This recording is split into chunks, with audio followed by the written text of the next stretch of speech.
Wait, we're in. Wait, heck. Didn't have time to prepare.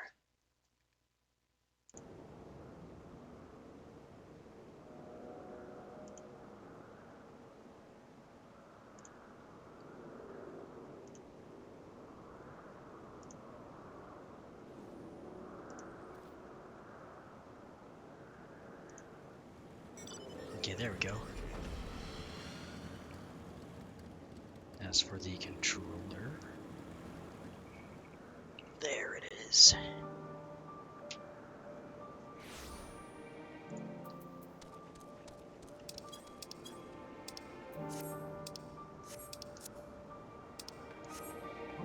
What was the quest line? Oh, all the way over there. Let's go. And promptly ignore my FC.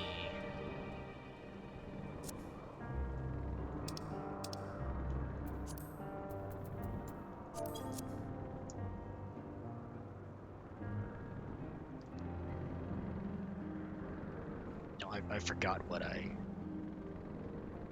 was doing 12 hours ago. What was the story?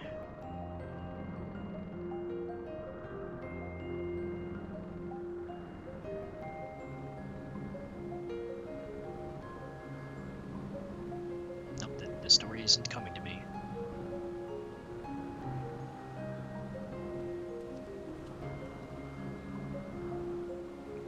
Yeah, I've got the Hermes, we got the Emetzelk and Typhlodeus. You appear to be in deep. Oh yeah, my inventory! Come on, controller, you can stop disconnecting.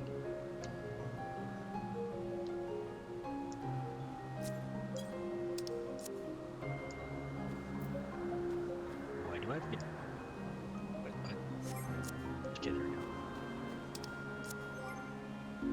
Inventory, I don't need the Hydurium Kataners anymore.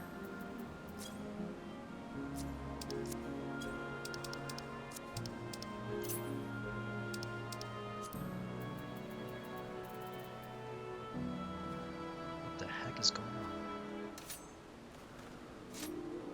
Why do I have a cursor?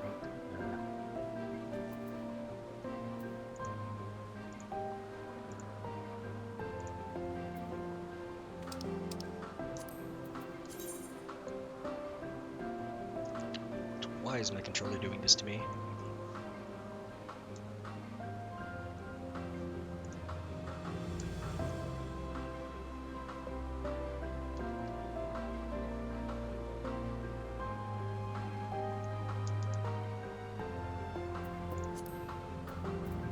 Discard that. Discard this.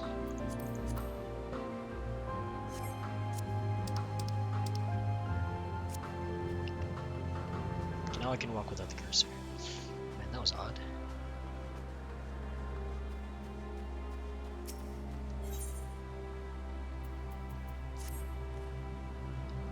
Not that I or anyone else would be able to make use of it even if we knew. But it irks me to discover that there is an entirely different form of energy that no one told me. That personal annoyance aside, Hermes' knowledge is undeniably impressive. Given that there are none among the 14 who specialize in the Celestial, he would be a welcome addition. Assuming he can be persuaded to join, that is. I still can't understand his hesitation. What do you specialize in? Oh, you wish to know why Emetzelk was chosen for the convocation? I should be glad to share the tale. It began when... Not another word. Lest you've forgotten, we're to learn about Hermes, not me. My misspent youth is not your concern. Oh. What now? I want to learn about the convocation. If you would accompany, yes, I suppose you should at least know that much. The Convocation of the 14 is a governing body that determines myriad policies. Our goal is to ensure that all is right in creation, that our star may know a brighter future. As the name suggests, the council is comprised of 14 offices, each of which is held by an individual chosen for their surpassing abilities. Depending on the office, one is required to be either an authority in a certain field or possess skills that would facilitate the performance of their stipulated duties. The former category includes Meteion, specialist in aquatic life, Logriff, specialist in terrestrial life and husbandry, Halmarit, specialist in fungal and plant life, Emeroloth, specialist in medicine and healing, and La Habrea, specialist in creation magics, who has brought forth phantom beings of the highest complexity.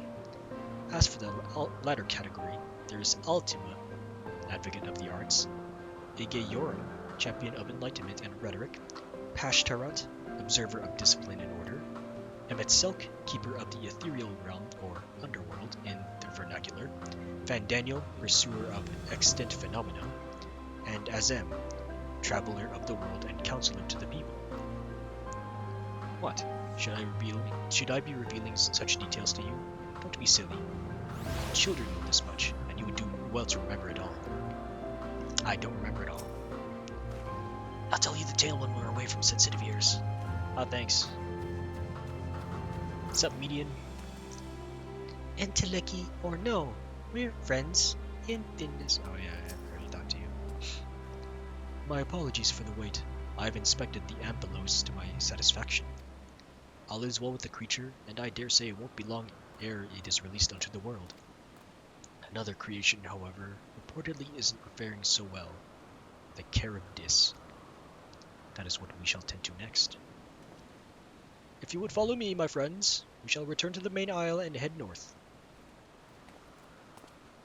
Oh, okay. Return to the main isle and head north. Oh, boss fate. Rustling of murderous leaves. Level 86. That'd be pretty neat, but no one's after it though. I'd be more confident if I was forced to level sync to that. But I fear not even my gear's up to snuff. Ooh, what are these? One of them looks very different. Ah! Forgive me. I thought another member of the convocation had come. This is turning out to be an eventful day. Why is this one blue and shiny? Because it's shiny.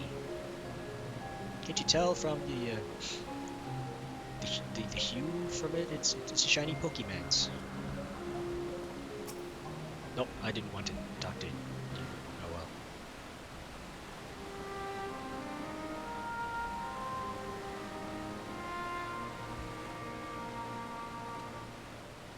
I understand there is a problem with one of the Charybdis.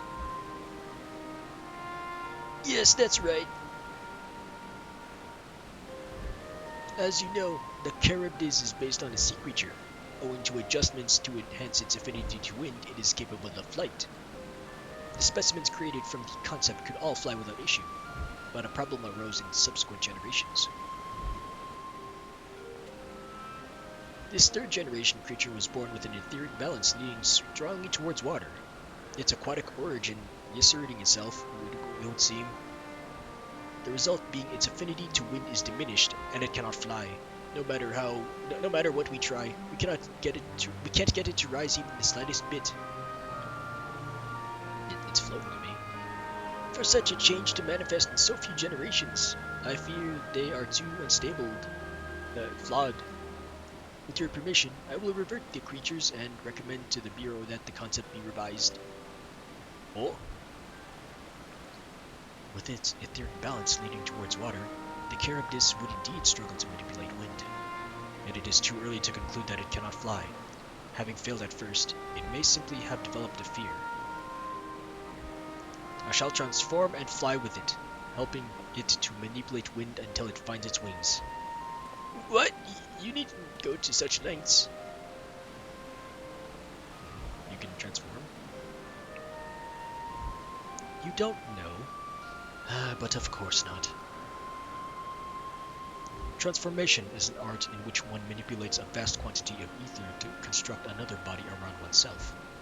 In practice, this allows one to assume any conceivable form, and thereby transcend the limits of one's flesh. Yet convenient though it may be, transforming in the presence of others is considered vainglorious in the extreme, as uncouth and unseemly as running about robeless. Shameful? Oh. Are we running around robeless?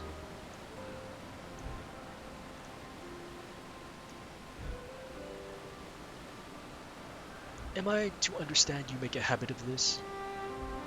Nothing of the sort. It's just that, when transformed, I can wield the wind and fly. It may seem excessive, but what is our shame next to the lives of these creatures? They deserve a chance, and we owe it to them to do all in our power. Be that as it may...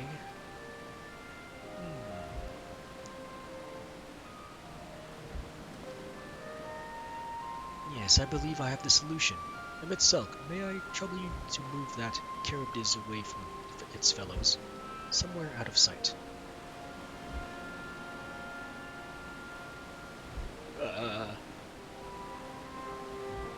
Meanwhile, I'd like the rest of you to help me prepare here. What mischief are you scheming now? No mischief, I assure you. I would but spare you the need to report to your colleagues that Hermes committed an indiscretion. So have a little faith and run along.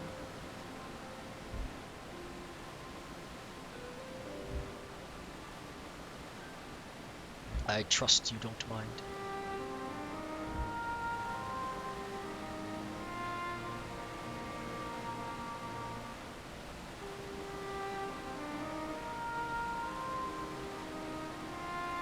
It's floating to me. Such bother when we could simply begin anew, but I shall defer to the chief overseer. We must help the Charybdis to fly, or else they will all die. Mithlodaeus is a man of ideas. I wonder what he has thought up this time. Emet-Selch is out of sight? Good. Let us speak of the plan. It's a stroke of genius, really. We have Emet-Selch train the Charybdis. What? Aside from being able to fly untransformed, he can readily see ether currents. And with his adept spellcraft, he can also employ suitable wind magics to guide the creature along. While he is indeed capable of all you described, it is not his duty. I am loath to trouble him with it. Don't be. As I mentioned, it would be for his own sake. With that settled, let's begin at once. Weird, I want you to go to Emet-Selch. Tell him you have a favor to ask. He will be disinclined to cooperate at first, but you mustn't be discouraged. With our friend, the trick is to be unflaggingly persistent. Off you go, now, and good luck with it. On chat mode, say... Use you have a favor to ask.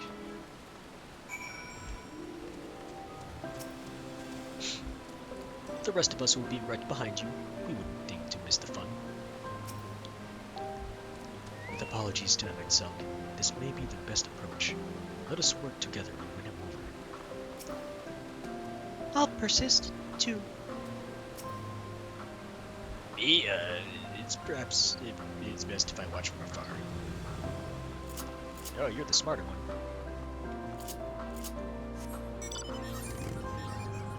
Nope, no one's even tackling. Oh, people are tackling the Fate now.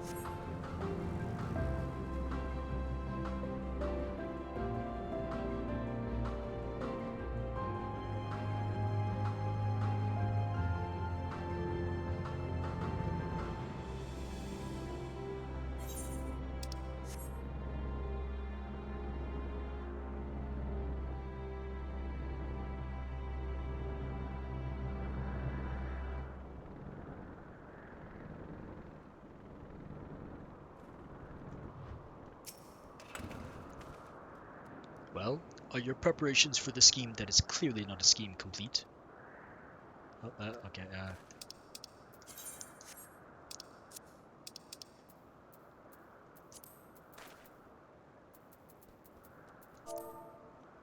I have a favor to ask. So will you please put toilet paper onto mine booty hole?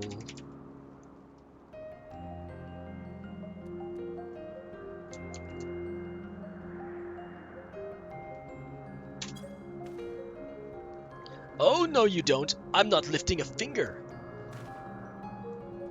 Ugh. I don't know what Hythlodaeus is up to, and I will not be made to know. I refuse. If Hythlodaeus is to be believed, relentless insistence may serve to wear down the ever-wary Emetselk. With the chat say mode, use your keyboard or the software to enter the okay. Please, Emmet. Selk. Please put toilet paper into my booty hole.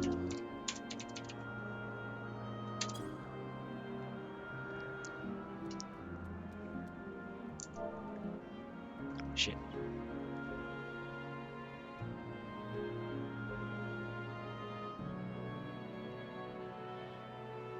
There we go.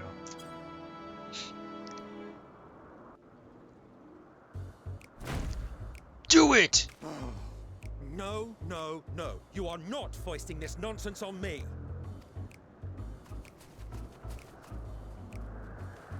I'm given to understand you have the power to help the Charybdis, and should be quite willing to do so. And so I appeal to your better nature, most benevolent Emetselk. Please teach her to fly. Or else Hermes Oh, will those are transform. me! Right now. Hello, hello! It's been a while. Oh yeah, you're firing your rocket straight into my face. Yeah, so how was your thing? How was oh, you were playing Dragon Age Origins. Well, hey, I've got that game. I've only played it like for 5 minutes because the tutorial was so long. But it's sitting on my shelf. Maybe I'll dabble with that eventually. How was stream? Did you get all the good romances? Did you get the bad ones? Nah, I don't know. Other than it's romance and dragons. It's not that long. Oh, it was heckin' long for me. So long. I don't even think I want to replay the tutorial, but I will, maybe. I don't play for romance. Oh, that's fair enough. But the romance is the exciting, well, for me it's the exciting part. Because you get to be like, oh hey, what's this? Here's a flower for pretty lady. Here's a flower for you, other pretty lady. Here's a flower for that guy. Okay, that guy didn't want a flower, but here's a flower for that guy. It's not long compared to the intro nowadays. Oh, really? I might have to revisit it soon then, or eventually. Anyways, for those who do not know me, is me. I am Small Adventure Boy. I play video games.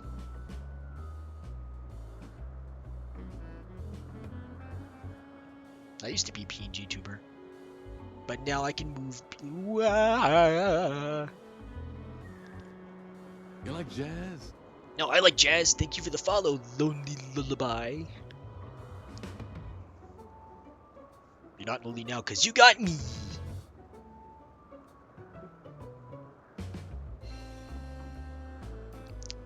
Anyways, I am just here playing the FF14. And I'm pretty sure everyone and their mother have already finished it because they've got time to spare, unlike me.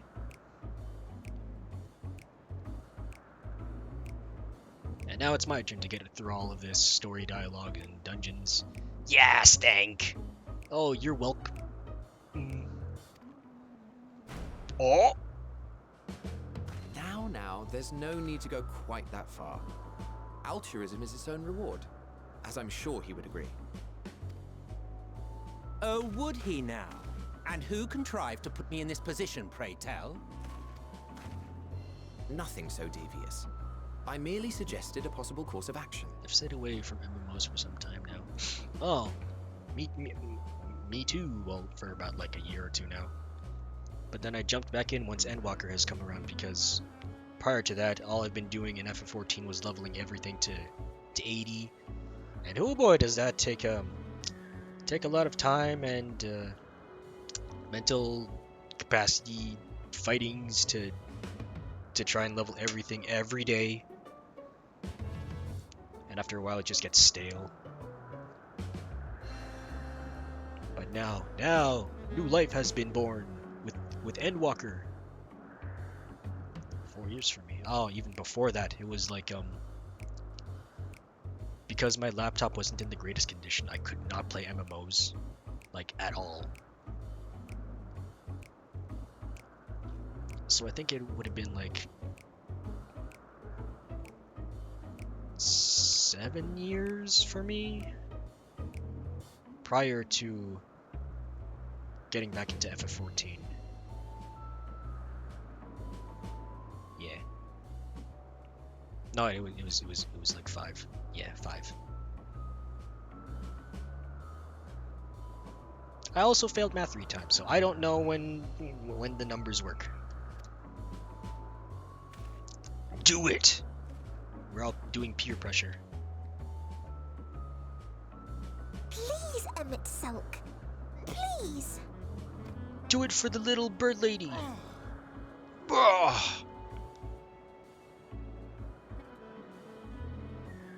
I did not come all this way to play nursemaid to your creations. I'd thank you to remember this favor and let it be the last. Yeah, he gave in.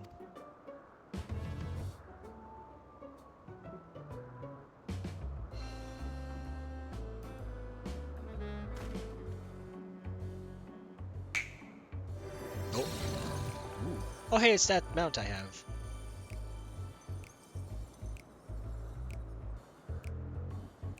I will aid it once it is taken to the air. It falls to you to shepherd it skyward.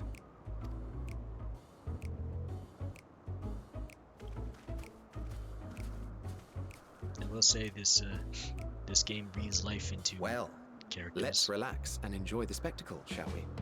Especially for an MMO.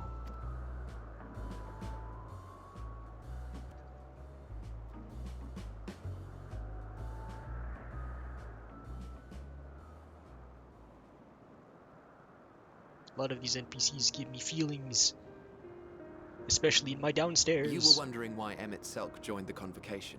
Oh, you're telling me the story now. Truth be told, he wasn't the first choice for the office.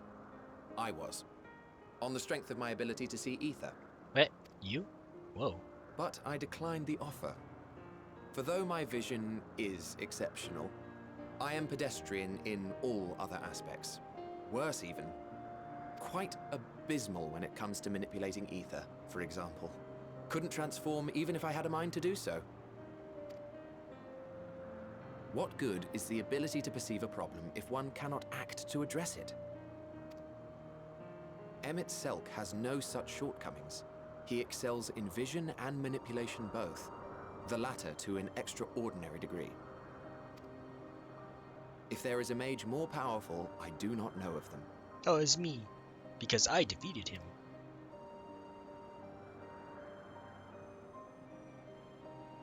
Not as a mage, but as a Thus weak did I sim. recommend him for the office in my stead.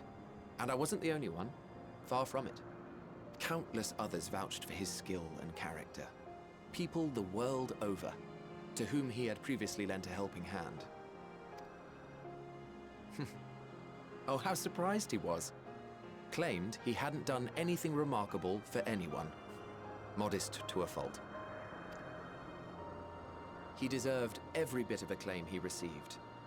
Yet he may well have gone unappreciated were it not for a mutual friend. Hello, my friend. Hey, Creed. How are ya? A singular soul who can't help but involve himself in the business of others. Where he walks, excitement is certain to follow. I am very upset. Well, you should get some ice cream and stop feeling upset. This is a good vibes place. You must channel the good vibes. Become the good vibes.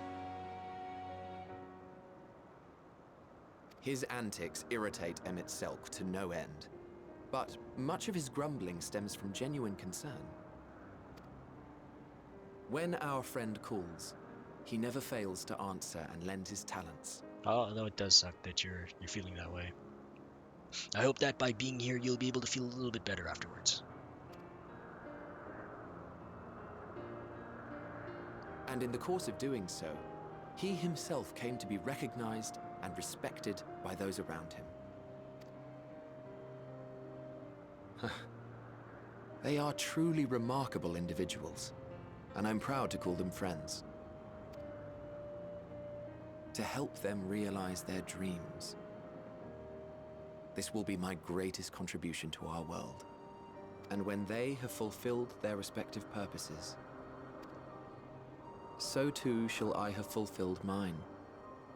And together we may return to the star. Someone say ice cream? I'm out. Oh, I just ate the last of my ice cream today, too. I did buy more cookies, though. And I was out of cookies before. Now, there's a big sale going on, and I got all of them. Well, half of the supply that was in the store. And I am good for 1 month. Look at me, spilling my innermost secrets. I can't seem to help it with you. You ain't the first to do that. I can only assume it is due to the color of your soul. I just don't understand how you can be so alike and yet so different. It's because, spoilers. Well done, my pet. Well done. Oh, it's flying!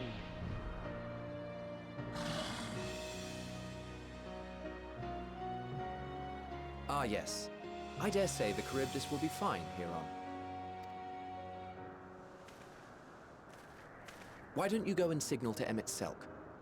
Let him know that his arduous task is at an end. Oh man, why can't you do that? What signal do I give? A thumbs up, a big bright light, fireball to the face? Reveal my big swinging dong?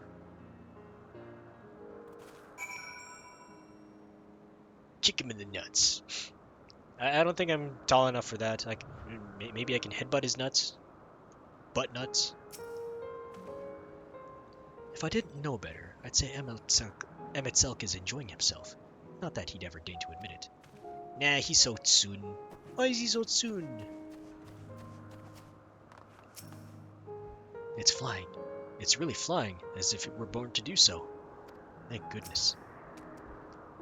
Look, Weird. Look how the Charybdis flies. Oh, it sure is flying. Oh, yeah, no. Wave to Emmett Selk from the edge of the aisle. Okay. Emote. I got the greeting, got the goodbye. Where's the wave? Pose, beckon, think, doze, air quotes. Okay, wave.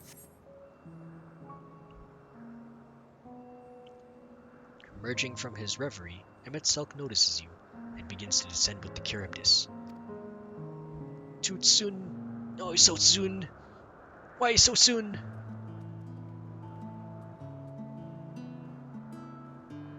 Good job. I have no words to express my gratitude. Thanks to you, the Charybdis has learned to fly. Look, it's so happy.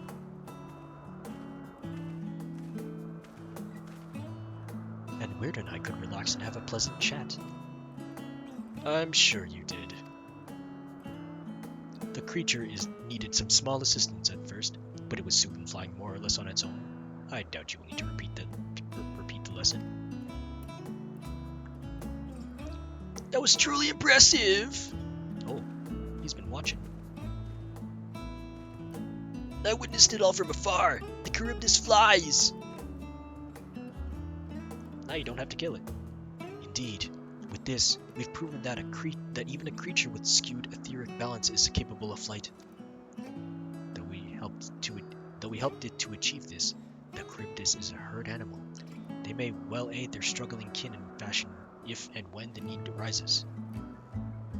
Keeping this in mind, I bid you continue observing them. If that is what you want. But if I may say so, rather than hoping an idealistic possibility comes to pass, wouldn't it not be simpler to have the concept adjusted? That way we could guarantee that anomalies such as this specimen are never born in the first place. But that's fun. This is fun.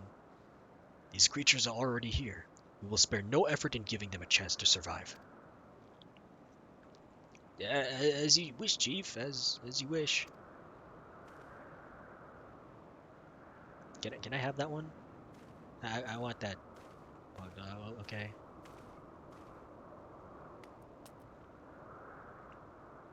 Hermes. Oh. I'm fine. Don't worry. Well, that concludes all of my present tasks. Let us return to Anagnosis for now. Anagnorisis. Still can't pronounce that right. How do you pronounce that?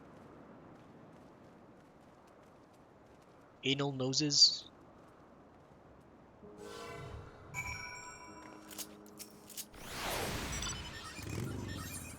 Ooh, it's an exclamation mark. Oh, my controller is doing the thing again. Why is it doing the thing? Okay, there we go. Wait, also no. What? Okay, there we go.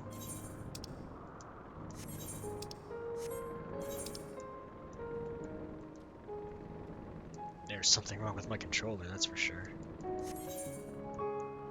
Oh. It's taking over the mouse? What?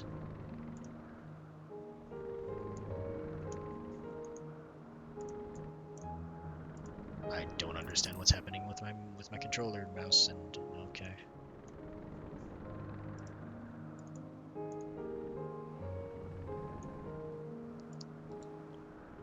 I literally don't know.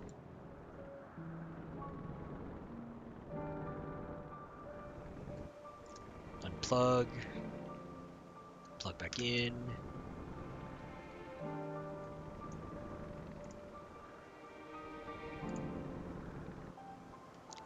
What? Why is it doing this?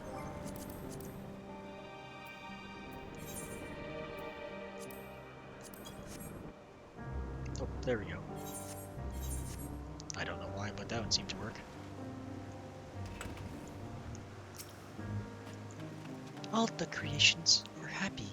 That makes me happy too. It makes me happy that you're happy. Now you've seen what I do. Was it everything you were expecting? Not really, but I'm just here. I thoroughly enjoyed myself, at the end most of all. What? Want to apologize for forcing me to help, do you? Save your breath. You didn't force me to do anything. I merely chose the most expeditious way to have done with an impediment to our business. Nah, he's just assumed. 3 slots remaining. I'm tired. Leave me be. Bro, you got vast reserves of ether. You're not tired at all.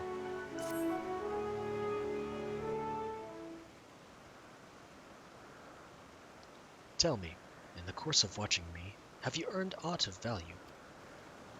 Nothing so far, but I'm hopeful that will change. Dynamis. Dynamis seems promising.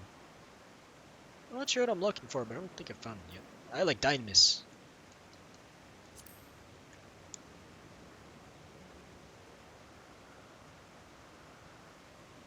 Dynamis, you say? Curious that such an obscure phenomenon should be of interest to you. Oh, is a person. Chief Hermes, what good fortune to find you here. Is something the matter? I count. I'm afraid it's done it again.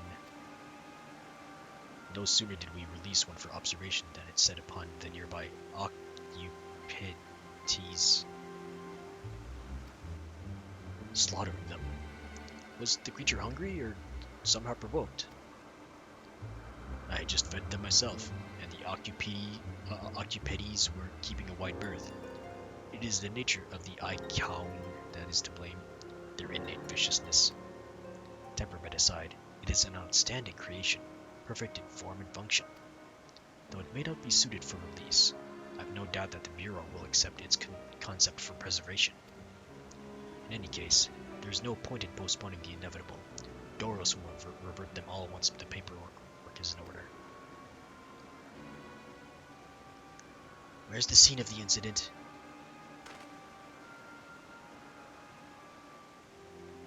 Just off the path to the 12 Wonders. As you make your way, you should see it on the left. I don't know if Doris is still there, however. Oh. Hermes, wait! What is in such a rush? What is he in such a rush for? Oh hey, he also has my hairstyle. If this is part of his work, then I would observe. We follow.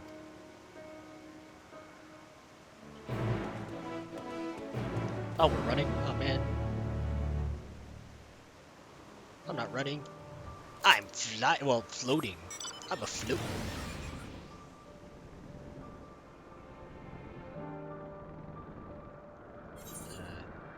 This way. Oh, that boss fate is gone. Perhaps not for long. Oh, bird. Oh, it's an occupant. Pete.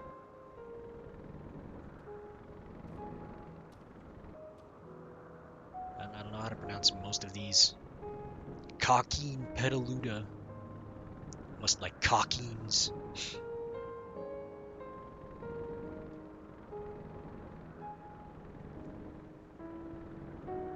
Yggdrant. Oh, damn it. Well, if you insist.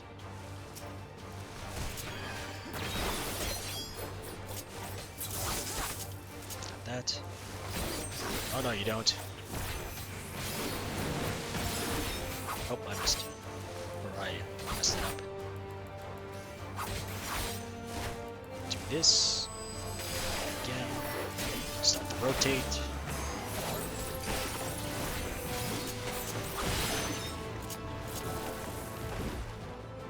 And save the good stuffs. Oh. A fearsome beast, this icon. But where is it now?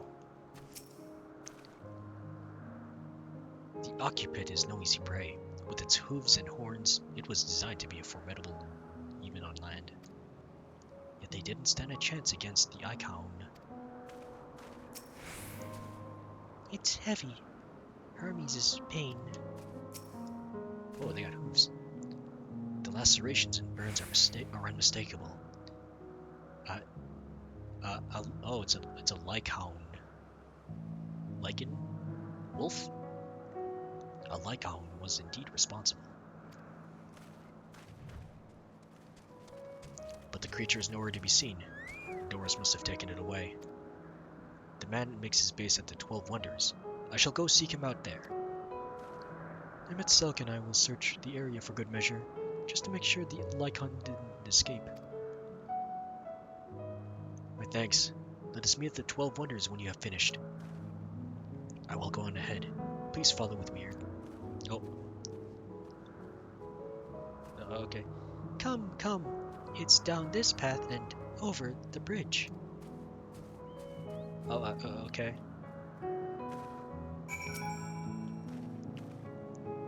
I already talked to you.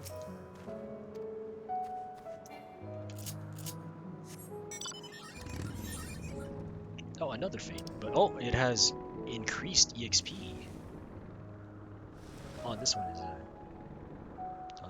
boss fate as well, but it's all the way over in the middle of North where I have not explored the north yet. Eventually I will. Oh, you got dogs! That means I can get a dog?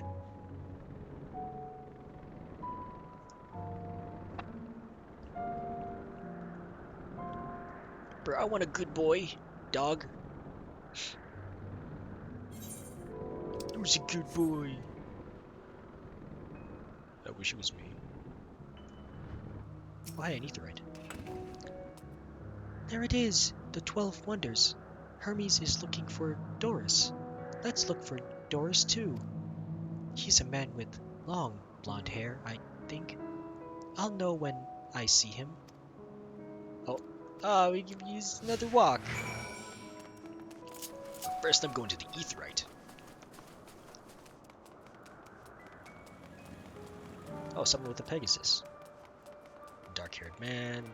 Is that him? It might be him. A tuning!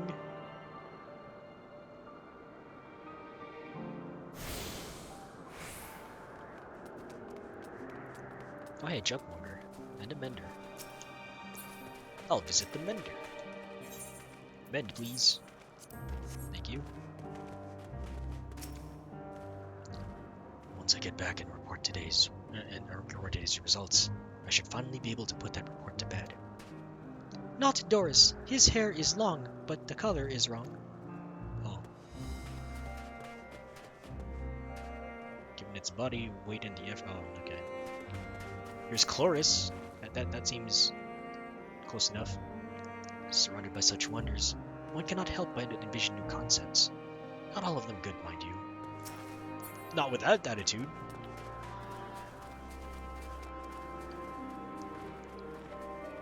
Oh, there's a puff of dark. Oh, it's a blonde-haired man. Doros. That's Doris. Well now, if it isn't Meteion, what brings you here? You know, what happened with the lichen? Ah, I thought I heard familiar voices. I didn't realize you two had decided to help me search for Doris. Thank you. You're in charge of the Lycaones, I believe. Where are they now? Out in the fields and restraints. Frenzied as they were, I couldn't well return them to Catesis. Once I've submitted my report, I'll see them reverted without delay. It's as he says. The beasts are indeed quite ferocious. You're one of the 14! What brings you here? Nothing you need concern yourself with, as you were. We've heard the news that a Lycaon slaughtered Occupites. As the observer in charge, you are of the opinion that they are not fit to be released? Aye, I am. Their abnormal aggression and exceptional strength makes for a highly problematic combination. It matters not where they are released. Lycaones would threaten other species and upset the natural order. Could it be that the specimens are observed are an outlier? Highly unlikely. We've created a good many of them. All exhibited the same tendencies. Even when we used Kairos to begin with the fresh slate, their behavior was unchanged. Kairos? A memory reconfiguration system. The chief himself created it. It allows us to erase or alter memories, that we may observe creations in different environmental conditions without needing to remake them from scratch. Quite impressive, and potentially dangerous. Depending on the intensity of the etheric emissions, Pashtarat may wish to have words with you. Rest assured, I've kept all values within prescribed limits, and to prevent misuse, its applications are limited to those authorized by the Chief Overseer. Do not misunderstand. To manipulate a subject's memories is an intrusive act I would deeply abhor, but it is still preferable to execution. Come now, Chief. Let's not be so melodramatic. What was born of ether is simply being reduced to its original state. I know the distinctions concern you, but we mustn't lose sight of the bigger picture, making rational choices for the sake of a more prosperous star. If a creation cannot be properly studied even with the aid of a Kairos, we remake it. If a creation is deemed detrimental existence, we unmake it. It is all for the greater good, and none question the necessity of such routine processes. I understand these things. I do. I would never think to unleash a clear and undeniable threat unto the world. Yet insignificant though their individual lives may be next to all creation, it is all the Lycaonies have. Before we seal their fates, we owe to these beings to exhaust all options, to ensure that nothing has been overlooked. If you insist, let me provide you with a full report, and we may take it from there.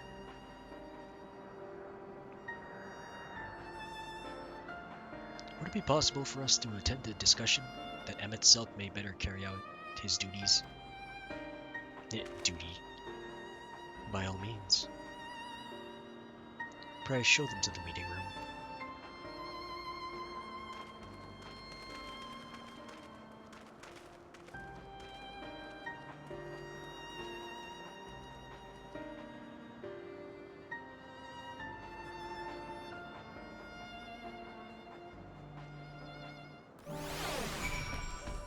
Why is he so not into death? We have a duty to the star, this I know, but it doesn't mean we don't also have a responsibility to the lives we bring into existence here. Are you that averse to death? To man, other beings are just things, to be used and controlled, like magic. That's what Hermes once told me once. Ah, heck, 2 more slots. Wait a minute. Oh, my controller's wigging out now. Why is this happening?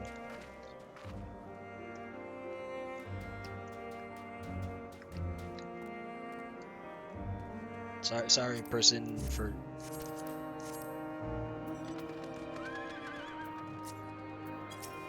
Stop it. Okay. What the fuck is happening with my controller?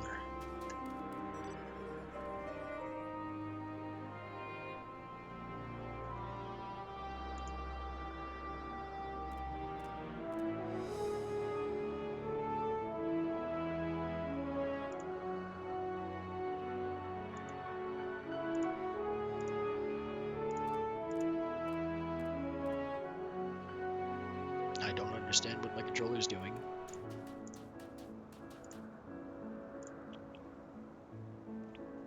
Okay, re-plug it back in. You needn't be an entelechy to feel the weight bearing down on Hermes.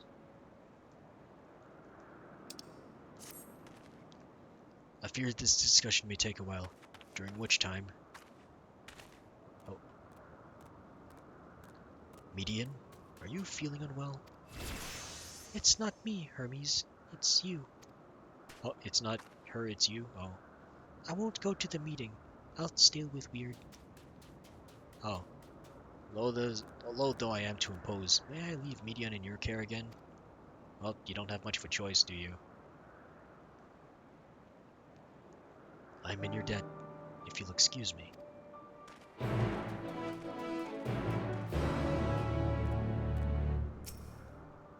Can you help me with something? The meeting will make Hermes sad. I want to cheer him up with a flower. Hermes likes flowers the most of all the creations in Elpis.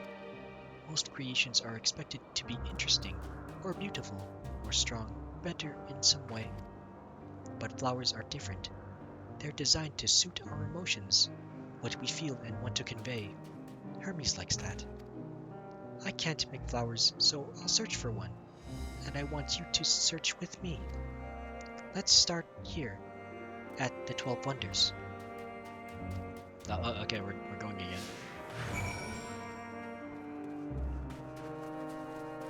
A tree in bloom. What's this tree?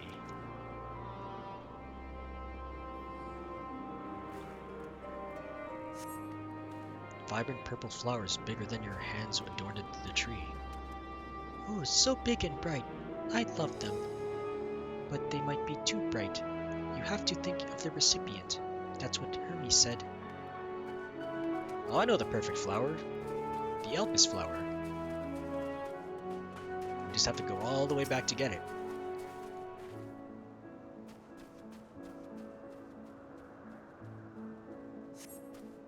A tall, slender tree rises before you. You Crane your neck to look for flowers. I don't see any flowers. No flowers. If there were apples, we could have covered them in syrup.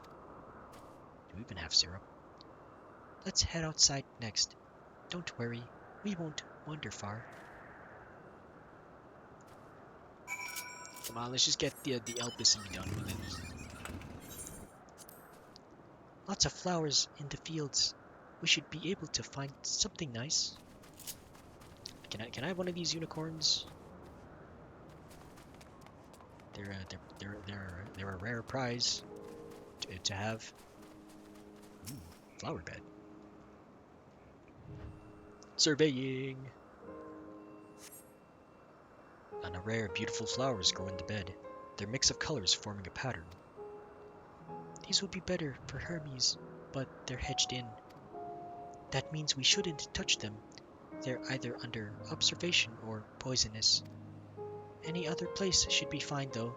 Let's keep looking. Oh no, I'm poisoned! Oh! That wasn't poisonous. Maybe they're under observation, so, oops. The familiar plant. Set on a tall, thin stalk, the oddly shaped flower is mesmerizing in its undulations. Oh, a conian. Is that how you pronounce it? A flower that can move. When Hermes wasn't looking, it shot seeds at him. Not a good gift, maybe. But you're good at spotting flowers. We'll find something soon.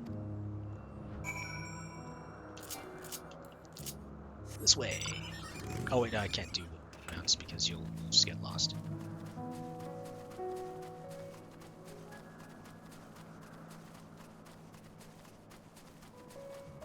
Over here? Oh, a junction. Looking round the junction. There's a bunch of flowers. You spy nothing promising nearby. At best, common-looking grasses with some few tiny flowers. Nothing around here. Ah, over there. Something big. Huge. You mean that thing? Malodorous grass next to, a Malboro? A terrible stench reminiscent of sodden old boots pervades the air. Without a doubt, the culprit is the marble-like creature before you. It's an Adonis. The things around its mouth look like petals, but the flowers are the orbs on its head. When Hermes inspected it, it swallowed him up. He didn't leave his room for days. What do you think? Would he like it? I don't know. I'd rather not go near that thing. So not this one either. Finding a good flower is harder than I thought. I'm sorry, but could we search a little more? Maybe as far as the fields over there. I'll pick something after that, I promise. Now I know the flower, except we're going around everywhere. Lush fields. Looking round, there's some grips. Not griffins, what? Lush green fields stretch out before you, ending where the sky begins. There's nothing.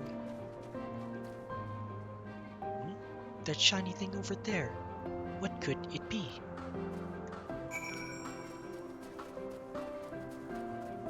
Shiny object. Oh, it's the flower! The Elpis! Perfect.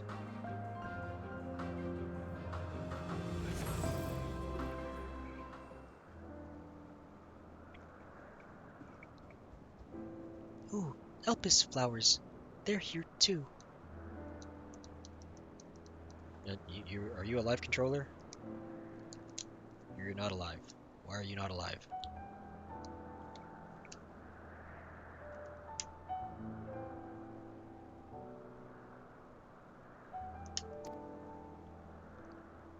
Hermes likes and dislikes them at the same time. Like me, they're entelecchies. Like me, they feel his pain and turn dark. That's only for Hermes, though. For others, they're always white and bright.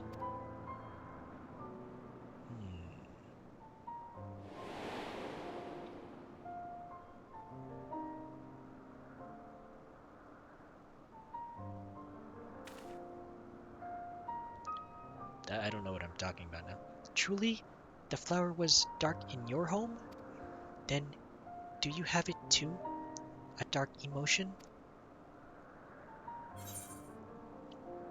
I've known pain and the sorrow of loss. I felt great fury and frustration. I've been plagued by doubt and anxiety.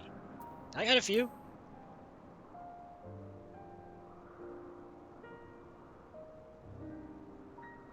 You don't have to say it. I can feel it's something you want to hide. But won't you lend it to me? The darkness inside you? I don't think you want that. I want you to make the flower dark, in front of Hermes.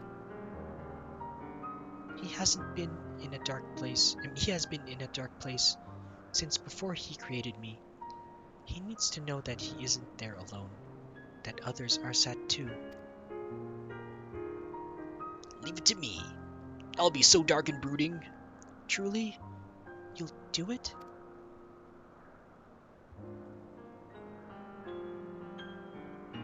Thank you. Thank you. It means more to me than I can say. And you really can't say much, can you? I can't wait to see how Hermes reacts. Let's go back and fetch him. Can't they just bring the flower over? Oh, it's a fate. 86%. Ah, never mind. They've been already at it.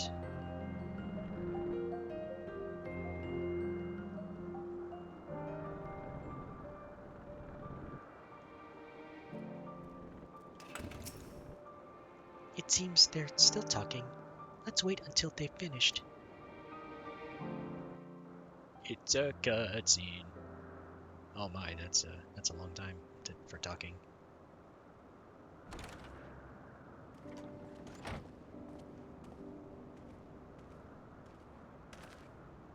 Oh, Hermes!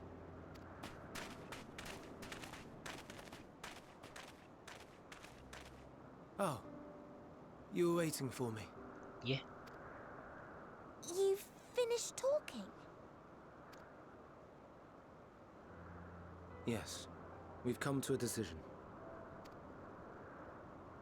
My thanks for keeping Meteion company. Emmett Salk and Hythlodaeus have already retired to their rooms. There is room for you too, if you would follow me. oh no, I'm okay. We have something to show you. Wait! I want to show you something first.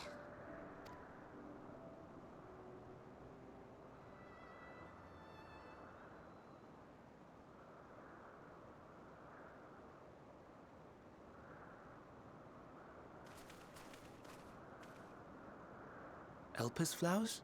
Yeah. They're nice, aren't they? Go on. Oh.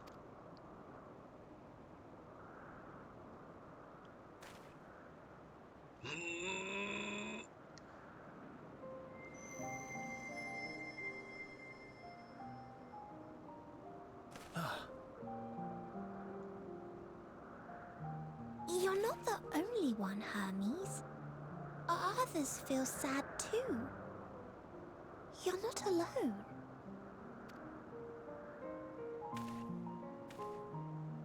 I see Meteion has shared much with you.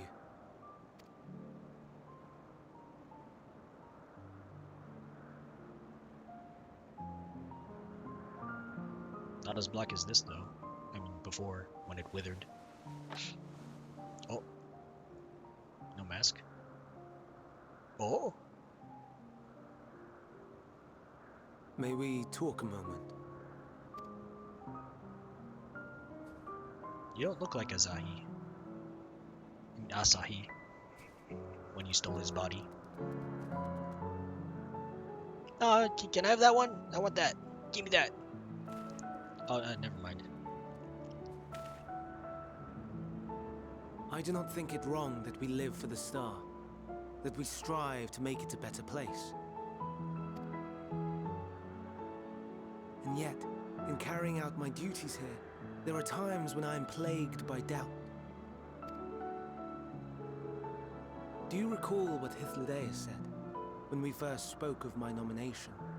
Death is the privilege of those who have fulfilled their purpose, a choice they embrace of their own free will, and when they depart, it is always beautiful. Perhaps it is, but only for man. Creations that he deems useless are discarded with nary a second thought. Some scarcely born into the world, afforded a handful of breaths before life and potential are abruptly extinguished. We make an effort to spare them the pain, but they sense what awaits. Rage and anguish and cower and fear, and it is not beautiful. Yet no one cares. No one. So fixated are we upon the duty that we do not pause to question the method. Well, once you're in the congregation, maybe you can change their minds. Pain and suffering, confusion and despair, writ plain in the eyes of those poor creatures. Yet no one sees. We turn a blind eye and carry on in blissful ignorance. Not amiss. And always, always the blossoms shine pure and white. A contradiction so blatant I could scream, want to scream. How can you all accept this aberration? Then I wonder, am I the aberration for thinking thus? And I am filled with dread.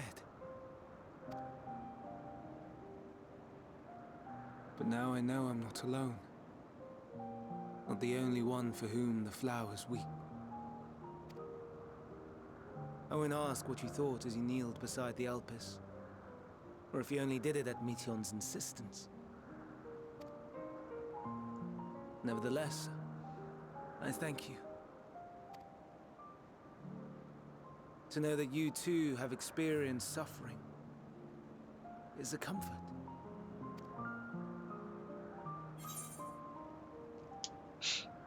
I can tell you all about suffering, glad I can. There's no more brooding, okay? We'll leave that to the edgelords. Dark Knights. Indeed. Difficult though it may be, I must endeavor to be strong like you.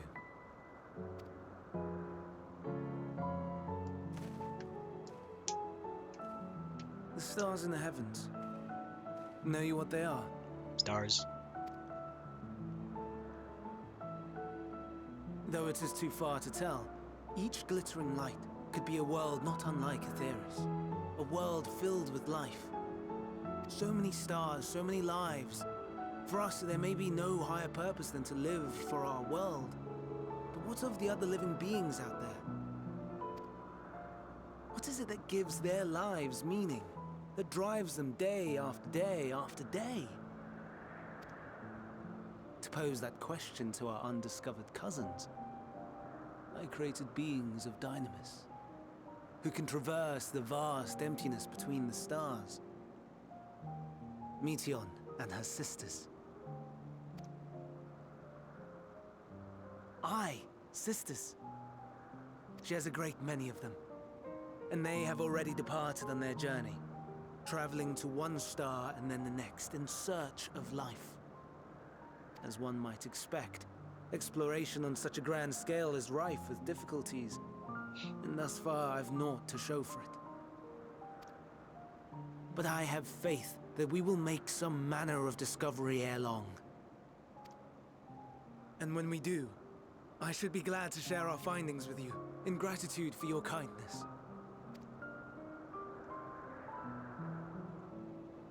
It's getting rather late. We had best find our beds. It would not do for both of us to be sleep-deprived on the morrow. Joke's on you, I already am. Come, Meteion. Let us head back. All right.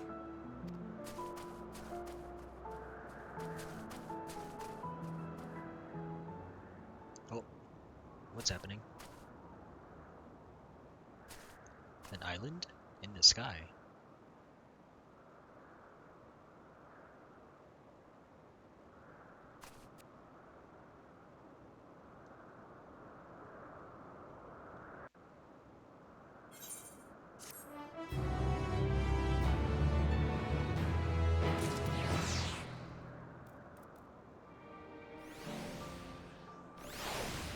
Oh, where am I? Oh, here we are. Osborning. I'm glad Hermes saw the flowers. Thank you. It will help, I hope. Today will be difficult for him. Were you able to get some rest? Please do not hesitate to let us know if you're feeling tired. I worry we might exhaust your scarce reserves of ether. I know, I'm used to it. The prodigal familiar returns, and after causing all manner of trouble while we were in our meeting, I'm sure. Yeah, I've also pooped in your shoes.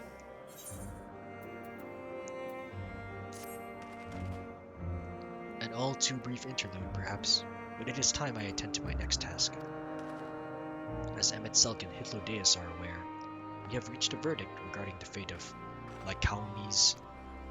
7 were created for observation, and all 7 must be unmade.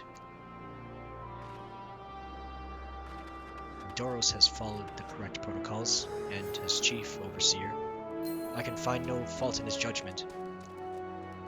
The Lycaunes would disrupt the natural order, ravaging and consuming other species until they themselves starve or perish. They cannot be released into the wild, and they cannot be allowed to remain here in Elpis.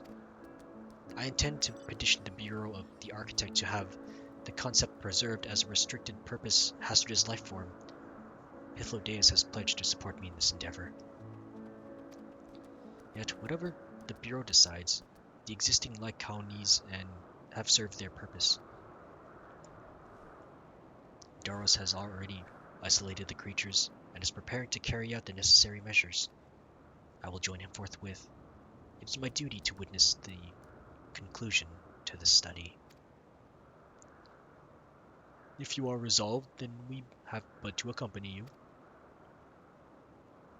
Of course. Let us be off then. We return to the main aisle.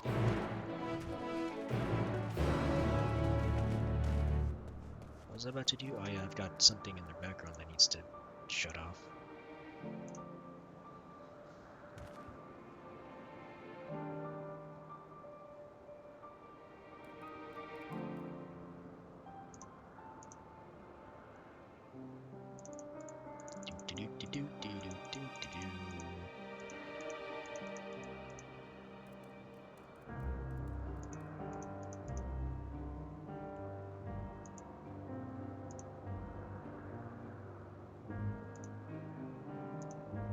Okay, now it can shut off.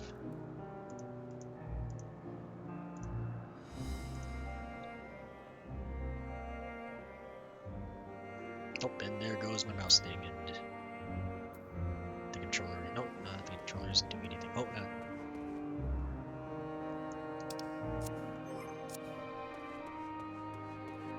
okay, for now, controller seems fine.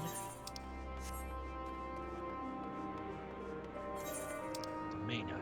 Well, not far into the main aisle.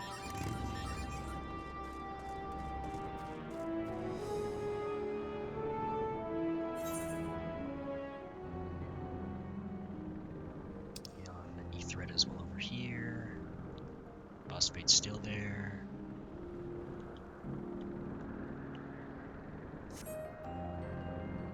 I like this place. It's all chill and stuff.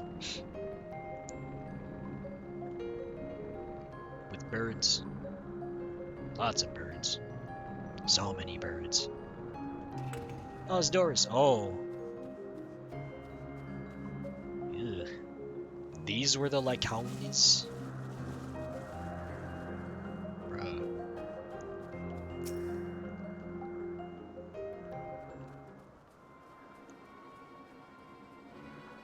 That's only 4. What about the other 3? Doris, are you hurt? What happened here? They caught me off guard. I had them bound with ethereal shackles, but they became frenzied. even more so than usual, and broke free. I was able to stop 4. The other 3 escaped. Oh boy. I see them. 2 have taken to the air above the 12 wonders.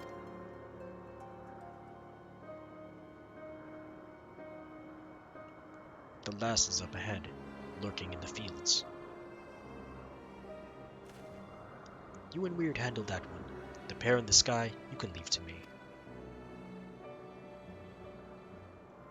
If this is how it must end, then so be it.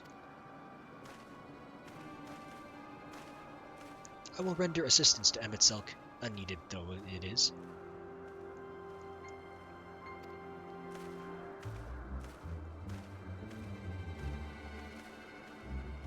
Meteion, you are to stay here with Doris. But Hermes... The Lycaonians must be reverted. I would spare you their pain. And mine. This is my burden, not yours. But if you are intent on helping, then please follow my lead. Nah, I'm gonna kill it. Gonna kill it so hard, I'm gonna die on it. Barbecue Lycaon for days. Stay with Hermes. He will need someone when the time comes. Never mind my wounds. They are easily healed. It is the Lycaonians which concern me.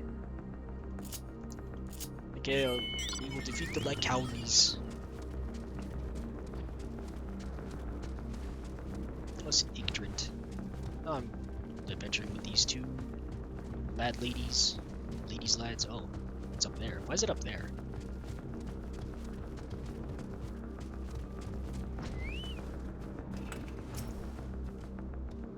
I appreciate your help and lament that it is necessary.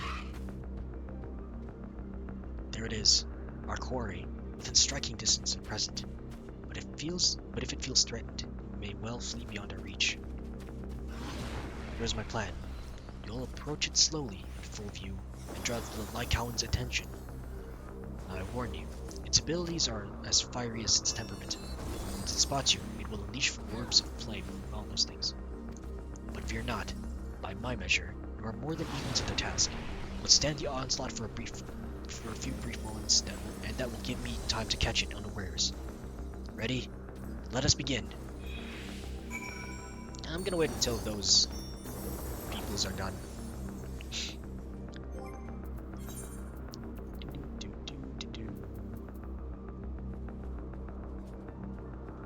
Striking. I do have 2 slots left, don't I?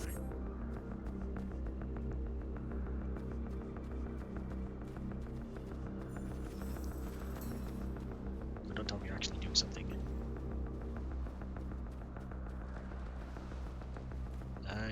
Yes you are.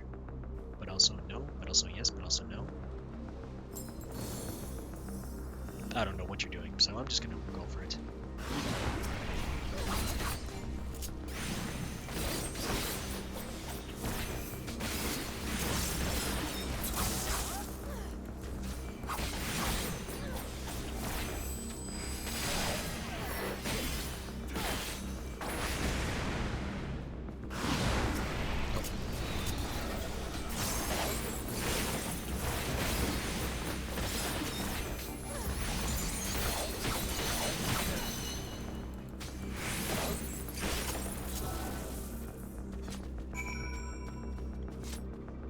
Now what? Stand in front of the Lycaon and keep its attention.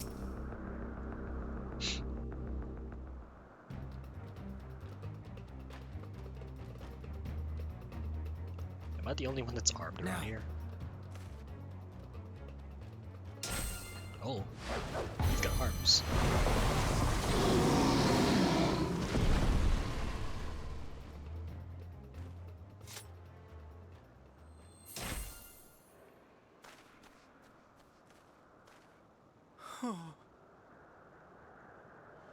Forgive me. Please, forgive me. May you and your kin find peace No, it looks pretty cool. Can I have one for a mount? Wherever your souls may drift in the underworld, may you find tranquil seas.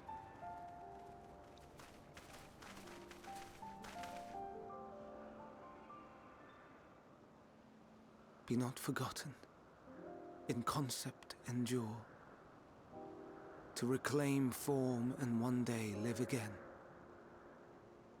Serve not the star, or any purpose save your own. Live again, if that be your desire.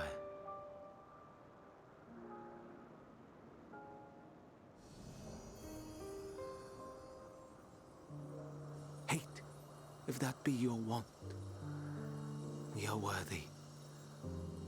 But leave your suffering behind. Lay down your burdens, be born anew. Fly high, fly free.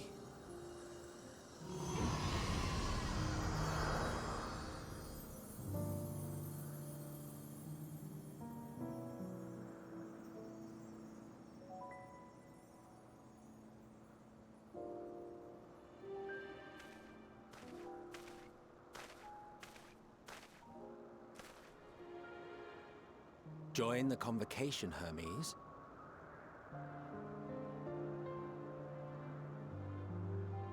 You do not belong here. Leave to replace another. To be replaced. It changes nothing. Tell me, do you think it right that we sacrifice all these lives for the sake of the star? And when the star has reached perfection, what then? If all who are satisfied choose to die, shall we all die in satisfaction?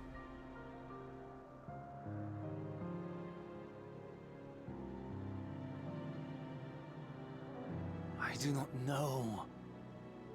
Were I to take up the seat of Van Daniel, it would be tantamount to approving my predecessor's death. I do not know if it is right. And to be torn by such thoughts, I do not know if I am fit to represent mankind. Hermes! Please don't be angry.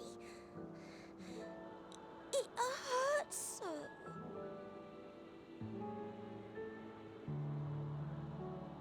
Forgive me. If you would still consider me in spite of everything, I beg some time to gather my thoughts. Meanwhile, Hythlodaeus, I fear I must trouble you to attend to the others. 'Tis no trouble at all. Take as long as you require.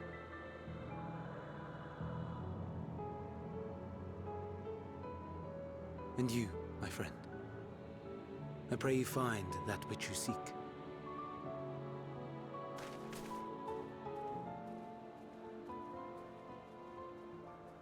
We haven't I found it so far. expect we have some few matters to discuss.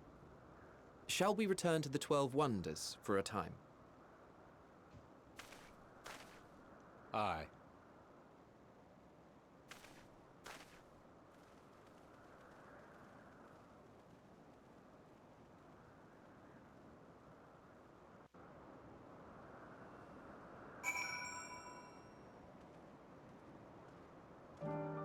Oh, we're back here already. It has been quite an exciting visit for you thus far. Oh, you weren't injured, were you? Good, good.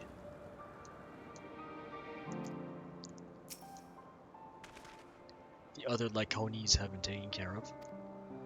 The incident is resolved, and life in Elpis continues as normal, or ends, as the case may be. Rationally speaking, I understand Hermes' argument. No matter how well deserved the rest, there is a pang of sadness when a colleague leaves us. Yet never has a departure caused me such grief as Hermes appears to feel.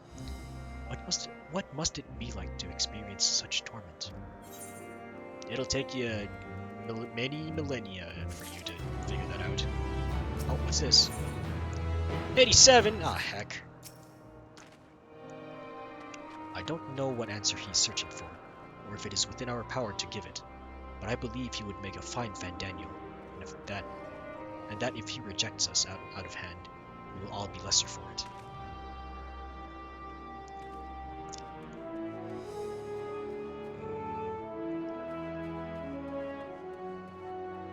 Am I willing to suffer through a dungeon just to get the necessary experience, or should I just do a quest? Maybe I'll do a quest. 183,000. This needs lots more. At Hippothoe's side is a familiar creature. Oh, it's a Gillicat. Mew. Mew. Inventory, ironwood chest, coffer. Maybe I don't need any of these.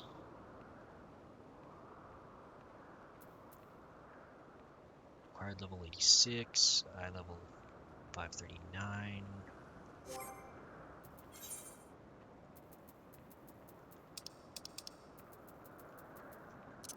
Yeah, let's open them anyway, use them.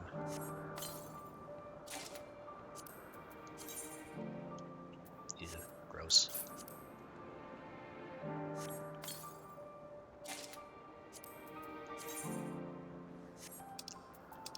What about the chest piece?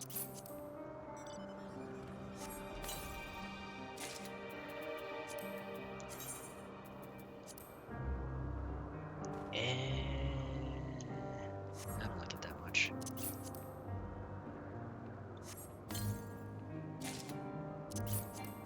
And no more chest space, of course.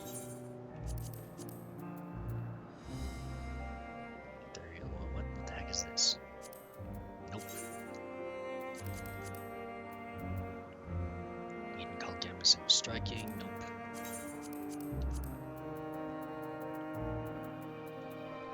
Nabath gloves of healing. Filbert tight gloves of healing. Nope. But also yes, but also nope.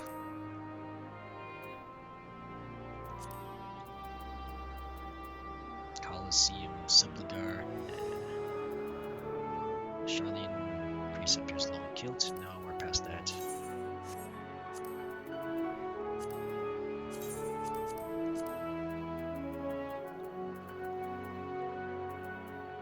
Weathered Chevaliers, Soilerettes. No, that's Paladin stuff, but also,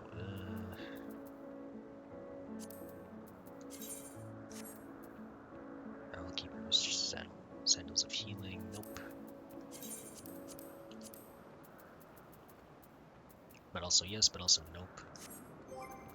Because Sage.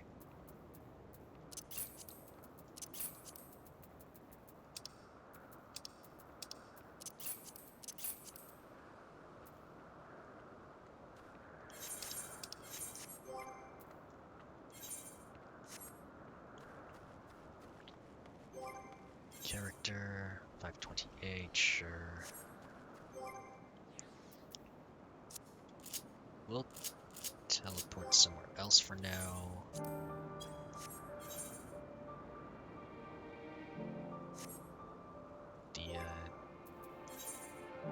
The Crystarium should do.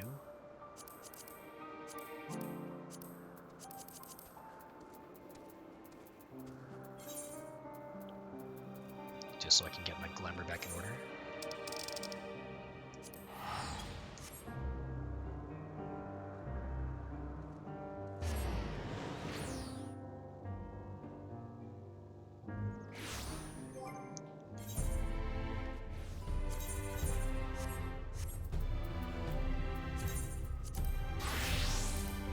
There we go. Duty Finder. Zod, Tower of Babel. Ugh. I'll go for Babel. Waiting 9 minutes. Ugh.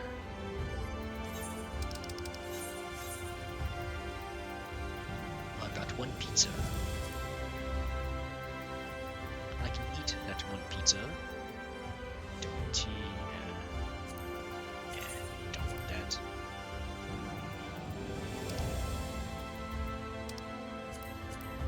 Okay, I got 6 more slots remaining.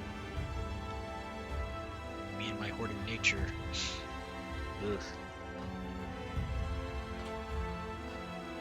Oh, it's a hippo calf.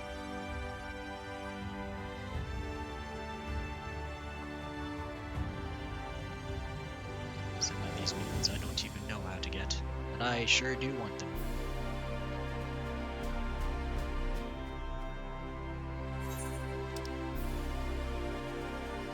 Sense of the first. Oh, is this for my sightseeing log?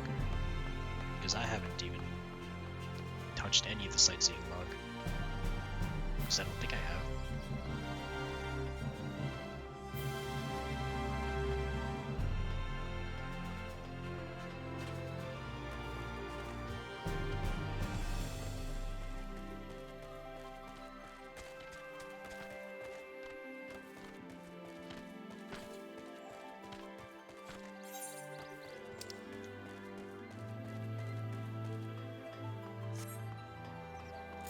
Yeah, I'll go pick up the sightseeing log.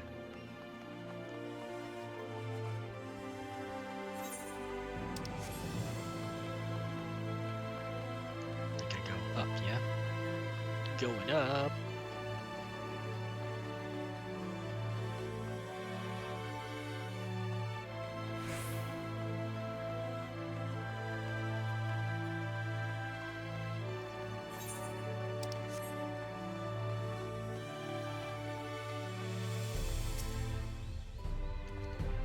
Hold a moment, sinner.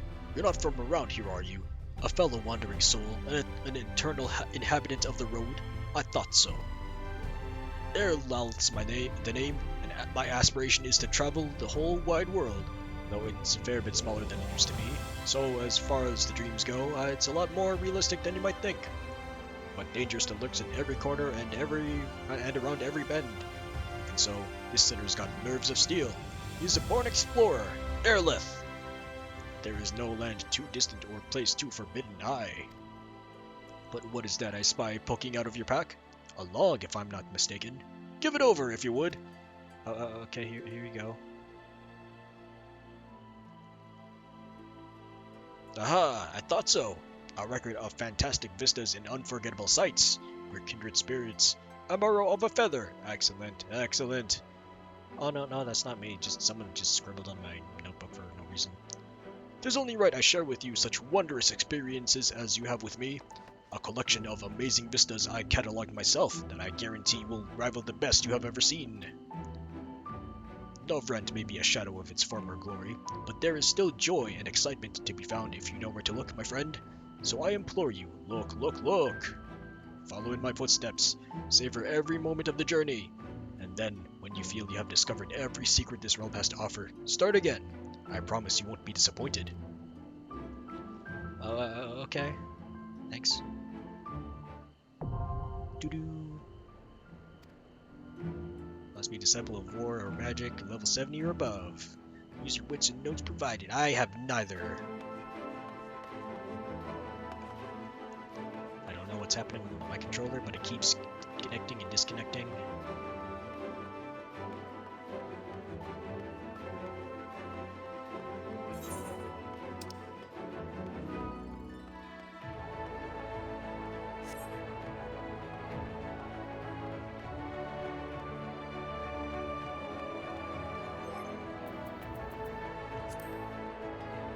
I don't even know what to do between queue times. Because I thought there would have been a dungeon at 86. 81, 83, 85. Oh, at 87. There's a dungeon then.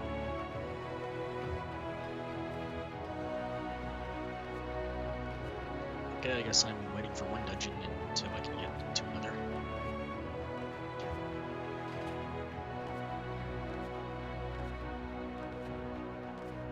At this point, I wonder if waiting for the dungeon queue is faster than doing like 3 or 4 quests at this point. Could have finished one by now. Sometimes they're just easy as heck, and sometimes they're not.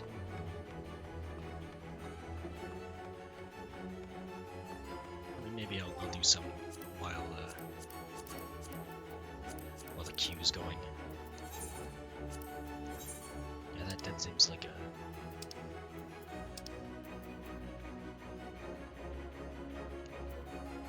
like an efficient use of time.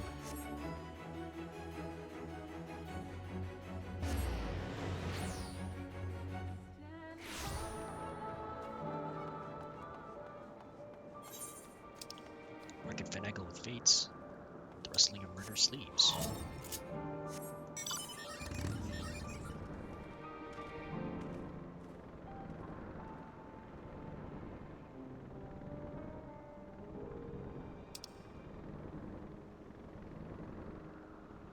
Ah, heck, 33%. Wait, what? Already?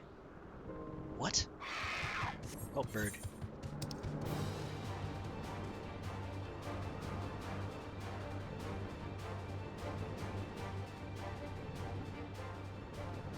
This does not make sense to me.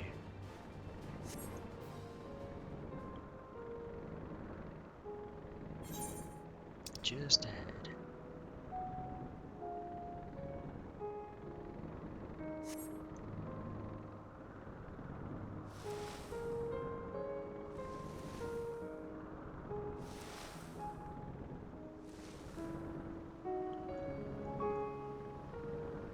Oh.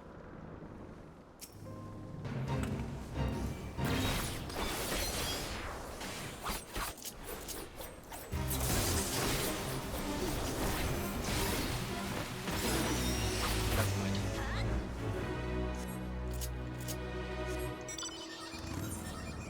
I did get gemstones for whatever reason.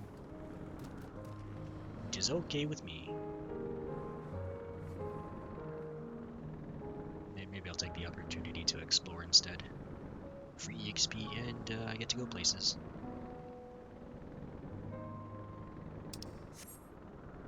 Then perhaps find a few etheric currents in the meantime as well.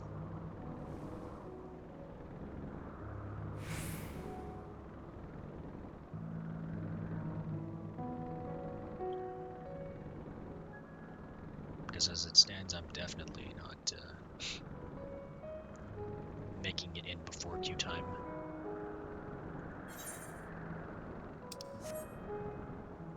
Ooh. I don't know what this place is. It's just a place. Oh, there's a fate. Drawing the thunderstrike, the thunderstroke.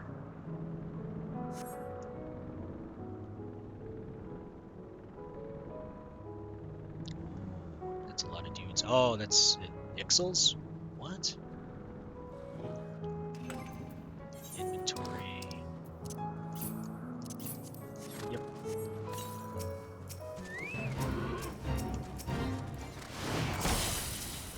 Oh, Kiranos.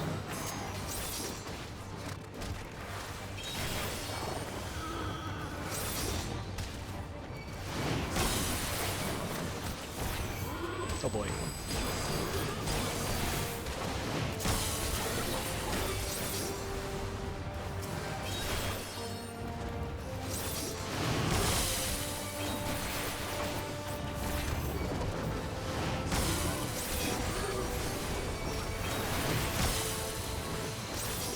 Come on, Chocobo, heal!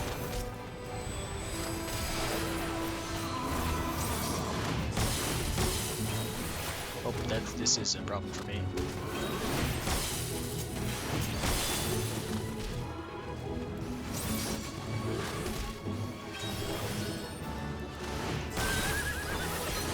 There we go. Ah, heck, really? No thanks, bird. I'm out of here.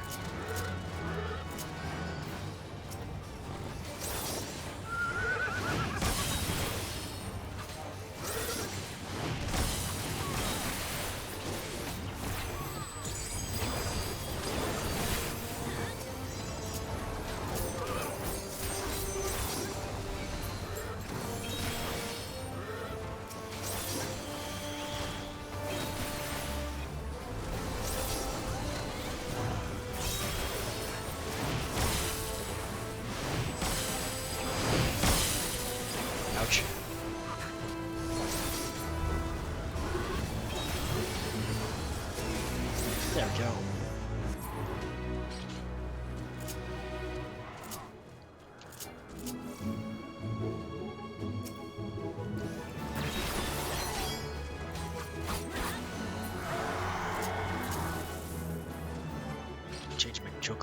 position here.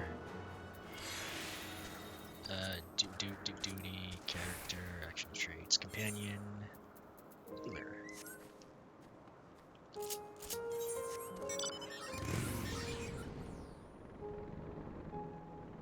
Can't go that way. Can't go that way either. And how do I get to places?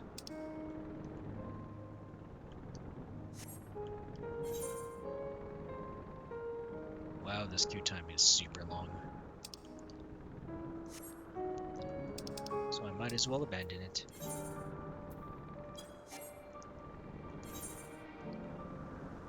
It's better if I do fates or do the quests. Touring Agnosis Part 1. Part 1?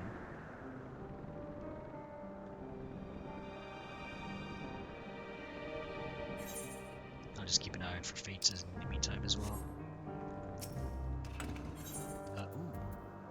Ether current. Welcome, friend, to Anal Noses.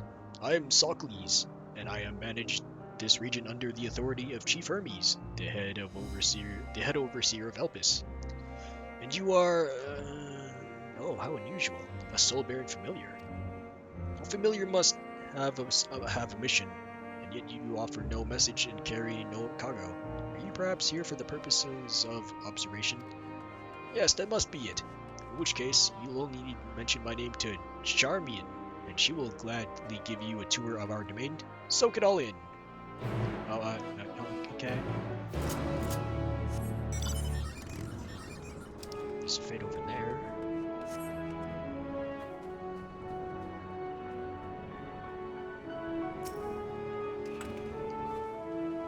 Yes, yes, what can I do for you?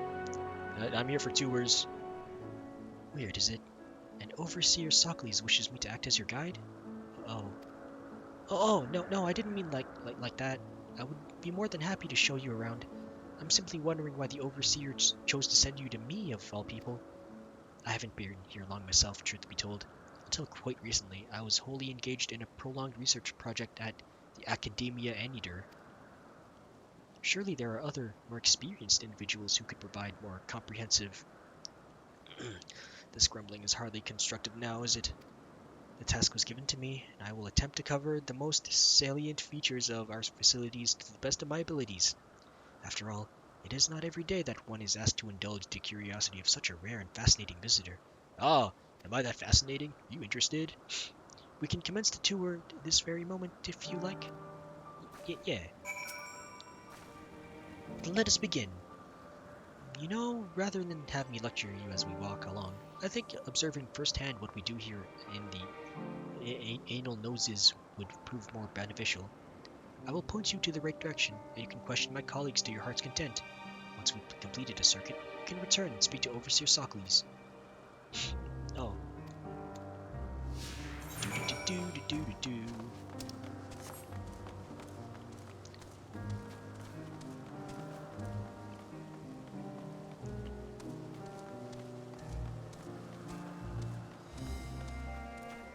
Oh hey, it's that thingy.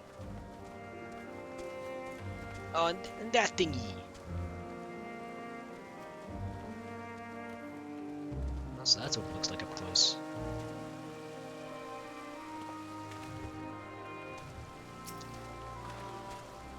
Charmian, and who is your friend?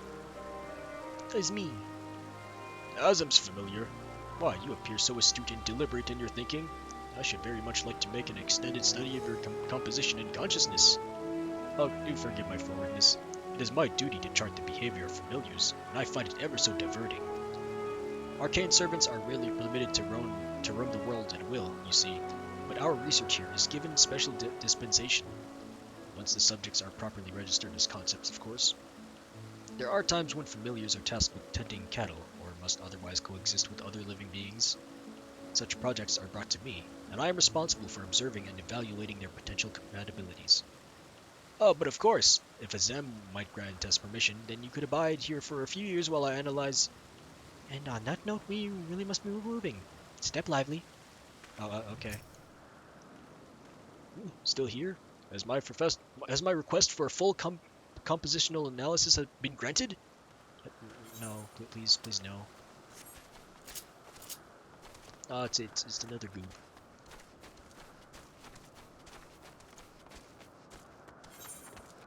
Oh, boss fate. Grand designs low. I could be over there, but I'm over here instead. What do we have here? A familiar of some kind, judging by your ethereal structure. Yeah. Yes, I am accompanying Weird here on a tour around Anal Norses, at the behest of the Overseer. A tour? Feel free to wander as you please, of course, but I advise keeping your distance from the larger creatures. Fauna and I have under observation occupy the top tier of the food chain, and do not take kindly to intruders in their territory, especially the specimens found on the other islands. They can be exceedingly hostile. While I am sure you are quite capable of defending yourself, no one appreciates a surprise tusk through their abdomen, eh? Thank you for the warning. We will proceed with due caution. I certainly don't appreciate a tusk through the abdomen.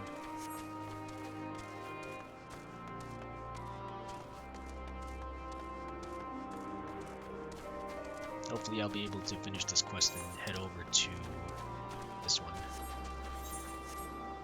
What about this one? If no one has even started either one. Hello, Charmian. Was there something? The Overseer asked that I give this familiar a tour of the grounds. I thought the best way to do that was to show him what we do here firsthand. I see. Well, as my work is rather difficult to demonstrate, I hope a brief explanation will suffice. Our creations are many and varied, but I mainly preside over the plant life. When it comes to watching certain grasses grow, one must be prepared to observe over the course of several years, and in the case of trees, sometimes decades. Tedious perhaps, yet necessary. Plants are capable of altering an entire habitat, and their presence as a food source has an enormous influence on the local wildlife. Was that the sort of thing you wished to know? Yeah, that was okay. That was perfect, thank you. I think we've covered the main areas of interest. All that's left now is to speak with Overseer Socles. Speaking with Socles. Socles.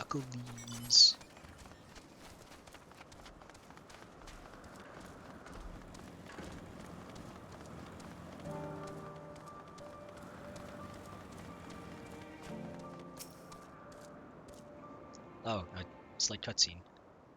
Very slight. I see you've completed your tour. Almost. We spoke with those in charge of the various facets of anal noses, but I thought it would be fitting to end this visit where it began, with you, Overseer Socles. I see. And what is your impression of the work we do here? It's pretty cool. It attracts some interesting people. It requires equal levels of passion and patience. I'm glad we could help you further your worldly education. I'm glad to see you enjoyed the experience. At least I hope you did. You're truly a masterpiece creation. Only a soul-bearing familiar could demonstrate such a robust cognitive and cogitative faculties. Were you perhaps designed to inspire others? I feel something special has been woven into your aura. You have an intriguing presence, to say the least. Please stay a while and share more of your thoughts with us. Yes, I second this invitation. In the long years I have resided here, never have I encountered such a unique entity, and one of Azem's no less. I can't stay for too long, though.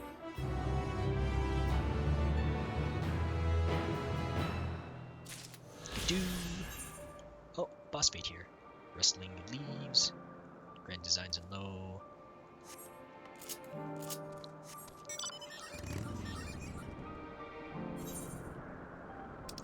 I'll go with this boss bait. The wrestling of murderous leaves. It seemed that there were like 2 or 3 boss monsters, so I might be a little, over my head here. But if it can get me to level up, why not? 6%, 0%. Let us see. Perfect.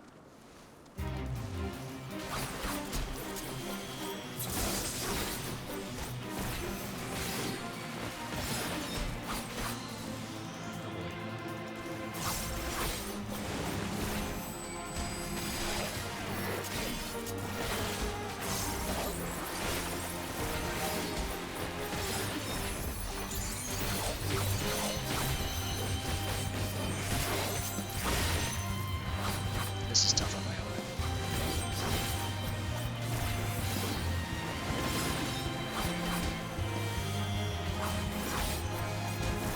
It's all I can do.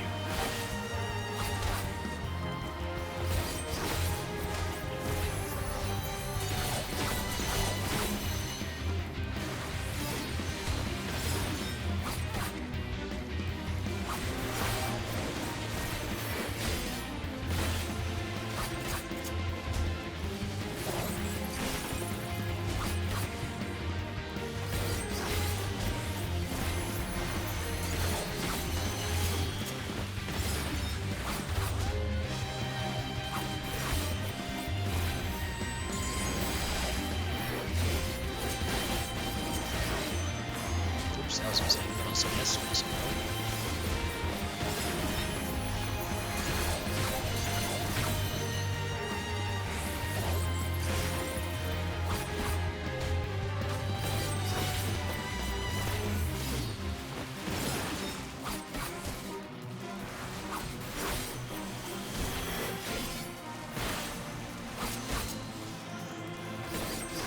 This is gonna take a very long while. I don't even know if I have the time to do this myself.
This is taking way too long.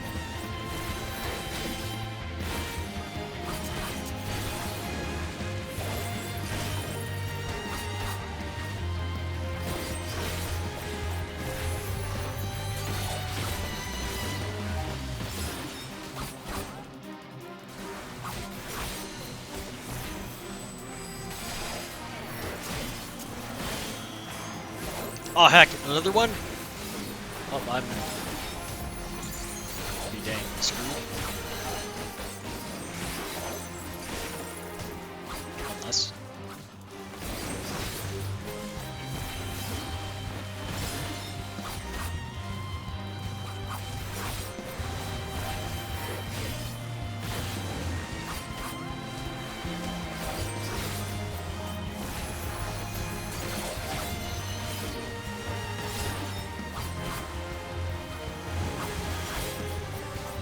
Oh! Help is on the way! Help is not on the way. Cool, thanks.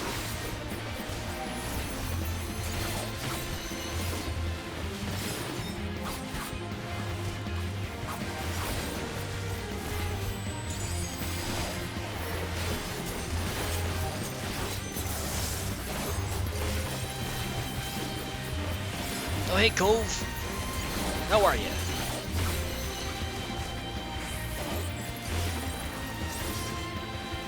Oh boy, my Chocobo is almost dead. My Chocobo is dead. Oh, okay. Gee, thanks.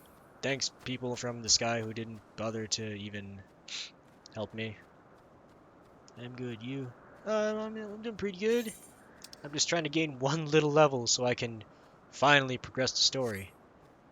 But so far, it's not happening.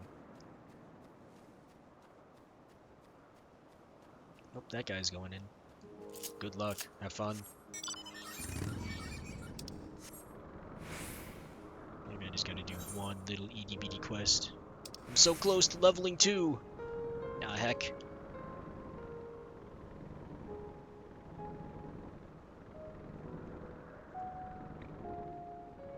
And I haven't even slept yet. Should probably sleep.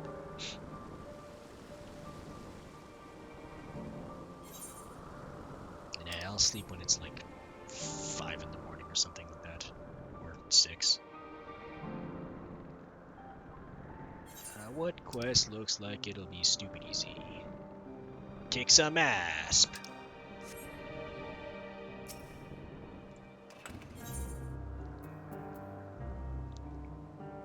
Oh, and we've got some food. Sure, I'll take it. Oh, curious! A familiar bearing armaments? You must be special indeed. As it happens, I may have use for you. Would you care to assist me by capturing a few Ophians? In exchange for a reward of sorts, naturally. I should warn you, however, they tend to be rather uncooperative. Aggressively so, in fact. The familiars previously recruited for this task all met with most unfortunate ends. A terrible waste, but let us not dwell on such things. Oh, cool. Here, take this ethereally imbued rope, and use to restrain the Ophians. Remember, I require living samples. They are extremely valuable, so if you must choose between their lives and your own, do the honorable thing and let them kill you.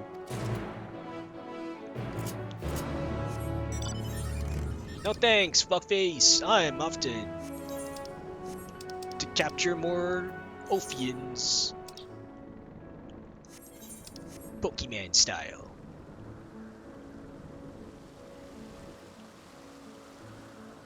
I'm really close to completing my Pokédex on Pearl 2. All I'm missing is the Pidgey lineup, which only occur during swarms. A couple of Pokemons I need to breed to get their first to get their basic stages. And Diamond exclusives. And that's it.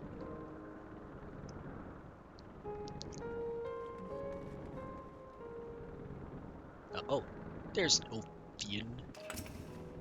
What's up?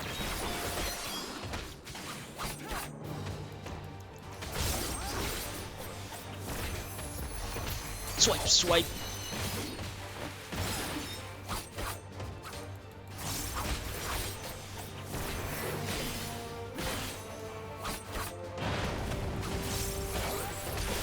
Oh, wait, no. Use key item to sting. Yoink.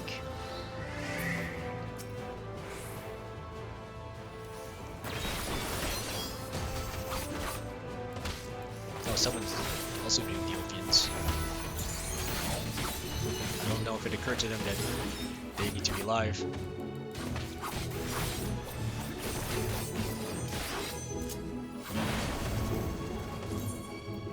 Item. Oh. Item. Item. Oh, item. Ouch. There we go.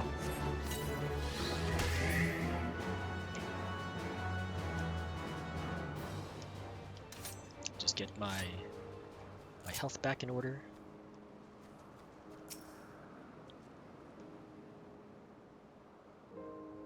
Then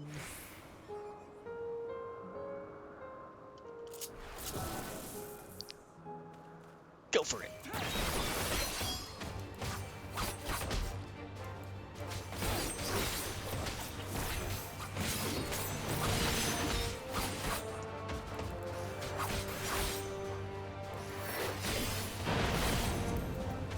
Oh, don't emote.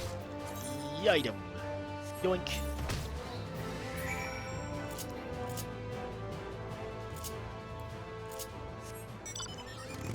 That was a lot easier than this stupid fate over here.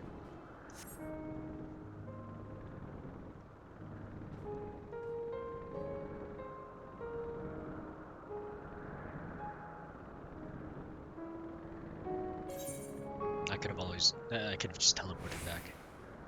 Oh well. I always keep forgetting to teleport.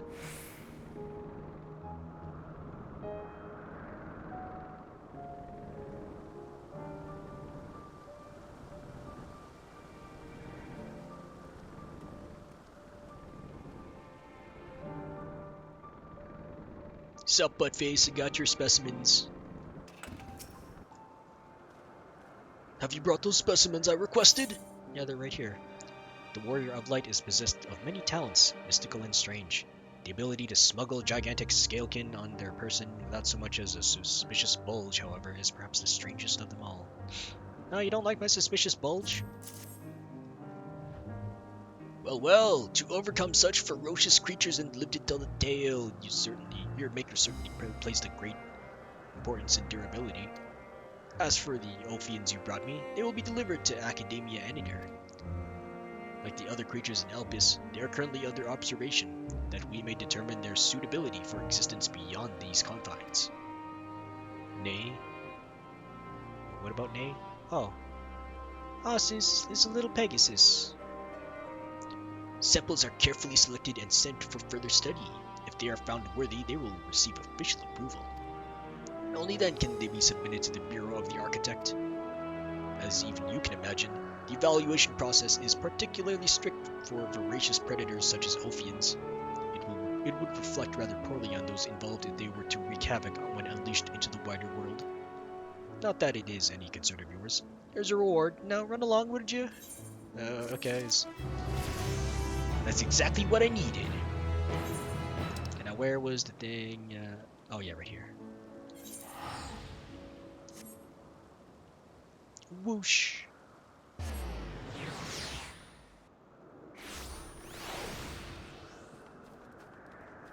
I could have also done the ether current thing here over here too. Oh, what other currents for this place? A lot, and I haven't found one. Well, he wishes to discuss the plans. Where to go now? If there is anywhere you'd like to visit before we leave, I should be glad to show you the way. Oh, there's a dude. Hermes has not yet outright refused his position with the convocation, merely postponed the decision. As such, I may as well resume my assessment.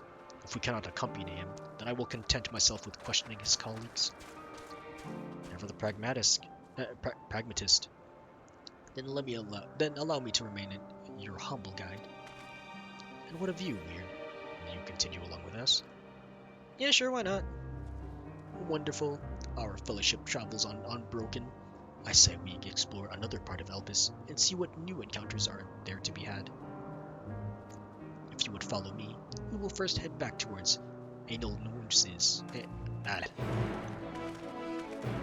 Anagnosis. Come on, controller, what oh, there it is. I can hate this controller. Or rather, I hate its connection. Right. Oh, it's really? Sure is finicky today.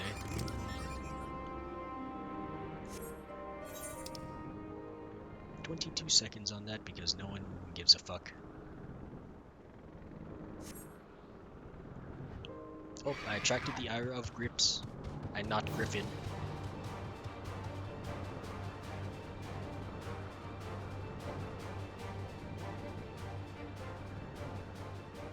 No, I should have stayed in the character. Cast Glamour! There we go. There we go.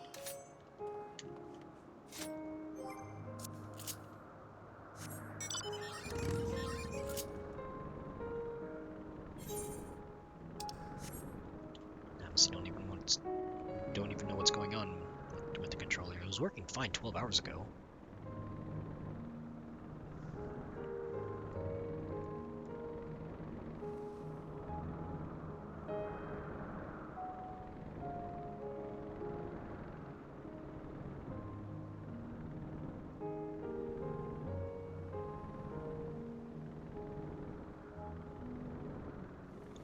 It's a deer bird?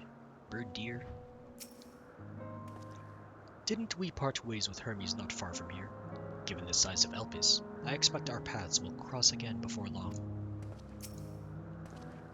From here, you follow the path northwards to Notonius. There we will find one of the teleporters which facilitate travel between the Isles of Elpis. Islands. First-time travelers must be accompanied by someone with the requisite permission, which I have previously been granted. We only need use the device together once, and henceforth you will have leave to use it freely. Shall we? Oh, that's why I couldn't go to the other side before. Because it's story locked.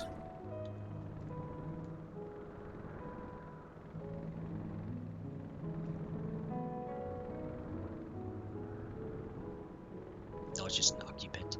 Pete. Occupatee. Peta. Occupita. Bird thing. Yeah, I'll just call it bird thing.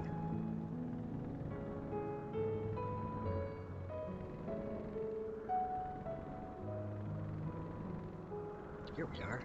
Back again. Unless the need is pressing, I want to be tracking Hermes with my ethereal sight. 'Tis poor manners to spy on someone's comings and going in such a fashion, so don't ask. Oh, it was Ebbitsock's voice. Social conventions notwithstanding, perceiving ether requires deliberate and intense concentration, and we otherwise keep our eyes on the corporeal world. Oh, so it's draining. Here we are, Notonius. This teleporter will take us to Talimelios Zephyros, the Western Land. That's it right there, looming large over us. Oh, that thing. Step this way, and we can soon admire the view from above.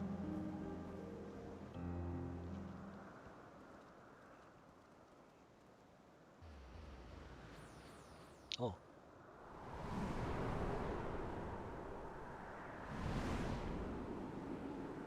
Oh, neat.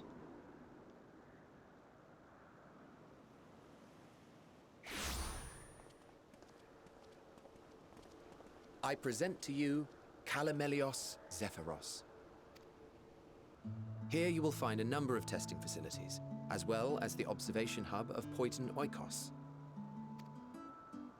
Right then. Let's begin by... Oh, it's Well, an Arrayus. How delightful. it's a dust bunny.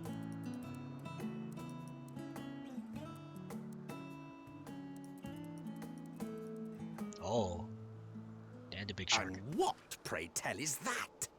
It's a daddy shark. Do do do do do do do do do do. Ah, that's a new species of shark. We approved the concept but a few days ago. Sharks are among the most popular sea creatures. Rare is the day when someone does not submit a new concept. At first, they were largely orthodox, consideration given to such things as size and environmental impact, and then a whimsical someone thought to bestow it with flight, another superior intelligence. And then the floodgates burst. Concepts with multiple heads, or arms, or legs, or Multiple arms heads. and legs, and Arms so on and and so legs. forth. It was getting absurd.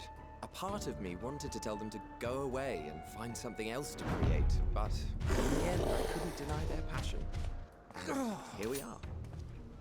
Oh, that was a very enlightening explanation. Oh! Whoa! Oh. Whoa. That was too close. Are you unharmed? Oh! Heidelin? Well now, if it isn't a pair of familiar faces. Banar, that we should meet you here. Oh, Vinat. Bro, she's so cool and so beautiful and so cool.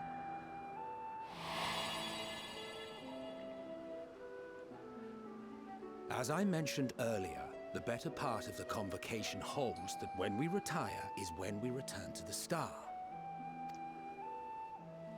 Well, she is not among said majority. Even after stepping down, she carries on with her work. Vanar is her name, and she is the previous Azem. Oh!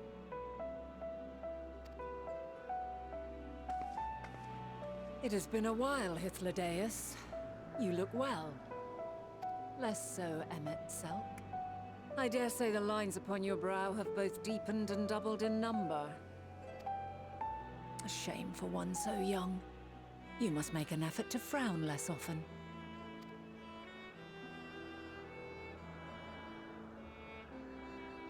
Easier said than done, thanks to your unruly successor. How is he, if I may ask? Incorrigible as ever. Rushed headlong into a volcano on the brink of eruption just the other day. I should be glad to share the tale in its entirety later, if you're so inclined. At a volcano? What? Oh, you know I am.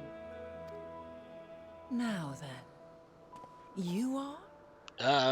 It's me.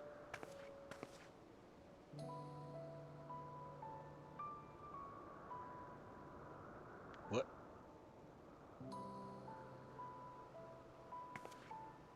Can she see?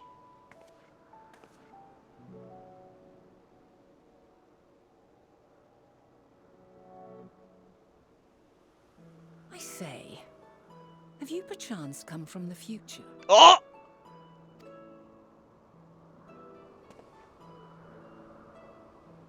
I do not believe we have ever met, yet I sense my magic upon you. Therefore, if I wove the enchantment, I could only have done so at a later point in time.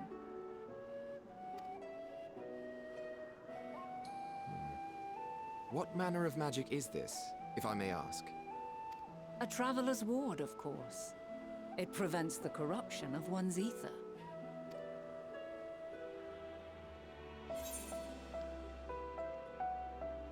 Does it protect you from enthrallments by primals by any chance? Or icons?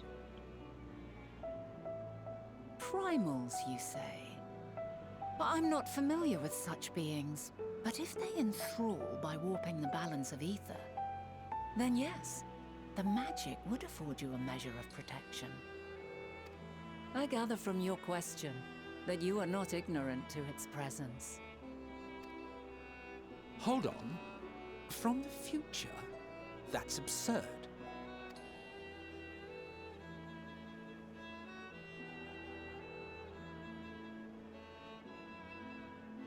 What is it? Are you unable to speak of the matter? I want to, but I also don't want to. The reality to which you must return exists as a result of the final days. You cannot reshape the past to undo the tragedies of the present.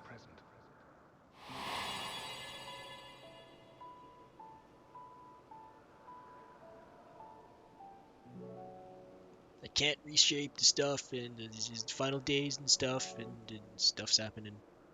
So, your actions here will not change your history, but they may yet affect the course of ours. How very exciting! I'm quite fond of delving into the unknown, and there's naught more unknown than the future. Until a moment finally arrives, we cannot know for certain what will come to pass, regardless of our supposed foreknowledge, so you needn't worry for us. More importantly, that you should go to such great lengths as to travel unto the past bespeaks the gravity of your quest. Will you not reveal it to us? Mayhap we can be of aid to your cause. Should I? Oh. If this is true, then you've been keeping quite the secret to yourself. As a representative of the Convocation, I will hear it all. Your identity, purpose, everything. Oh man.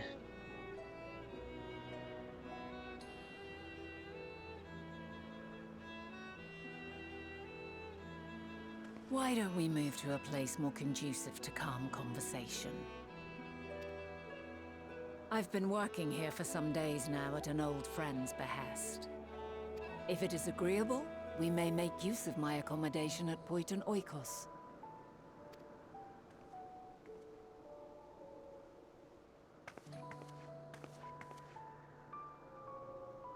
We were meant to meet. I am certain of it. Else I wouldn't have marked you so clearly, and sent you unto myself in the past. It's precisely the sort of mischief I would get up to, and quite inspired, if I do say so myself.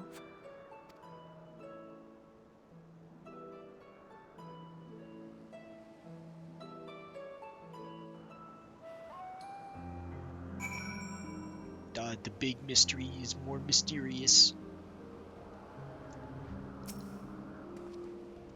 And there I thought you were a harmless stray familiar. As far as I'm concerned, this nebulous talk of the future, this and changing history, that can wait. First, I need to find out exactly who you are and what you hope to achieve here. Apocalypse, bad. The future. Our future. I am deathly curious to hear more. My apologies, but before we move along, a colleague has tasked me with a matter which I'd rather not leave unresolved. It involves finding a certain concept engraved crystal, and the quick-fingered Aureus which made off with it. Oh, that thing. An Aureus, you say? I think we might have seen the culprit before, being distracted by that business with the shark. Would you like us to follow its ethereal trail? That would, of course, lead us only to the Aureus. There's no guarantee that it hasn't dropped or stashed away the crystal you seek. Please, even that much would be enormously helpful. While you are hunting down the thief, I can follow behind and scour the forest floor just in case. Could I ask you to join the search? I would appreciate another pair of eyes to cover the land to the west of here. Sure. Many thanks. There is a small bridge leading to Poiton Oikos. Let us meet up there once we've exhausted our efforts. I get the feeling I'm about to find it myself. Oh, what is that? What's this? Oh yeah, that's the teleporter. Oh, what are you? Oh, it's a curl, but also not a curl. Melanian. Be careful not to draw its face.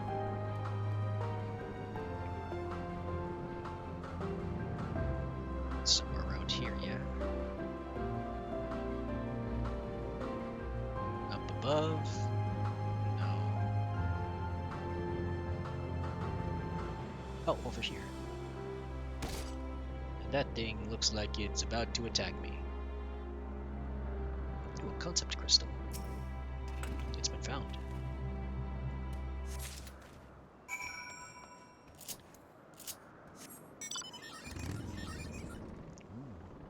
That's a tower. With a bridge? Tower bridge?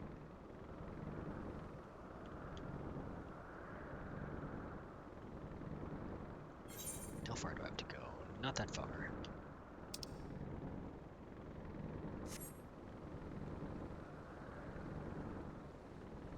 Oh hey, I found the thing. The problem you present is vexing enough without adding the old Azem into the equation. Ah, and she wonders why these lines upon my brow grew deeper, when she herself wields the hammer and chisel. The Azems, both mentor and student, are a force to be reckoned with.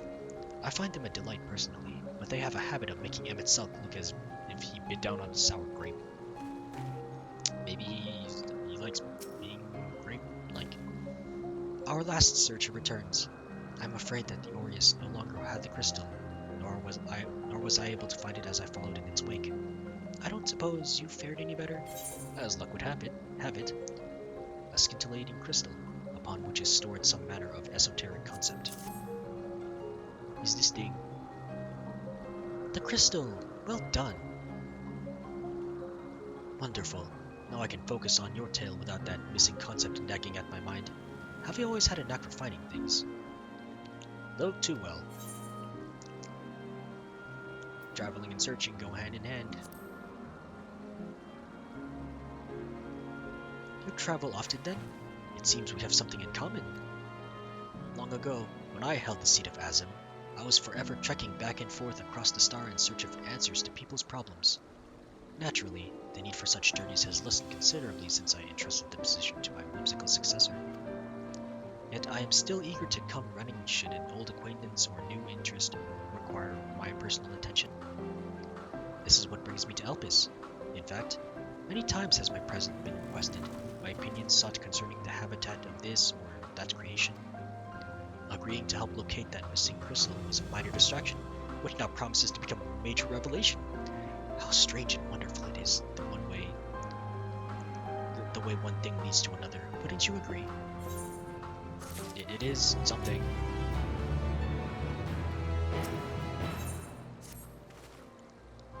Thank you again for your timely help. Now then, it is time I return this stolen property. If you would go on ahead to my accommodation, I will join you as soon as I have attended to that task. Follow the path straight ahead to the building at the top of the slope. I have the entire place to myself, so we can speak without fear of being disturbed or overheard. Well, it is of grave importance. Maybe I can prevent the calamity in this timeline while figuring out how to prevent it in my timeline.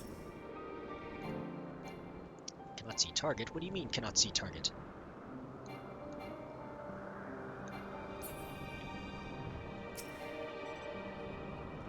Oh, there it is. It was above.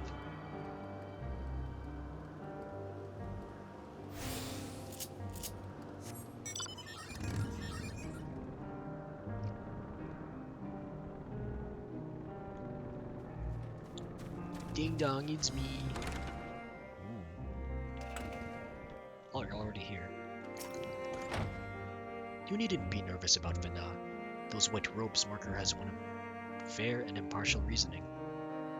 Oh, is that so? Aside from the emissary, Elidibus, such garb is worn only by those who have stepped down from public office to serve as advisors. Whatever you have to say, she will listen without judgment. Yes, this will be far more comfortable than interrogating you on this side of the road. Welcome to my temporary abode. Please, make yourself at home while I put on some tea. Oh, there's tea? I don't really like tea, but no, I'll take some. Oh, this is different music.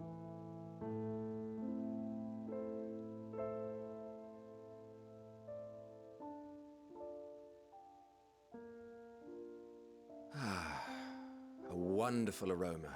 You sense the I presence feel of a more powerful relaxed mark. already. Oh, hunts. I don't even do hunts for nuts. Would that I had sweetmeats to offer, but I travel light out of habit. There's plenty of hot water though, so please have as much tea as you like. Now then, will you tell us your tale? Okay, where do I start?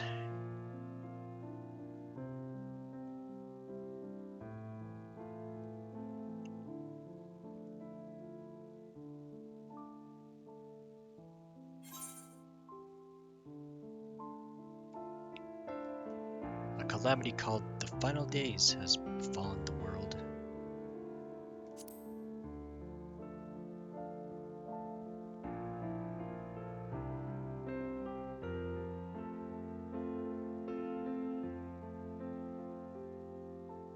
Why don't you start from the beginning? Okay. So there's this one thing is everyone here is gonna die, and they're like, no, this is Zodiac, and then Zodiac's like, yeah, but the people were like, no, let's not, because half the populace was like, no, I mean, dead and sacrificed, so Hyden was like, no, we're gonna seal him up, and then that happened, and now Zodiac's gone, and now we're all fucked. Now the Final Days is happening again, and we don't have a Zodiac.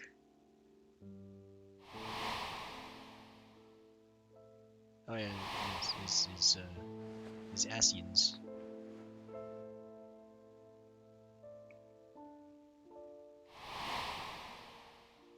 And then, oh yeah, that the future? I mean, the first? Then we punched Zodiac, and then saw the moon and stuff.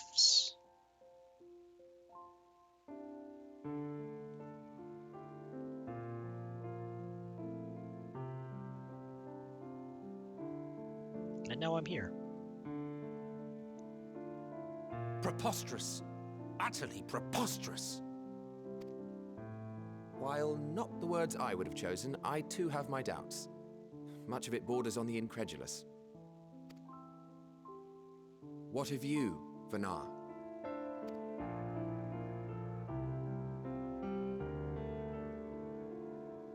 Not knowing the precise details of the first final days, it is difficult to determine the veracity of the tale.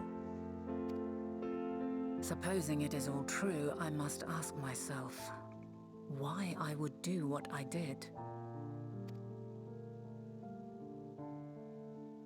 Why would I feel I had no recourse but to oppose the 14 and create this Hydaelyn? Circumstances change, of course, but it would not have been an easy decision regardless. No, there must have been a reason. One compelling enough to force me to take such drastic measures. Then there is the Elpis flower, which I said would serve as a guide. That it's of import to your mission is plain, but your presence here leads me to believe that this place also holds significance. But what could it be? What are we meant to accomplish? Might it not be simply thus? In the future whence he came, the final days could not be averted. Mankind has no choice but to flee the star. By alerting us to that eventuality, perhaps you wish to pave the way for other futures. Theoretically speaking, it is a possibility. Yet if that were my primary objective, I see no reason to guide our friend to Elpis specifically. The capital and Amarot, or even my own home would be more logical destinations.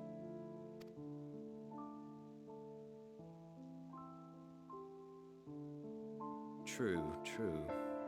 I note also that Hydaelyn did not specify a point in time to which he must return. By this, it may be inferred that it was not critical that we should meet. Alternately, she had reason to believe that our paths would converge, coincidental though it may seem.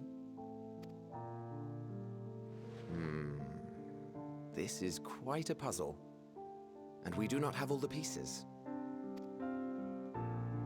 Hardly any, but we do have one immutable fact.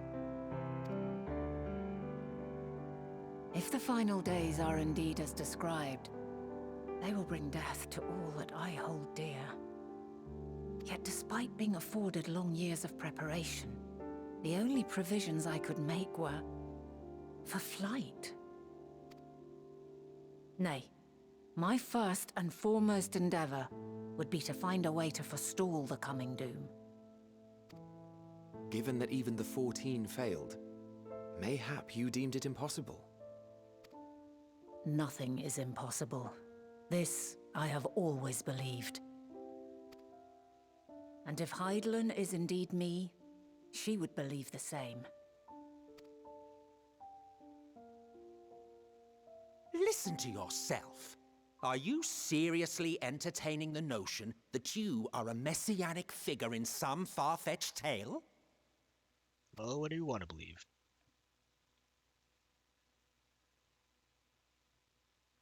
Well, I will not. I refuse to accept that our world could be undone by some unforeseen calamity. I also take offense to my portrayal as a megalomaniacal madman. To sacrifice oneself for the star is a noble act, and I would hold those who gave themselves to this zodiac in the highest esteem.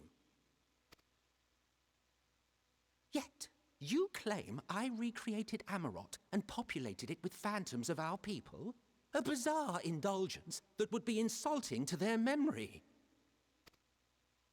Worse still, I even invited you there. Literally invited my own downfall. Why would I do something so idiotic and inexplicable?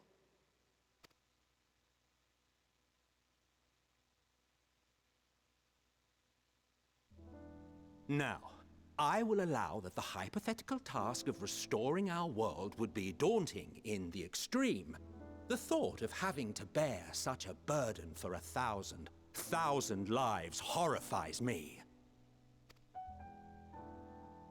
But I would never forsake my duty. I would never forsake my brethren.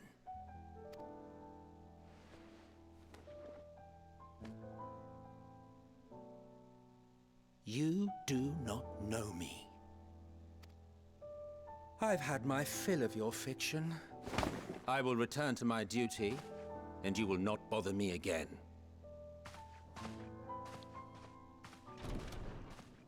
Emmett Selk, wait! Ah, he's just mad.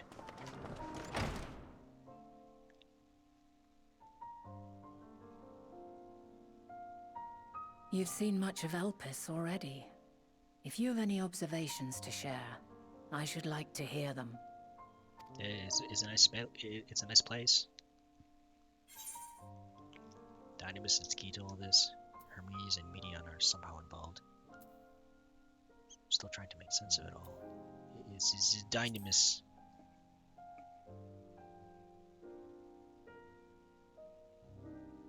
Ah yes, the energy distinct from ether. Though not my field, I have a basic understanding of Dynamis. And you say Hermes researched the phenomenon in the course of creating Meteion? Yes, I believe this warrants further investigation. With that settled, it is time for action. The missing pieces of the puzzle are here, I'm certain of it. And when you find them, the picture my future self has painted will be complete, and you will have your answer. Now suffice it to say, I will aid you in your quest.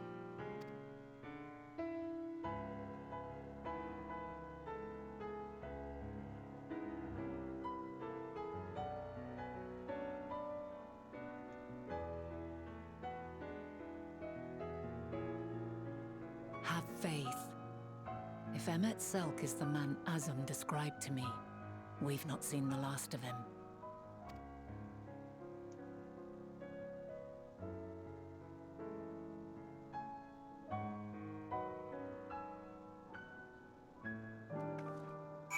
Oh, they're gone.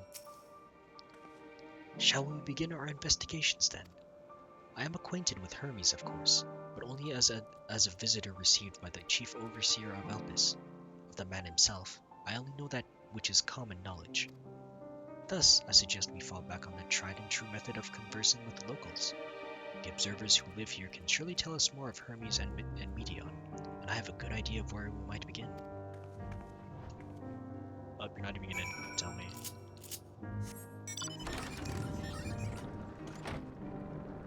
Oh, right here.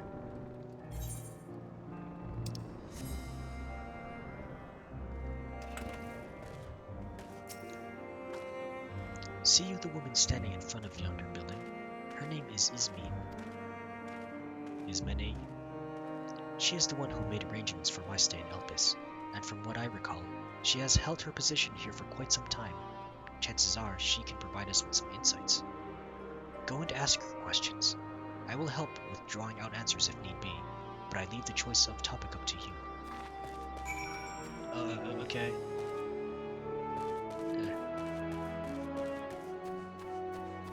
What's up? Questions? For me? Well, I suppose I have no other pressing duties at the moment. Oh, cannot be skipped. Oh, okay. Begin asking.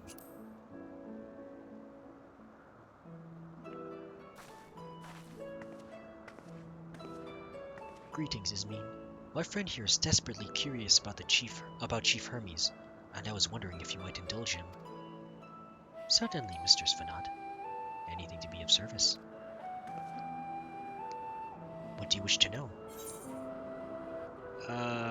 What kind of person is Hermes? Well, I can only answer from my own experience, but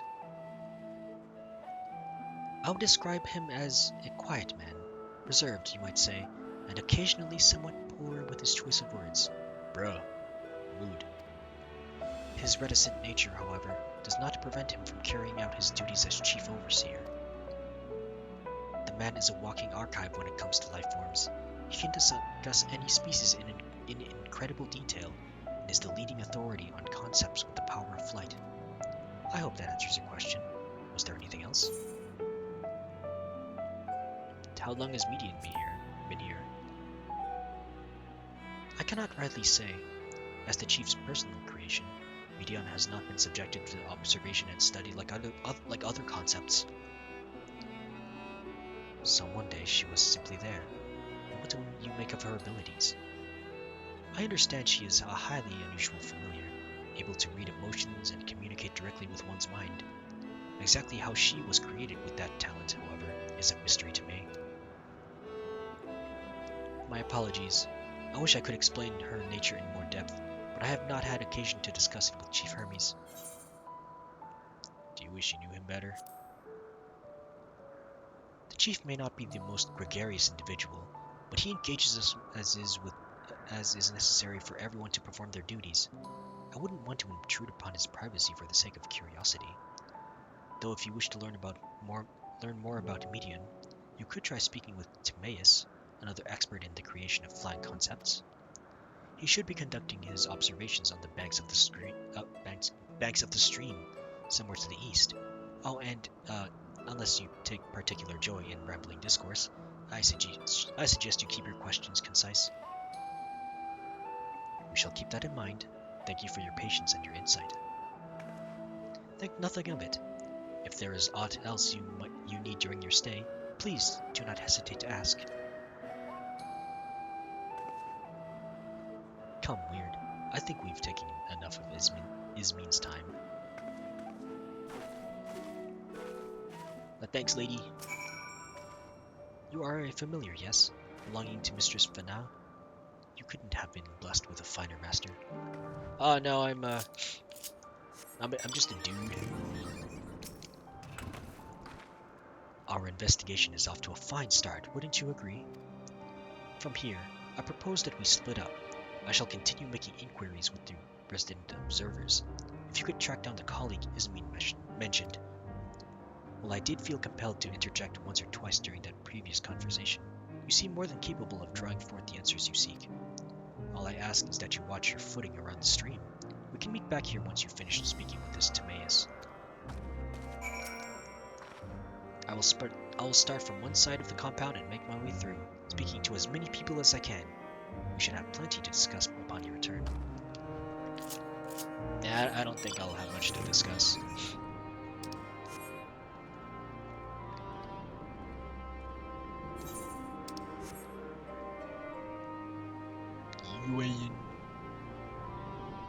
Oh, that guy's maybe you would explain what's taken such a liking to you. That's yeah, okay, good luck with that. Watch your footing in the stream. Joke's on you, I want a plane. Yes, I am Timaeus, but please keep your voice down. You'll startle the birds. Oh, more of this. So, what is it you wish to speak about? What do you think of Chief Hermes' flying creations?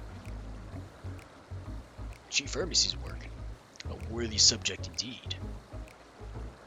Those beings which soar through the clouds, majestic and graceful, are ever a favorite of creators. Even now, with so many varieties in existence, the flood of newly imagined concepts continues unabated. What sets the chief's creations apart, however, is how they benefit from his boundless knowledge of the celestial realm. Birds that climb so high that they disappear from view, others which traverse the boundless sky in moments, and all without riding the currents. I know none save he who can conceive such marvels. Even we who prize elegance of form above all else are dumbfounded by his genius. Meteion too is a marvel then? My opinion on that matter would be superficial at best. Despite my admiration for Meteion as a concept, I'd have never delved too deeply into the inner workings of her nature. I know that she has a gift for communicating via emotions, but otherwise her abilities are a mystery to me. If Chief Hermes should choose to submit Meteion's concept to the Bureau of the Architect, then will the design be registered for public scrutiny? Analyzing a colleague's creation before that step is frowned upon, to say the least. Of course, if he came to me, a fellow artisan looking for advice, that would be an entirely different story.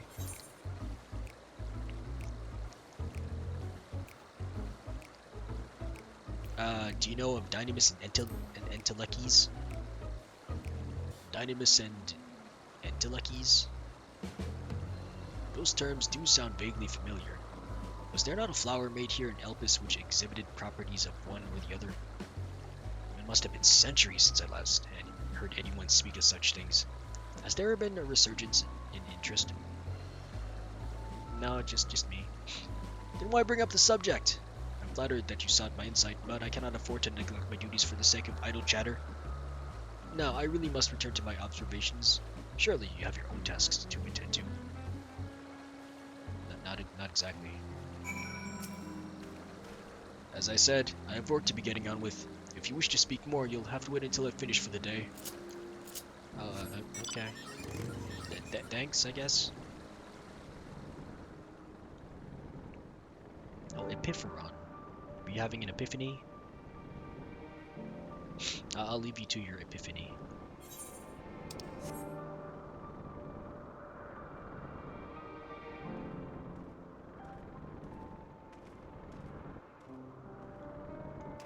What's up? Back already? That was quick work. You were obviously clever enough to head off any of that rambling Ismene mentioned. So, have you any new findings to share? Not exactly. I see. Even an expert in the field had little understanding of Meteion's capabilities, let alone an awareness of Dynamis. My questions resulted in much the same answers. Hermes' colleagues view Meteion as his personal project, and could provide no details beyond those which you just told me. Which lead me to believe that the only person with any significant knowledge of Dynamis is Hermes himself.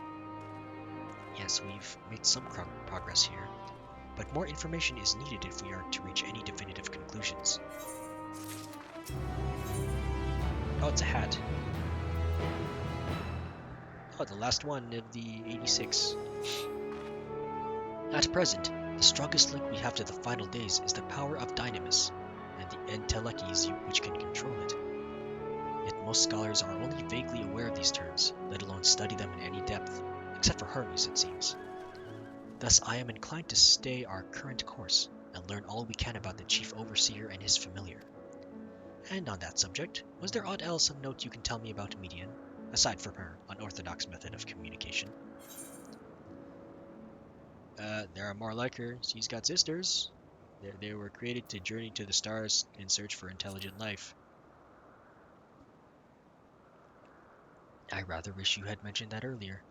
In any event, would you care to elaborate? I don't know, man. They're just there. So, these siblings of hers now travel the great expanse in search of deeper meaning. Thank you. Though the mystery at hand remains unsolved, I feel like you've touched upon a vital clue, one we should keep in mind as we continue. Next, I propose we take ourselves to Peripeteia Crystalline. Not far from here. Just follow the path to the west. And you went northeast. That's a close enough direction. Oh, it's the Schrödinger cat and a fat cat.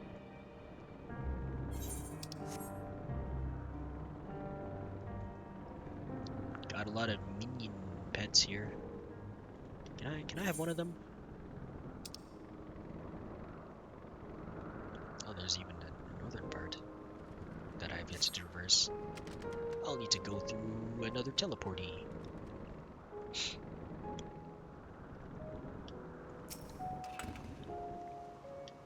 The tower and the one further along are both part of Peripeteia Crystalline, the facility where they archive all of Elpis's observational and testing records.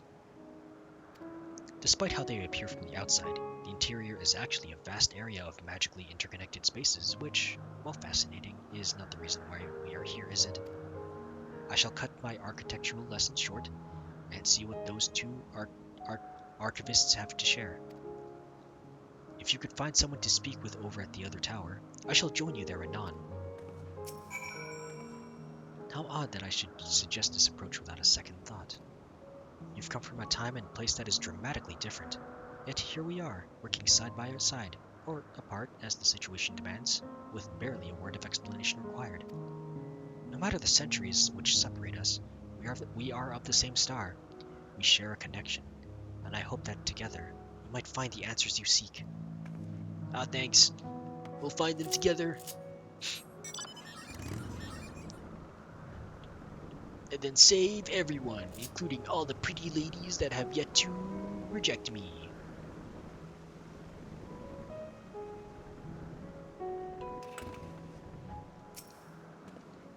You have questions for me? Certainly. Just a moment while I conclude my current appointment. Oh, okay. Take your time.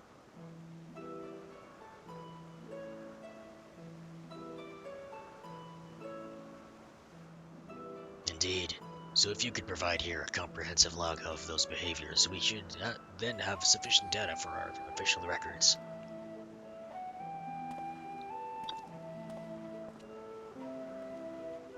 Now, what was it you wished to speak with me about? I've already forgotten.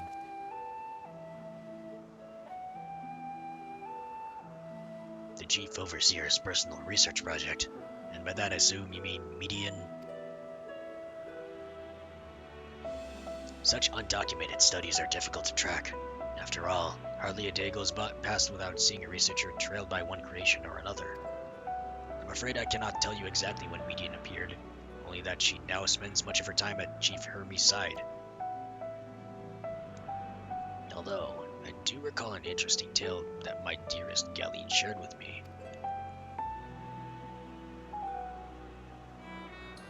Galeen is my partner, and fellow researcher here in Elpis. Oh, well, congratulations. She was returning late one night when she caught sight of Chief Hermes sending Meteion heavensward, a host of them.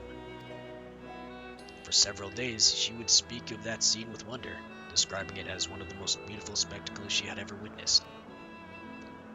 That sounds like a story I should like to hear.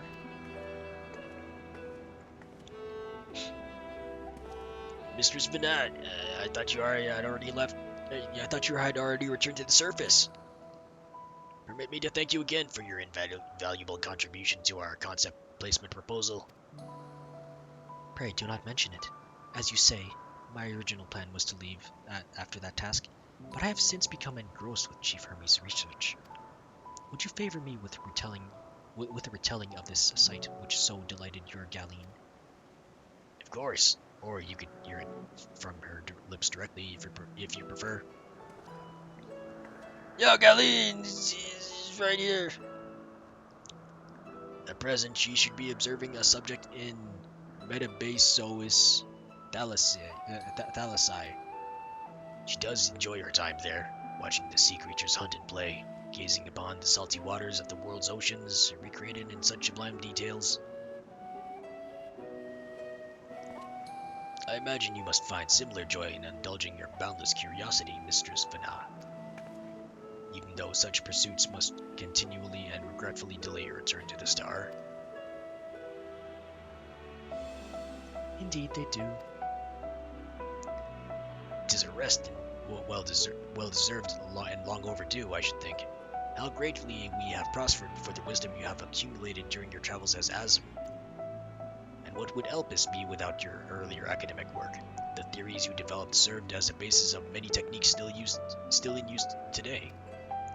Man is a creature of contemplation, but none embody that nature with as much enduring passion as you. Aye, I dare say there is not a soul alive more worthy of a return. I shall rejoice the day you depart on your final journey. I will be honored. Well, shall we take this opportunity to meet with Galeen in person? Then allow me to reconfigure the door to the archives here. It will take you up to the Skyway, and spare you the need to avoid hostile concepts on the ground. That will be most helpful, thank you. Oh, it's a teleporty.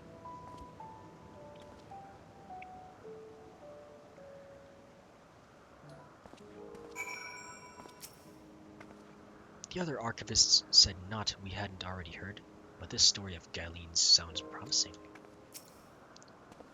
I have opened the path to the Skyway. Once you pass through the doors, simply walk straight across to the next tower and ask for admittance to the upper tier. Upon arriving to the upper tier, you walk straight across the Skyway and you will find yourself at the entrance to Metabasios Thalassai. Galeen will be eager to share her tale with you, I am sure. No, I don't know why it blinked twice. Oh, here I am.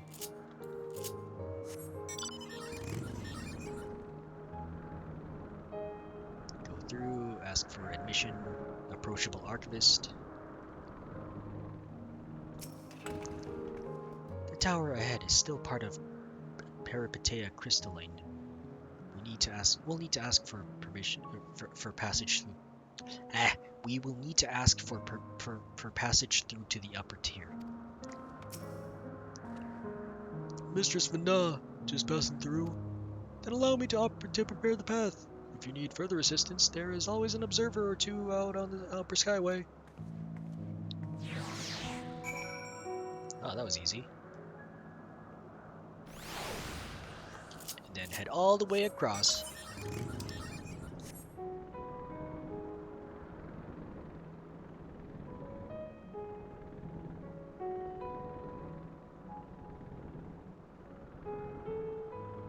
Oh, there you are. Unhurried observer. That door leads to the Thalassai, but perhaps we can trouble this person for assistance with finding Galeen. Mistress Vana, I was not told to expect. We would have prepared an official welcome. Tee-hee-hee-hee. Please, there is no need for fanfare. I only wish to speak with Galeen, if that might be arranged. Yes, Galeen, of course. I will inform her immediately. But she may be engaged in a testing phase. You could be in for something of a wait. Should I know of your business? Should I let her know your business is urgent? Begone, bot! Ben.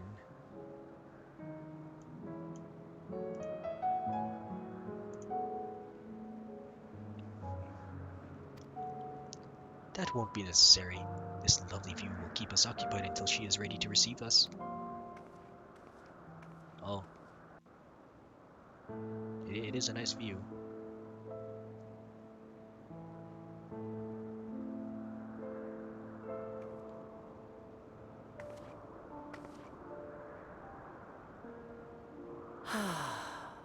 A delightful breeze and a breathtaking view.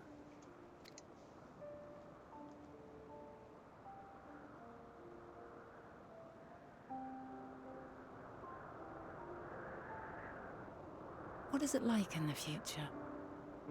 Is the world still a beautiful place? Not as much as this. There's a lot of different places and some parts yes, others not so much.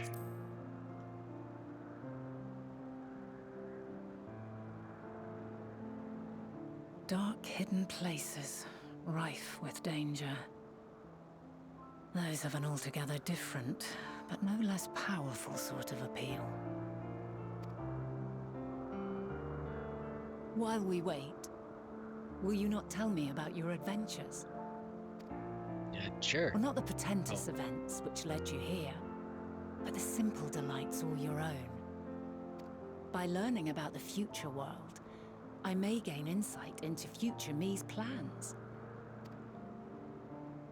But more than that, I have an interest simply as a fellow traveller. Short of going somewhere oneself, there's naught more stirring than hearing another's account. Well, there was this one time when this one guy was blown straight towards the moon, then he landed back here, and he claimed himself to be a super good detective, but he was just a bumbling idiot. But he was cool. I only got to the heavens word portion, but I didn't finish that up, which I really should.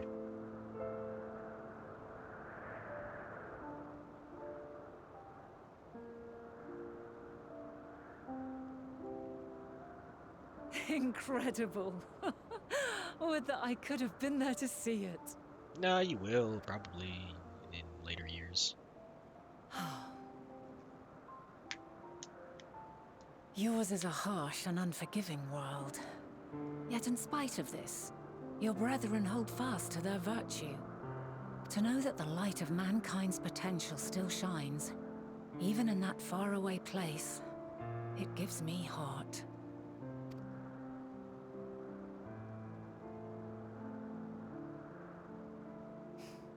Thank you for regaling me with your tales.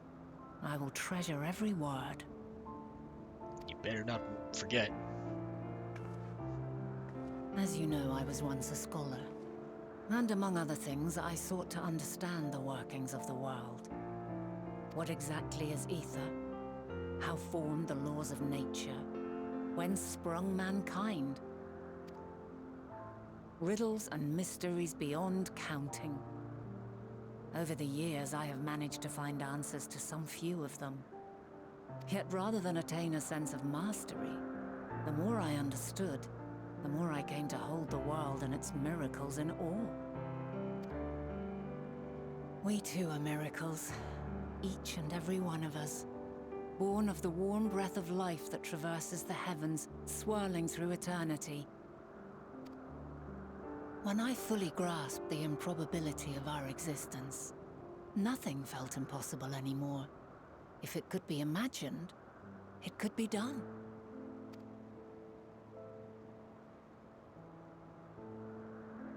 A passion swelled within me, an epiphany dispelling all preconceptions of what was natural and true, and a presence without, immense yet intimate.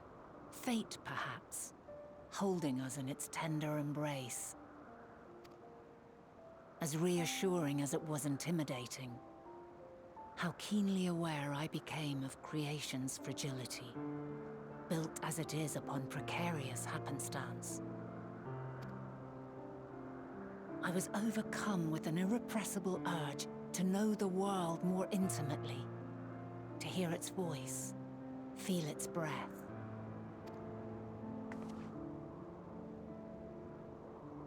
I ventured forth on a journey that very day, so very long ago now.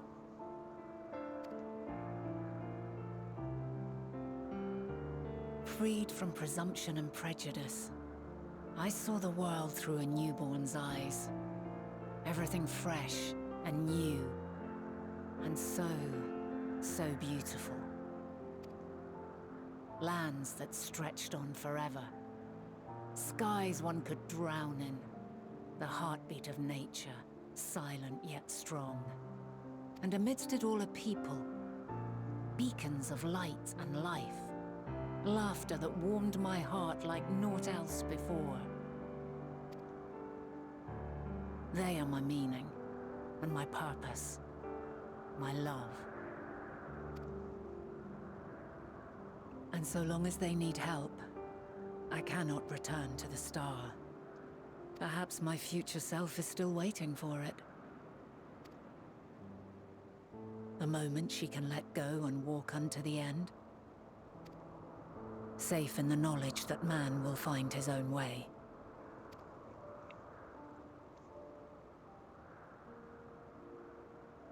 You, who are our future, tell me this, and tell me true. Has your journey been good? Has it been worthwhile?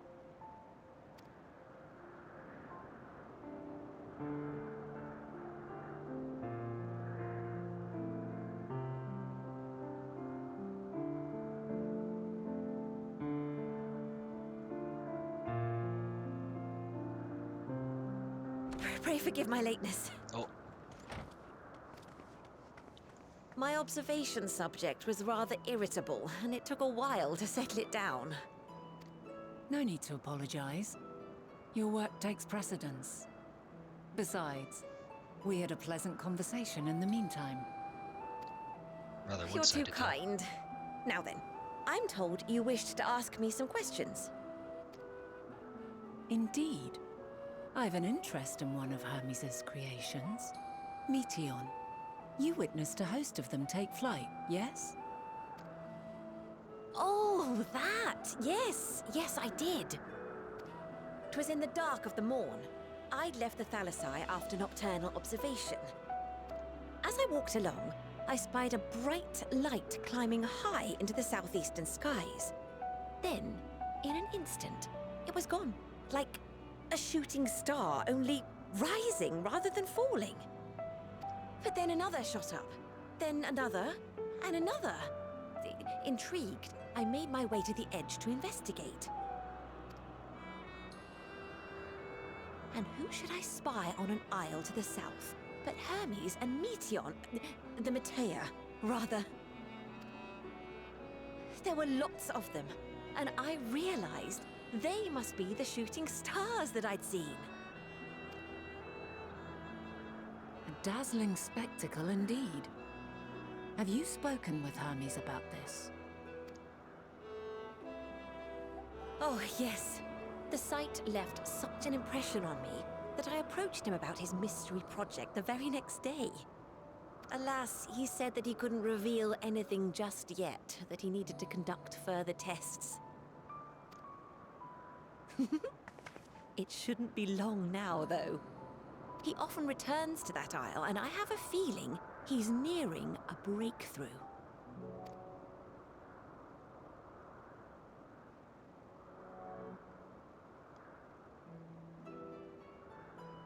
Splendid.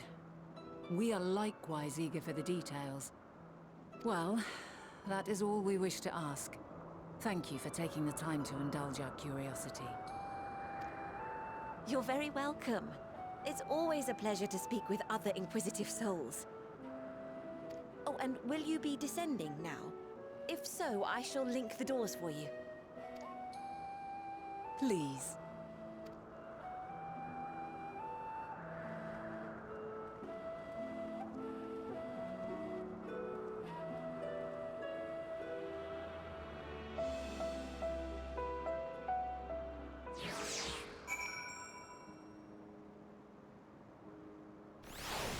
Oh, we're back. Wait. Check mark. So, another piece of the puzzle falls into place. From what we've learned thus far, I think we can safely conclude that Hermes hasn't been revealing the details of his research to others, which suggests that either someone will appropriate his discoveries and make use of them, or that Hermes himself will have the hand in causing the final days. So since we have no reason yet to suspect the former, we should consider the latter the more likely possibility. Proceeding under that assumption, our next step should be to divine why, or even if, you might desire such a terrible fate for our star. What? He dared do that? I should like to visit the site from which Hermes sent forth the Meteion. If we are fortunate, we might find some hint of what drives this research of his. Galeen said she spotted them in the southeast, rising from an isle she could see from the edge. If we stand at that same vantage point, it should not prove too difficult to locate the island in question. Let's take a look, shall we? Do do do do do.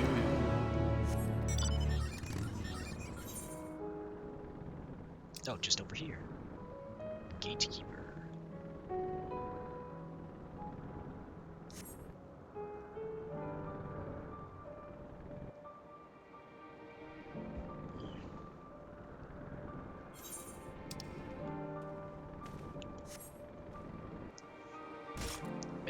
recent days my back has been hurting.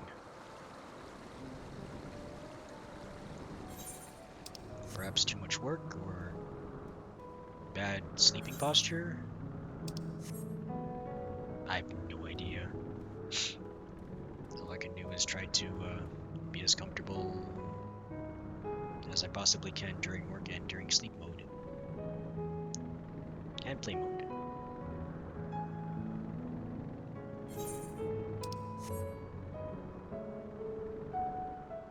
Or maybe I'm already old. Ugh.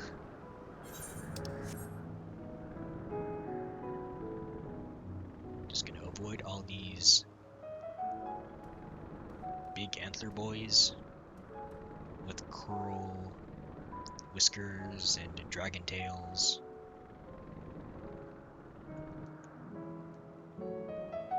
Around here. Oh, vantage point.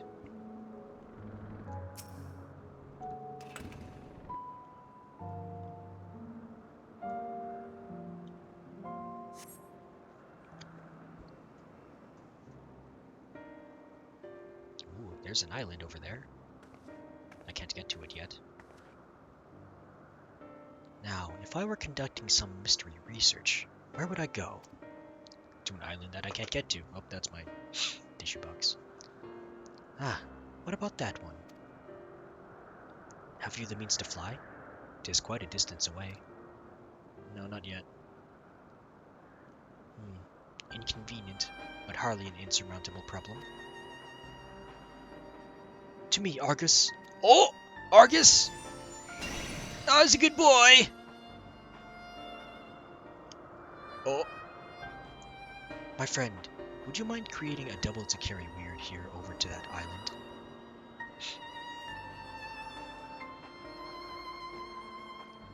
Oh, maybe he doesn't like me. Stubborn creature.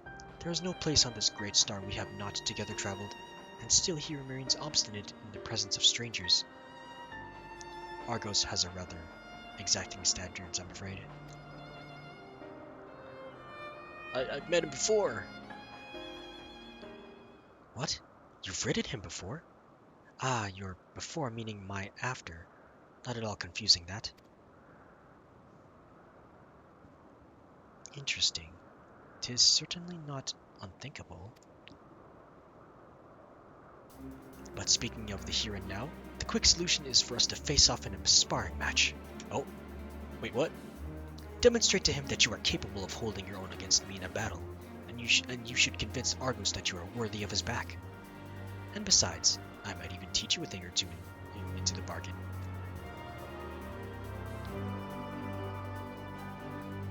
You seem doubtful, but useful lesson or not, it will certainly be a moment to remember, a memory of the distant past to cherish. What say you, traveler out of time? This man turns out to be female. Choose your battlefield! I dare you! I admire your confidence. Clear your mind and prepare your weapons. I will await you at the clearing over yonder.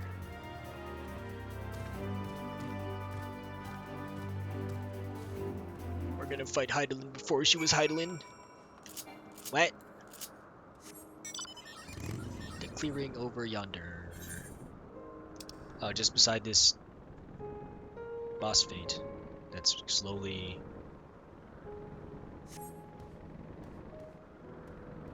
going. I'm slowly going. Can I even make it to that one? Of course I can. Oh, that's a lot of people. Primordial Cyclops. Cyclops.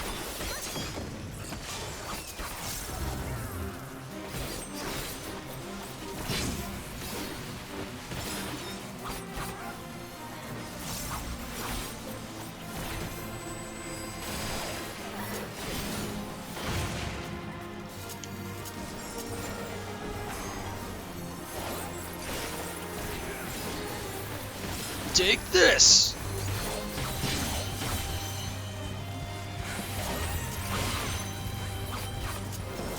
Done.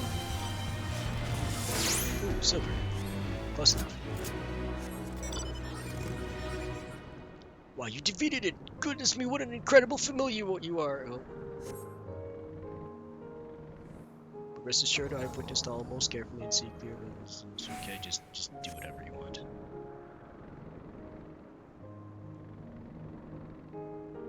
There better not be another fate linked to that.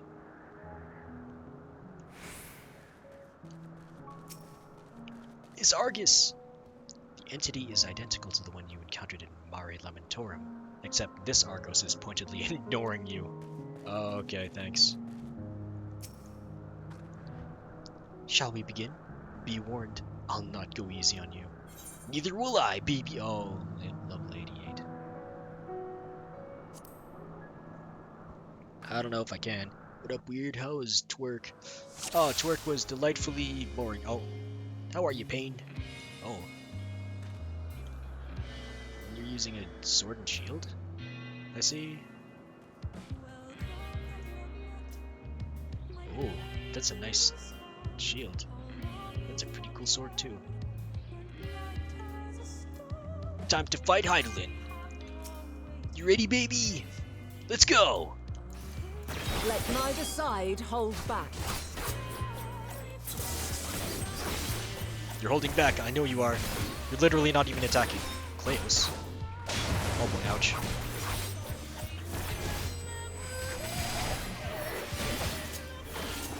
My blade sings!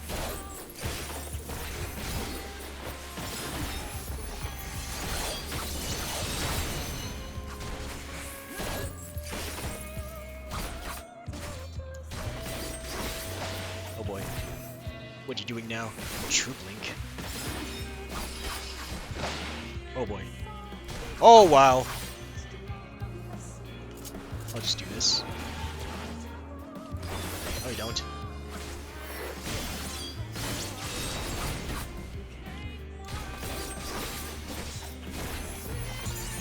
Oh, you're good. Oh, what's that? Good thing I looked. My blade sings!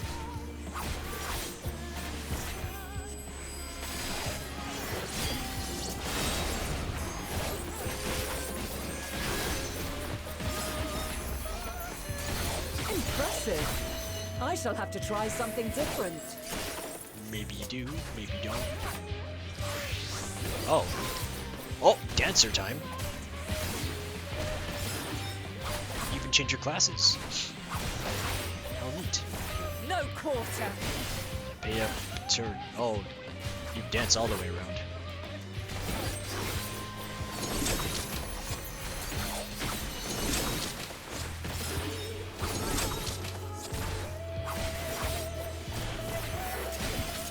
Have a taste. I see, I see.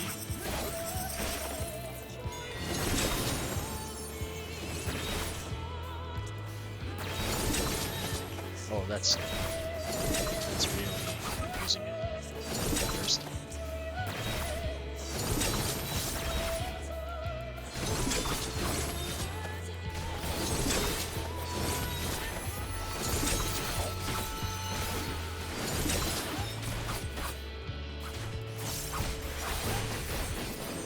I see you won't be easily overcome, but neither will I. Oh, a mage. White mage? Black mage. True arrow. Ouch.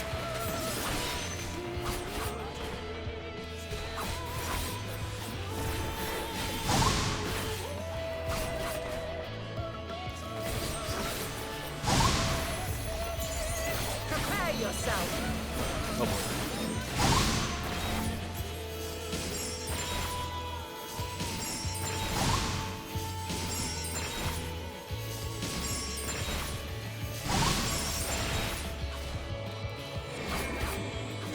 How about arm's length?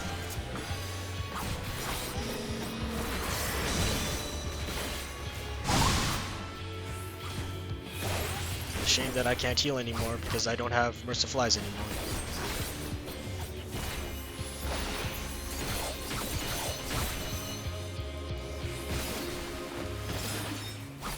Oh boy.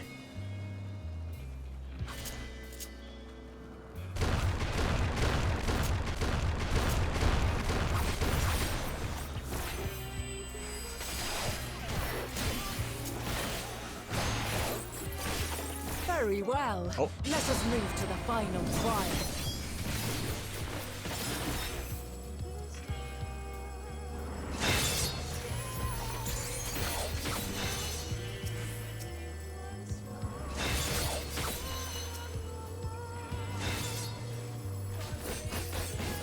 Oh, this is easy so far.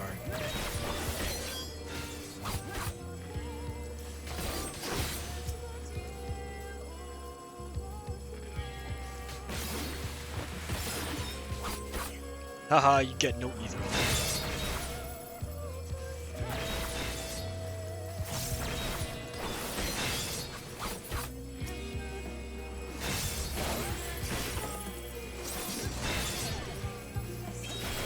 Oh boy.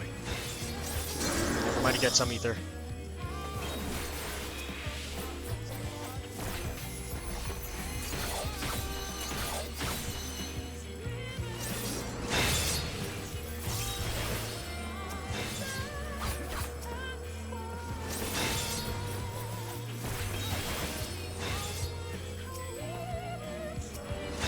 Oh, my things didn't activate.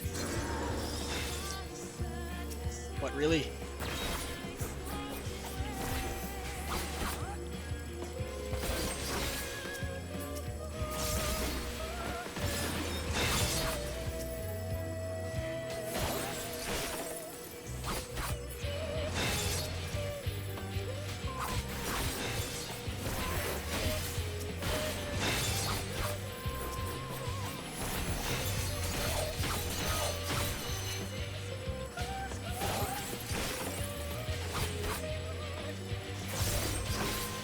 There we go.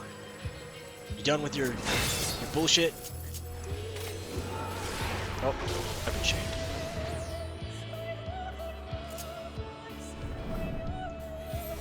Break your chains, shed your burdens, and show me your strength of will.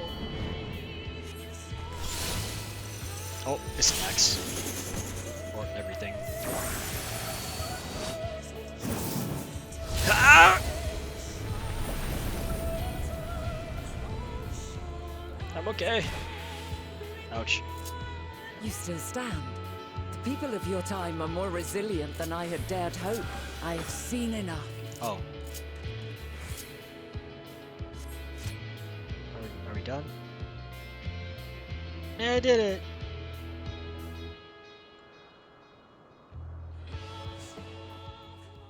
That was easy. What are you talking about?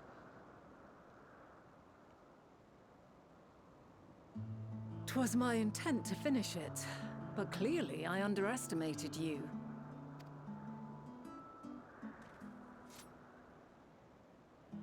One would think I never learn. I made the same mistake with Azam when we first sparred. Despite being less than half my age, his strength was astounding. As is yours. 'Tis plain you have weathered considerable hardship. Far more even than your tales would suggest. It seems we have both learned much on our journeys. Oh. Argus? Oh.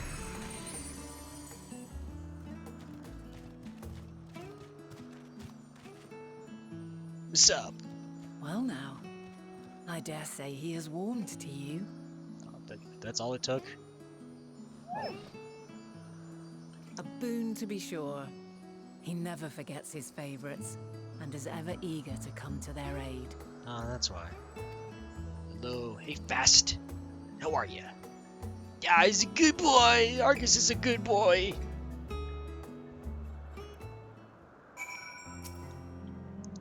Argos will soon have us standing on the very spot where Meteion made their departure into the night sky.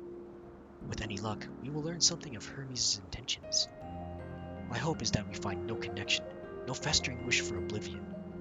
Then we might have Hermes and his considerable expertise working for us, rather than against us.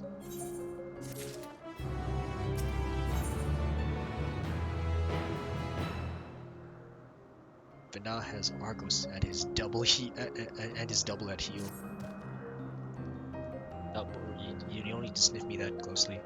Let us move over to the edge before mounting, shall we? That will allow Argus to catch the currents rising up from below and give us a smooth ride over to the isle.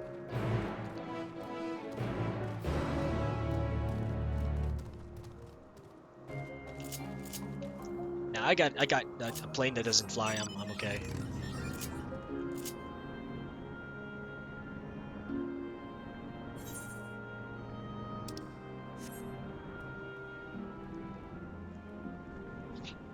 Oh, I'm doing just fine. A little tired from work and in no sleep, but otherwise pretty fine. I'm dreading tomorrow, though. Climb into Argus' back and we can be off. You know, I honestly cannot remember the last time he carried anyone but me. Well, how about right now? Argos motions his back with his muzzle.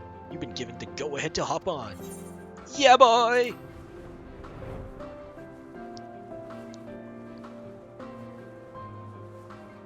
Isn't this pleasant? Argos certainly seems to think so. Oh, this is pleasant, and you're also wearing pants. I shouldn't be surprised, though. Everyone wears their pants underneath their robes.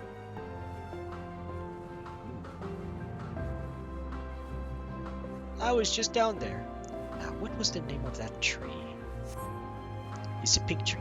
Noe something? Ah, Noe Tipophoron. What?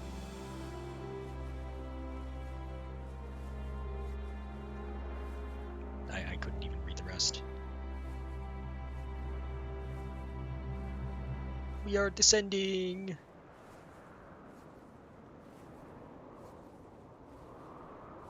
Brace yourself for the landing. I wouldn't want you tumbling off the last moment. Ah, it's fine. I tumble every day.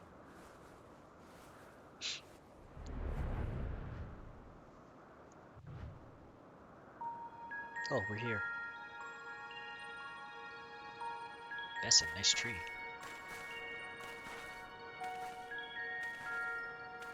Quite a small place, lacking even the most basic equipment.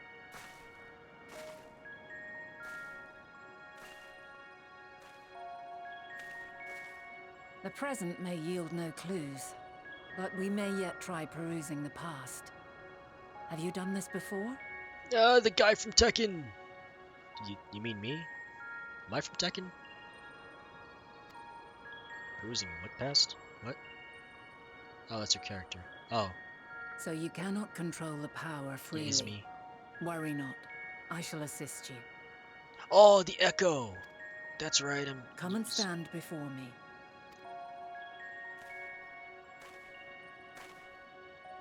What's up? There are two ways to see the past. Two ways? No way. The first entails peering through the walls of the soul in the moment a subject is recalling a memory.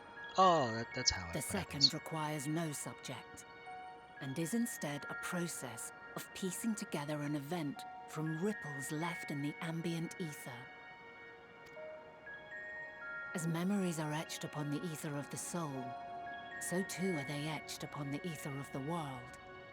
In this way can history be preserved. Such memories are given to fading, however, and can prove challenging to visit. But come, let us try. Close your eyes. Okay.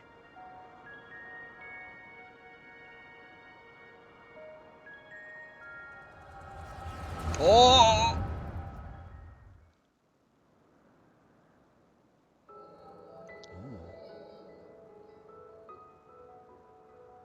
All units fully functional and proceeding on course towards their respective stars.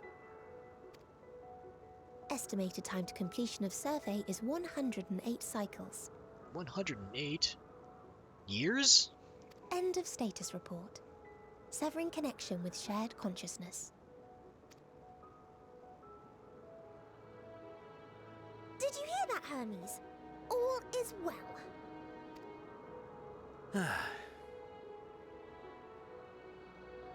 Yes, good tidings at long last. Every step of the way, I've been reminded how little we understand creation. How the universe defies imagination. But soon we won't need to speculate. We'll know the answers. What others live for. Indeed. And we'll owe it all to you and your sisters. I wonder what answers we will get. Whatever intelligent beings that exist out there are bound to be vastly different from us. Diverse in form and culture. Possessed of unique ways of thinking. Their conception of life and its purpose will be no exception. Completely and utterly unlike ours. Utterly unlike... how? I have no idea. Yet whatever answers we receive, I will not dismiss them out of hand. No, I will think earnestly on them all. And I will share them with our people, that together we may contemplate our own existence. Perhaps then our star will become a better place. Not only for man, but for all life. Meteion, though I gave you wings to soar the heavens, I did not teach you how to walk the earth. So loath was I to bind another living being. In the course of your long journey, you will learn from those you meet. Learn to walk and run and so much more.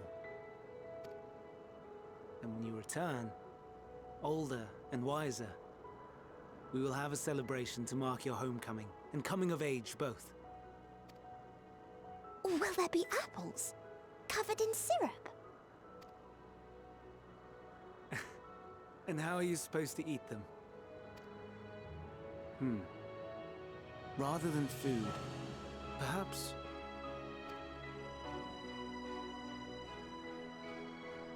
a flower.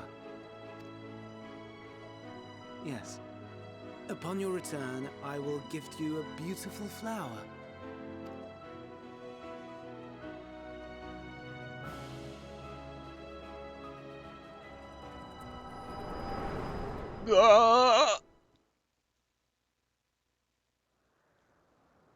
Oh, we're back. Did you see it?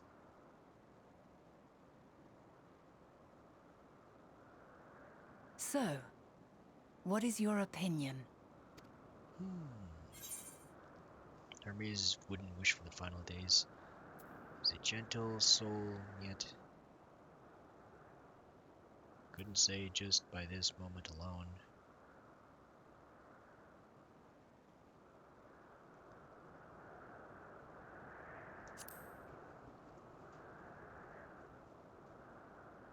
I need more information. As you say, that was hardly conclusive. Yet based on what we witnessed, I find it difficult to believe that they would deliberately seek to end all life. Be that as it may, we cannot rule out the possibility that they will play a part in bringing about the final days, perhaps unwittingly.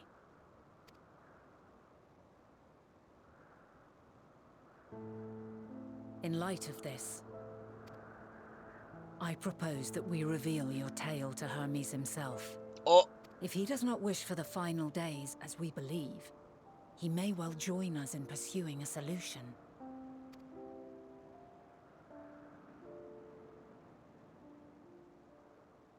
Yeah, well, sure, why not? Then it is settled. Let us seek out our friend with all swiftness. 'Twould not do to let such a pure soul be blackened by tragedy.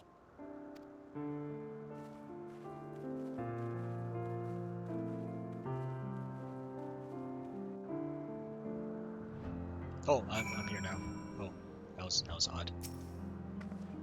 There are many number of places where Hermes might be in Elpis. What about at his place? But we could do worse than look in Ctesis Hyperborea, the largest facility. It stands in Ethoseletikos Boreas, Ethoseletikos, Northern Isle. I wonder, for an institution which claims to studiously research every species destined for release into the world, did you not question how they find room for all of them, find room for them all on so few islands? The answer lies within Ctesis itself.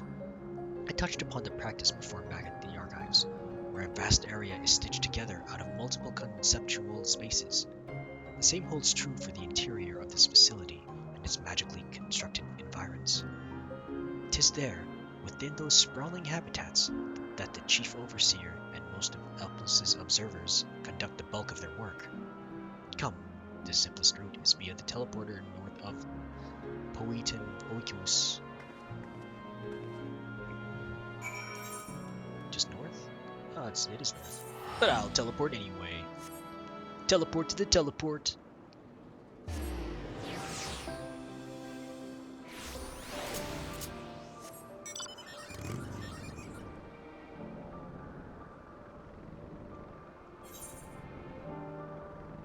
Oh, it's just over here. Man, they have a lot of teleports. Oh, am I going up here? Yes, I am. Ethoseletikos. This appears to be the teleporter Manat told you about. Motes of light yet hang in the air, suggesting the device was but recently activated.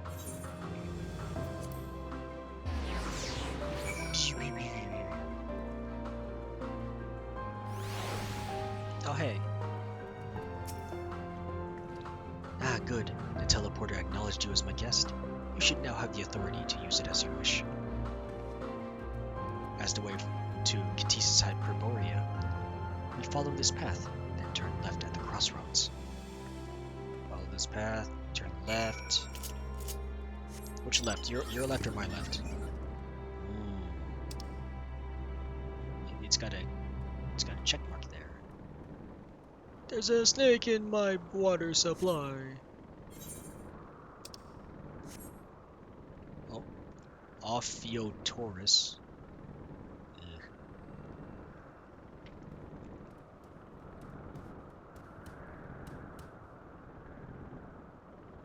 And here I am.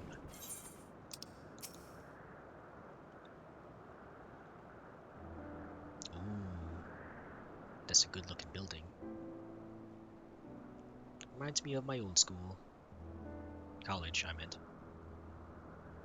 Before I dropped out. Here we are, the grandest research facility in Elpis. Oh, we should head inside and ask after Hermes' whereabouts. Hermes is at another facility, as we have just discovered. Oh. Oh! Yes, you too.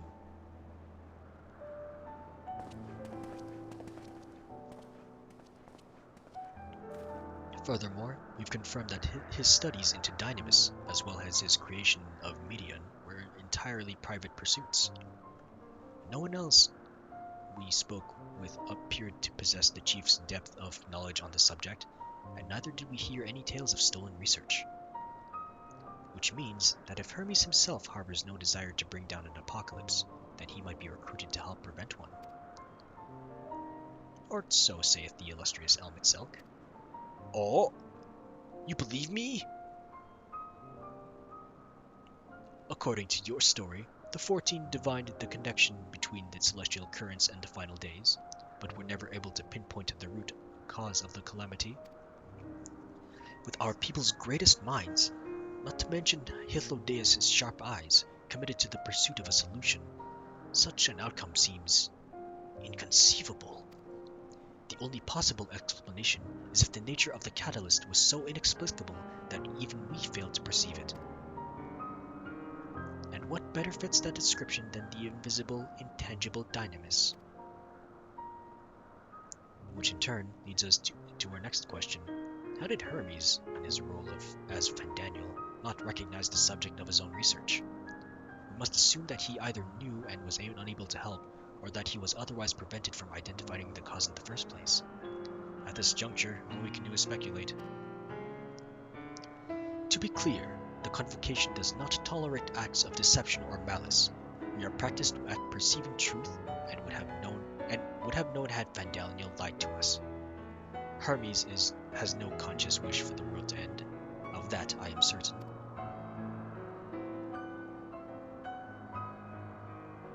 It seems there is more to the tale after all.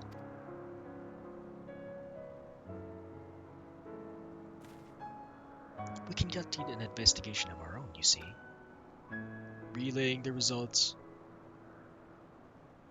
Hermes sent a bunch of creation girls into the sky to find space dudes. How comforting. We seem to have reached the exact same conclusion. I see no reason to delay further. This time we brought Hermes into the fold, as it were. Thanks for understanding, bruh.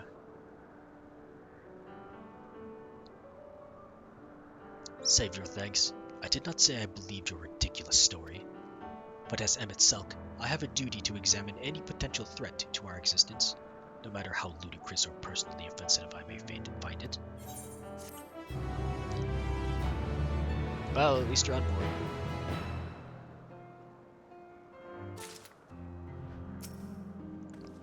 How lovely our merry duo has become a quartet.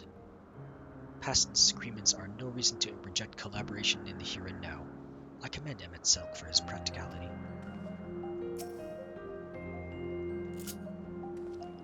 Do not approach me, do not speak to me, and do not dare presume to treat me as a friend. I am merely carrying out my duty. Okay. I think the time for leisurely exploration is past. If I might have a moment to adjust my vision. There he is, on the island next over. Meteion is with him. Hermes appears to be in the midst of an observational study, but I suggest we hurry over before they venture elsewhere. Head straight down this path.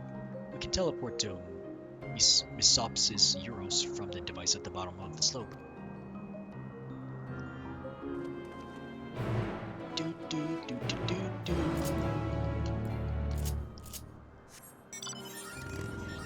I should be near the next dungeon, yeah? Eventually? Surely? Maybe? Please?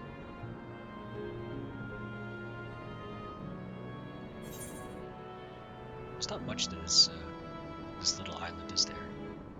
Save for mobs.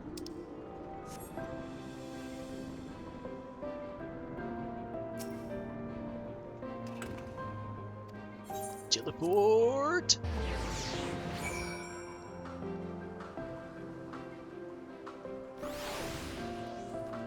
Oh, here we are.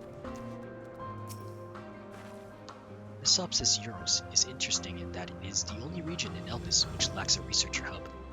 This is largely due to the nature of its observation sites, within which they let loose creatures anticipated to be unruly and dangerous. I have also heard tell that the area is kept deliberately sparse in the event that, well, let us just say that no one should live near the teleporter which provides access to a certain facility.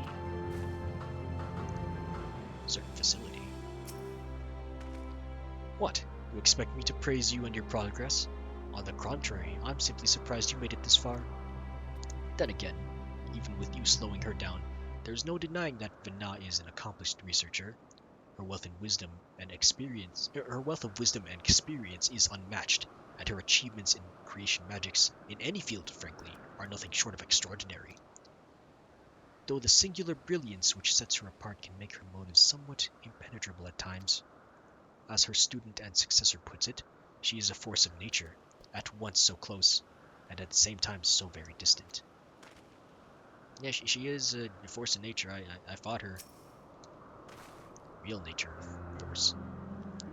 They are close by, within the Hungering Gardens. That would be the circular enclosure you see just up ahead. Well then, Weird, make yourself useful and bring Hermes out here to us. If I were to go, he would assume I was only there to press him on the Vandaniel matter. Of all of us present, you you stand the best chance of convincing him to put aside his work for the moment. But the creations in there are not exactly... Then again, perhaps Weir can handle them. He did survive a bout with Vanna after all.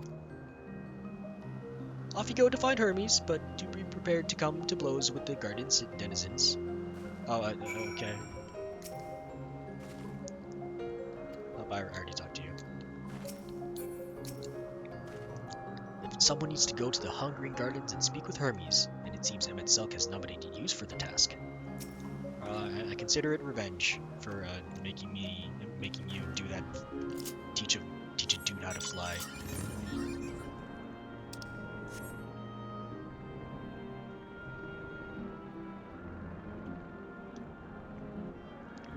Oh, I see a thing down there.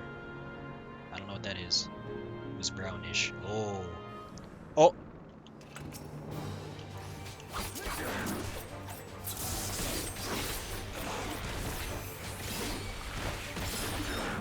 Can we not do this now yet? Please.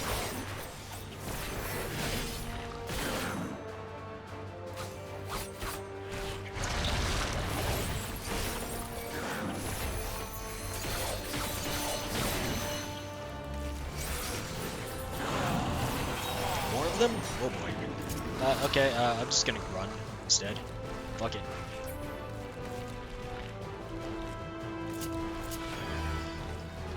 I don't see them anywhere. Oh boy. Search in the Hungry Garden. Oh, there you are.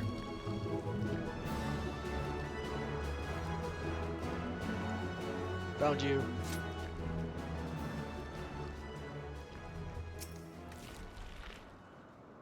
Weird. Where did you come from? You know, it's just the jaws of death.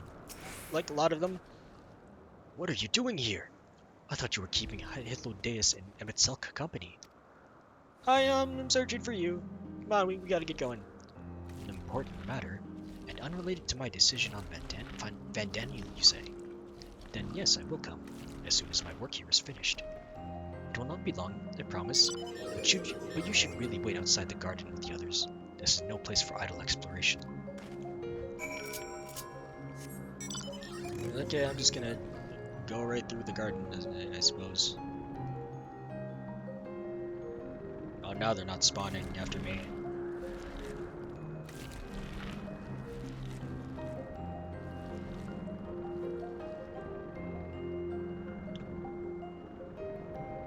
Oh, I like the hand. It's a nice free mount.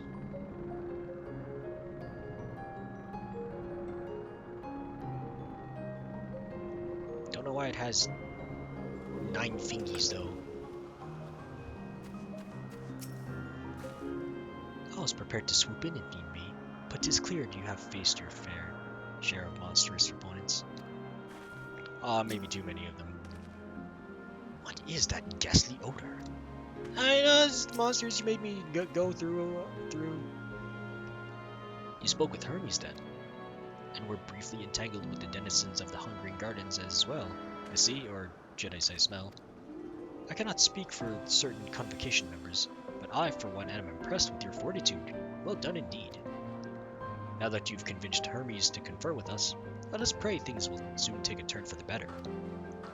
For as fascinating as it would be to meet the Emmett Selk who would recreate Amarant in the depths of the ocean, I think it's best for all concerned if such tragic events never came to pass, be it in our future or your past, assuming yours is not truly written in stone. Naive hope that it is. Yeah, I can't change it. Why am I always so forward-thinking? I simply wish to enjoy all that life has to offer. Ah, that's a good way of thinking. Hermes said he would not be long, yes?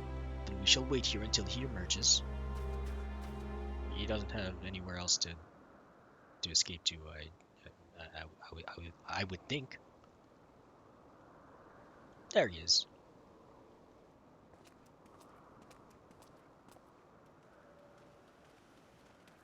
My apologies for keeping you waiting. I understand there is a matter you wish to discuss. Maybe we should go sit at a table? Aye, a matter of the utmost gravity, if one can suspend disbelief. Go on then. Tell him what you told us. Who you are and why you came. I came. I am from the future, and we're all gonna fucking die. And then you in the future. Final days. Oh, yeah.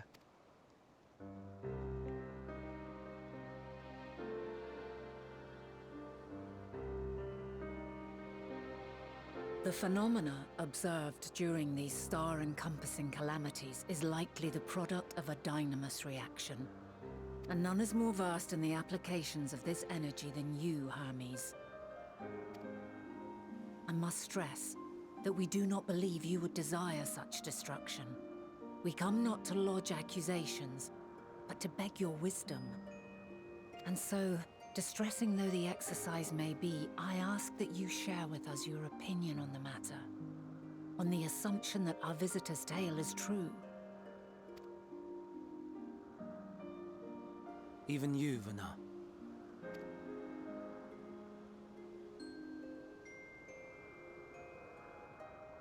As you say, the phenomena observed in the two calamities may both be attributed to dynamis. Of note is the difference in its effect. In the first final days, it warped creation magics. In the second, it warped the people themselves. The key variable, I suspect, is the etheric density of the men of each age. As you know, ether, in essence, negates dynamis. Harboring high concentrations of ether, we ancients cannot readily manipulate dynamis, nor be manipulated by it. Therefore, rather than ourselves, the calamity affected our magics. In contrast, having been sundered, the people of the future are composed of but a fraction of our ether. Thus are they susceptible to the influence of dynamis and its transformative potential. But that would explain only the mechanism, not the cause. Though perhaps... What is it? Even should it be a hypothesis, we would hear it. Dynamis is an energy put in motion by feelings. Feelings for which there must first exist a source. A source to which the victims must be attuned. One that harbors the selfsame negative emotions. Elsewise it could not be the agent of such extreme change. So it wasn't the stagnation of the celestial currents. Someone, or something, is instigating the star's demise. So, we've a villain on our hands after all. Any idea who or what it could be? The celestial currents comprise the outermost layer of the star's ether, encasing it like a protective sphere. According to your tale, it was where the currents were weakest that the phenomena first manifested. If the inciting factor came from without Aetheris, then its effects would first be seen in those locations.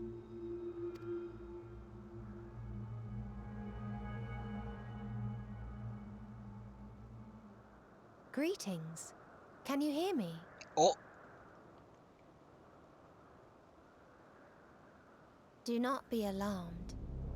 I mean you no harm. oh. I wish only to hear your words, share your feelings, know your thoughts. May we please be friends? Meteion. What is it? Executing scheduled task, suspending individual self and connecting to shared consciousness. Connection established. Commencing status report.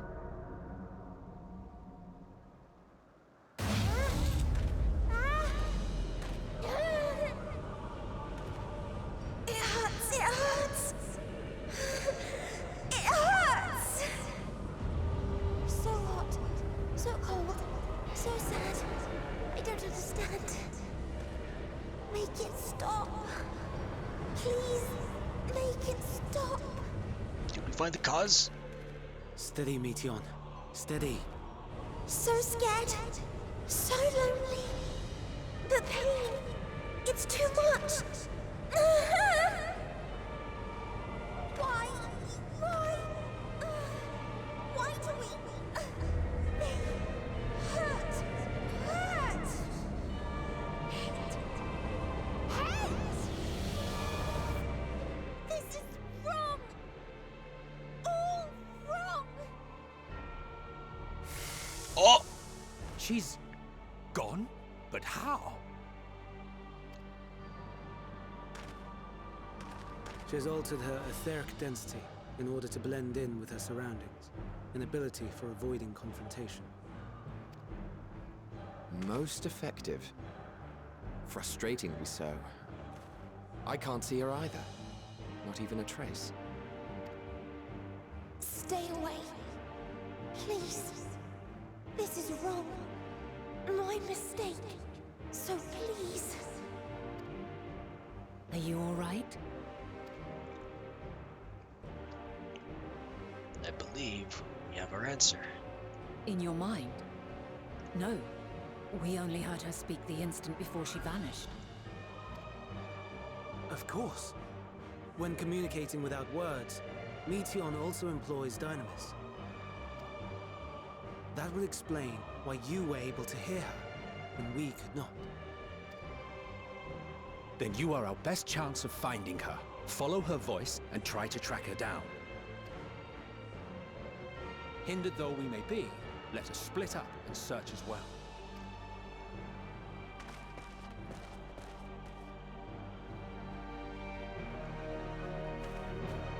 So the cause is an alien?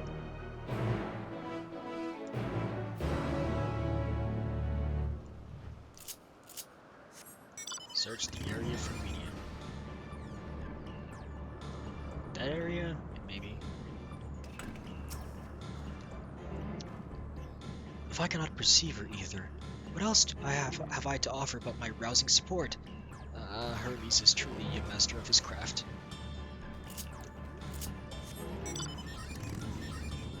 Truly is a master of craft.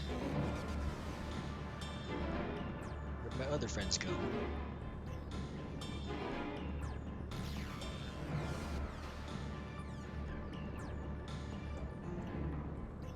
Got a thing over there. Oh. Suspicious disturbance. I see a person down here. Nope, those are Medusas. Noted. But I want to find my other friends. What dialogue do they have to offer? Oh, there's Madame. I've strained my senses to their limits, but I've found nothing. You must calm your mind, that you might hear it, that you might feel her silent voice. Oh hey, Kata. How are ya? I'm playing the 14 Final Fantasy, but it's never final because apparently there's more. And I'm just trying to find all my friends. Because they have unique dialogues. And why do they have to have unique dialogues? It just makes me curious of what they're doing. Hey, I'm good. How are you? I'm doing pretty well, thank you. Just had rough days at work, but this is nothing that a little snackaroonies and VG games won't fix.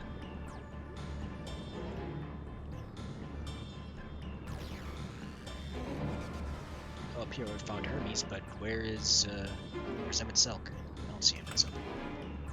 Thought that's a spore for a sec. I mean that,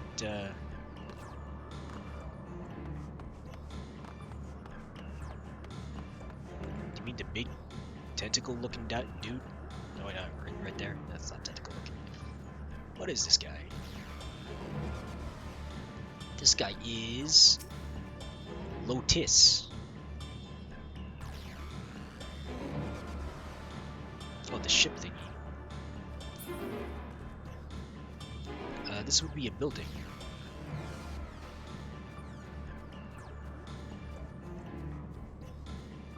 I don't know how you think that that's a spore or that thing.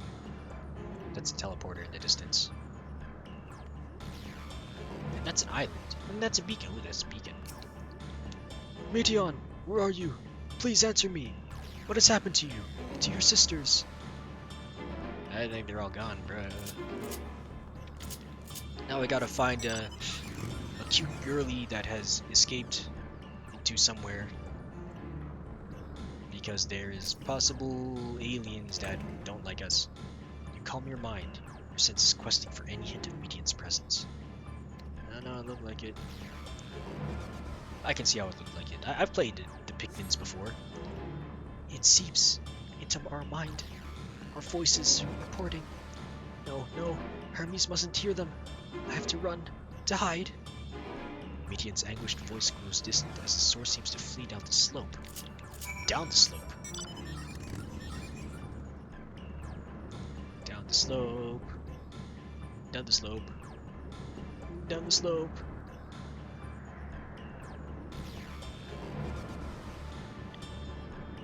Over here. Speaking of Pikmin, I gotta really play number 2 and 3 sometime. You strain to catch even the faintest whisper, but fail to hear Meteion's voice. She must be elsewhere. The game is starting to reveal truths unto me. And where there are truths, it must pick up somewhere. Disturbance. Disturbance. No Emet-Selch though. Where the heck is he?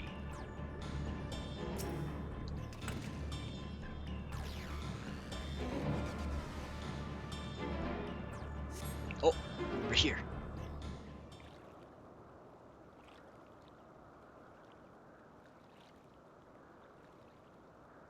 Feeling it. Greetings and salutations. Oh. Oh, Meteion. You're not Meteion, are you? Commencing report. Oh no. Oh no, we can't tell him that. We must run. Far away. Oh. Again?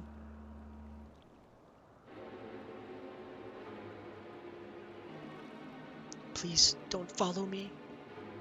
I'm following you, baby! Meteion's anguished voice fades as you hear her climbing to the top of the ridge. All I can hear. To the top of the ridge. Don't know what the report is about, but it can definitely not be good. It might be the cause of the calamity. In which case, it's not good if I climb up a tree. Because I can't even climb up a tree anyway. I can climb up various objects, all of which are not trees. Ugh, they even make the gross sounds.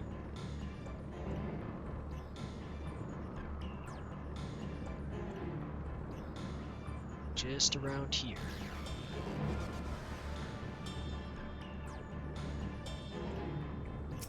Here's a good start.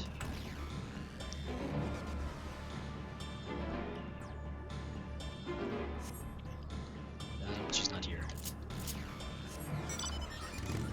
How about below? Oh, Emet-Selch, there you are. I've been looking for you. Ugh, this is an exercise in futility. You have to be the one to find her. Follow her voice. Oh, you mean right here? And there's an acantha. It's all squishy looking, but also not squishy.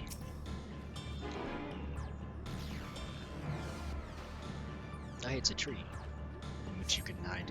How? How did it come to this? Is this the reason we traveled to the stars? That we sought out other life forms? Is this it? Is this the answer? No. It cannot be. It cannot be. Meteion's anguished voice drifts away to the south. Oh man, you sure are running everywhere.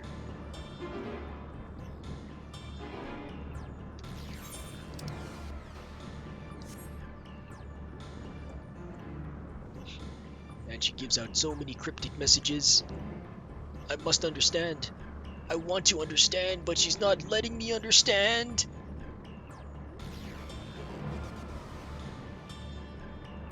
Oh, there's a spot, but I don't think that's a spot. New location.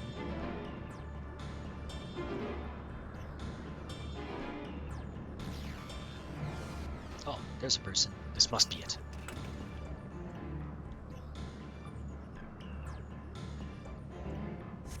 Aha!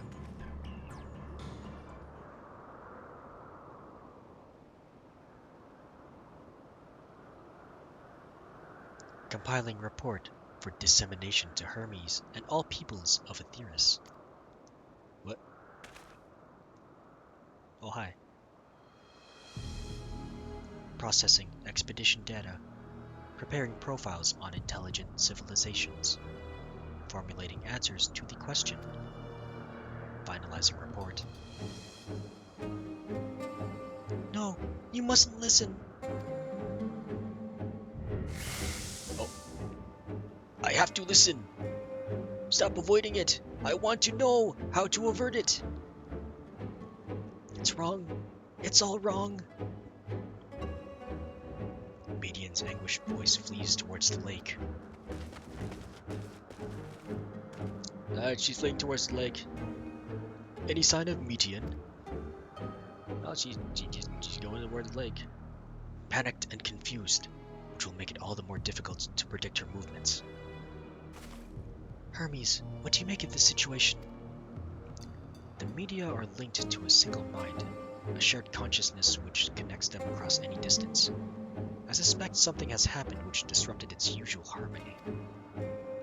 How might we access this shared consciousness of theirs? Much as you would approach any sentient being directly. In the media's case, that means speaking to any incarnation within physical reach. So unless we can track down the Meteion we just lost, we have no means to communicate with them. No way of knowing what befell her sisters, no way to provide directions or guidance. Then we had best set our music aside and concentrate on how we might find her. Oh.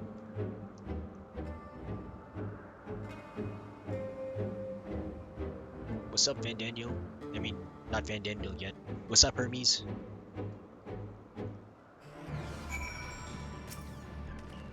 Tis a shame there is no registered concept we could use to create another Meteion. Assuming, of course, we could link her to the shared mind. But no, if it were a viable solution, Hermes would have surely suggested it. A frantic search will avail us little. We must be clever about this. In the final days, Aether is twisted by the invasion of Dynamis from beyond the star, its progress intensified by feelings of fear and despair and anguish. Nay, I like not the picture which emerges with these latest pieces. Oh, my dear Meteion, what did you witness out there that frightened you so? Why did you seek to keep it from us? How terrible could it possibly be? My apologies, we should focus on the task at hand. Oh, suggestion. Correct me if I'm wrong, but Meteion renders herself invisible by matching her etheric density to that of her surroundings, does she not? If so, could we not then disrupt her concealment with the surfeit of ether? Watch how Emmett solidified your presence when we first met you. Don't be absurd. I can hardly channel ether to a recipient whose whereabouts are hidden from me. Which is why we must all work together. Weird will continue the search in the same manner as before, but this time with you in tow. Once he ascertains Meteion's likely location, you proceed to reveal our wayward familiar with a swift ethereal downpour. Very clever, and thankfully, she has made herself easier to capture by fleeing towards Leith. Assuming she is made visible, it should prove no great feat to herd her into a corner. Then we have our plan. Weird and Emmett Selk will be our tracker and trapper, respectively, while we others predict and obstruct Meteion's avenues of escape. Emmett Selk and I will keep an eye on each other's ether to help coordinate our efforts. Let us be about it. Well, it seems we are partners for the time being. Let us return to where we last saw Meteion and pick up the trail from there. I will keep myself in a state of preparedness, ready to rain down ether at a moment's notice, meaning it falls to you to keep the way clear. Up and okay, fine.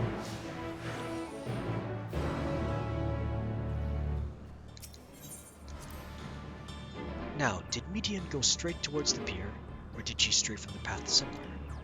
As the only one who can hear her voice, you will need to take the lead. Okay, she went somewhere this way. Towards the lake. Let's check out this suspicious disturbance. She likes running around. Hey, it's a kelpie over there. Oh, it's called a hippie. Why can't I fly? Are my functions being restricted? Hide, yes. I'll just have to hide then. Well, no one can find me. Meteon's anguished voice heads toward the water's edge. She went into the lake? As if this wasn't tiresome enough. Well, at least that open expanse should make her easier to find. We won't lose her this time. Ugh, indignation to drag my rope through the water. Hello Deus better not be the word this to Azam. Still, mild humiliation would be the least of our concerns if we fail to get our hands on Meteion. Toward the water. Oh, over here. You have a thing.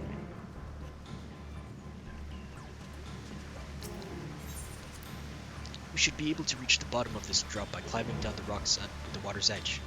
Do not even think of dragging me over the falls. Final days or no, if I end up drenched from head to toe, I swear I will feature to a remore. I don't even know what a remore is.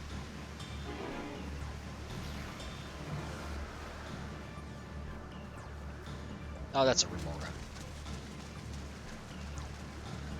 Searching. Searching.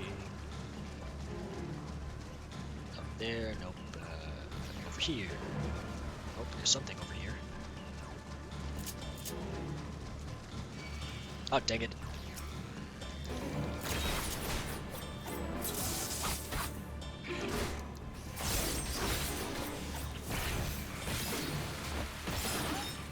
Well, these remoras aren't very, tough.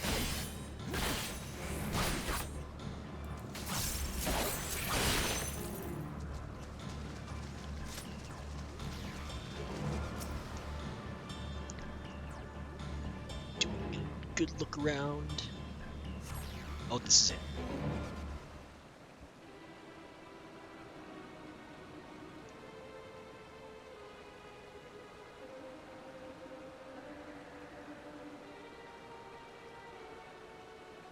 Not here.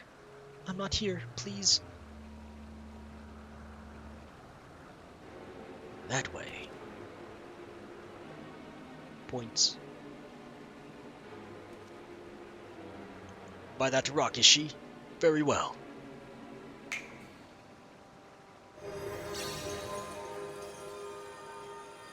What? Why can't I hide?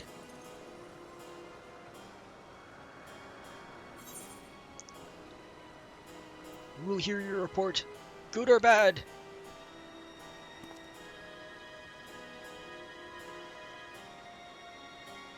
Weird. What are you saying? Everything is so faint. I'm sorry. I'm not strong enough. Stay away, I'm begging you. Don't make me say it. Don't break him.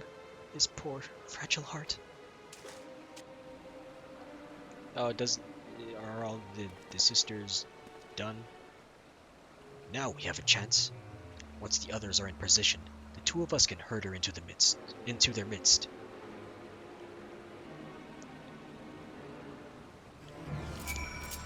Running, sprinting.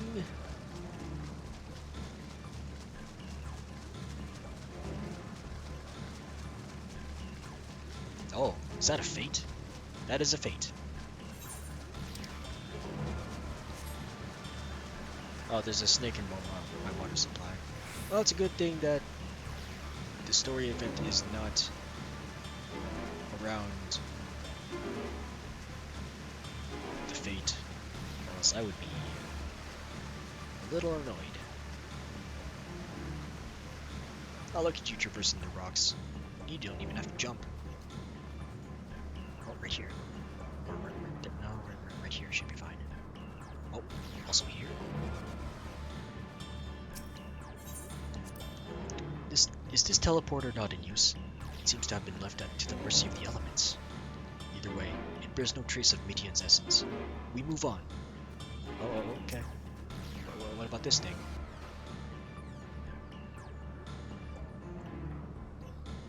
Oh, there we go.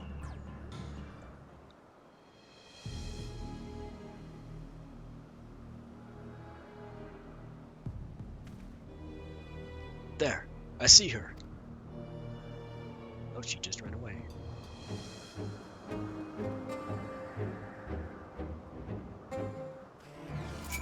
Dang it. Man, she's quick for one so tiny. Oh, and we've run all the way back around.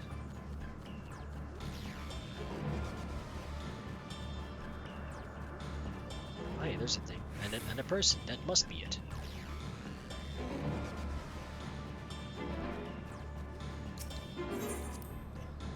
Now, where to close the trap? Right here.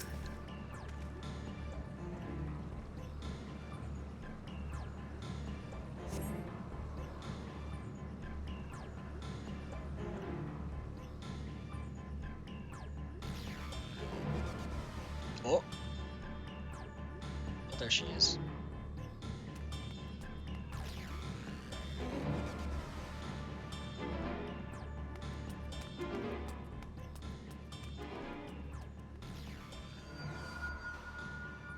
Oh, that point. Aha!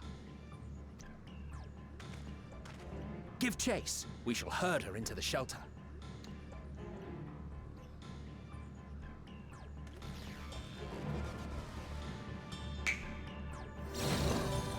Oh! Oh, you're mounting. I gotta run for myself.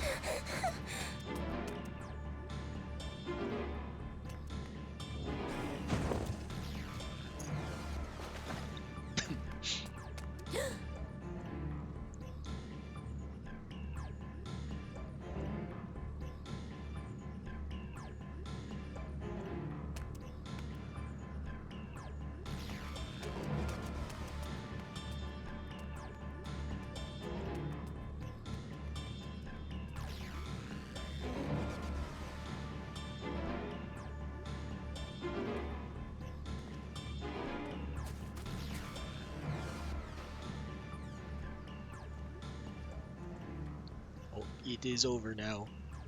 Please, Meteion. We must speak.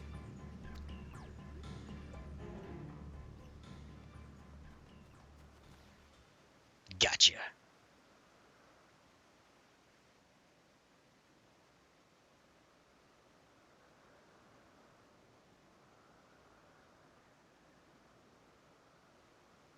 I'm sorry, Hermes.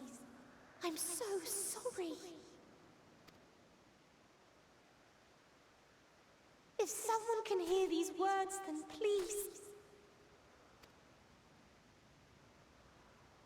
Please protect them. Protect them all.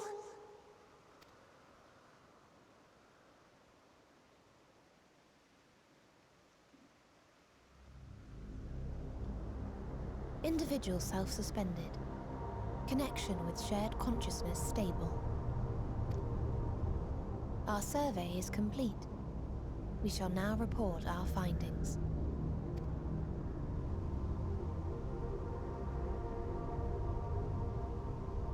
All units safely arrived at their respective destinations. Seeking answers to Hermes' question, we attempted to make contact with the intelligent denizens of each star. Results are as follows, in order of numerical code. Enna. Traces of civilization found. Structures believed to have served as domiciles. No extant life forms detected. I don't know what that means. Dio.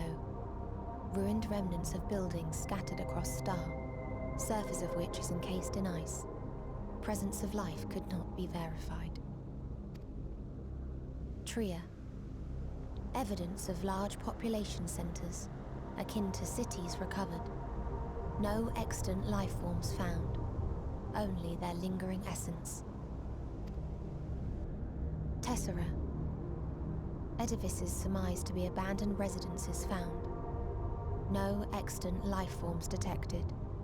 Deadly plague or extreme environmental degradation likely to have led to mass extinction. They are all dead. Octo. Star found in state of violent conflict.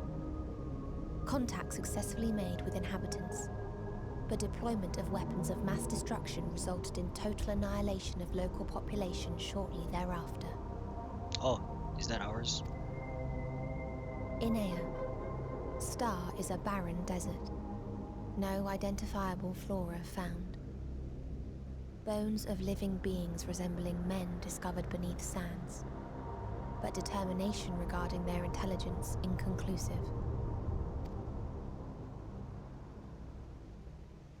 Remind me, Hermes, what exactly was the question you entrusted to Meteion? I tasked her with asking what others live for, what gives their lives meaning. Did you consider what may happen if the premise of the question is flawed? To be able to answer it, one must be living and desire to continue doing so. But if Meteion finds no living beings in the course of her journey, or none who desire to live, what then? What answers would she derive from their silence?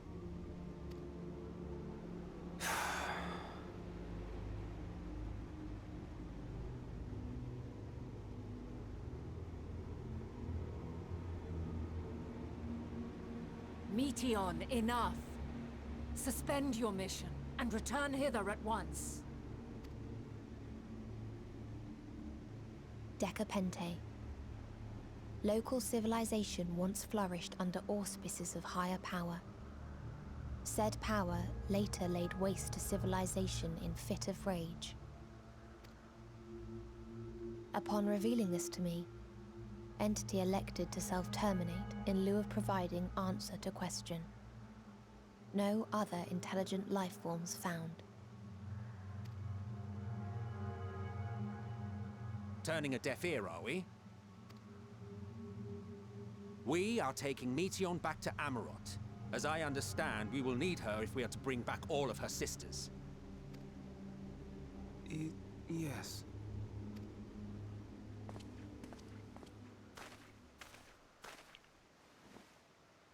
Meteion.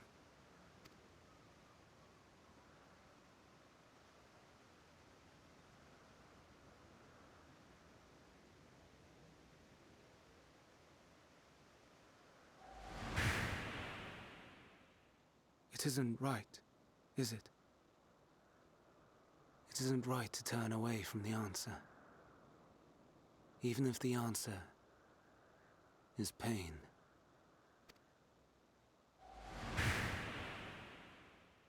Even if we aberrations must scream ourselves hoarse to be heard.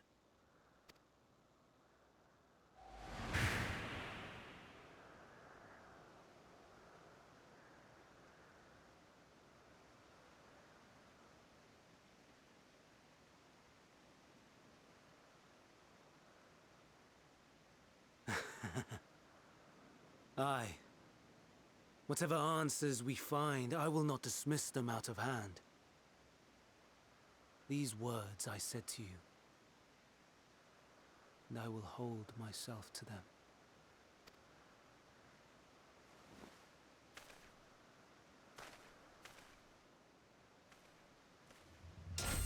Oh, wait, what?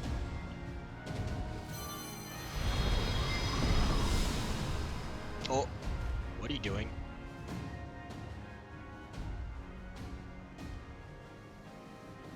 What is the meaning of this? You cannot take Meteion. Not until she has finished her report. All else must wait.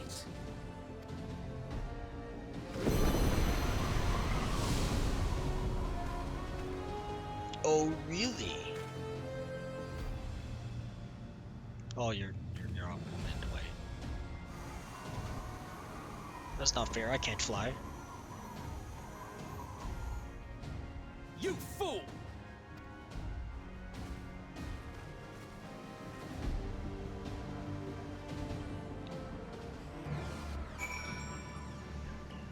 Oh man. There's some dots. If all Hermes wants to do is listen to Meteon's report, and it is his right to do so, but once he receives the answers to his question, what then? The fate of the world may very well hinge upon the choice he makes in that moment. He must be there when he makes it. Why, Hermes? Why could you not leave well enough alone? Will these answers assuage the pain you feel when a creation is returned to ether? Had you never cast your accursed question to the distant stars, you may have one day learned to be at peace upon this one.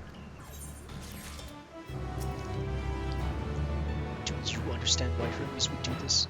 His logic escapes me entirely. Nah, I have no idea. I ain't ether current.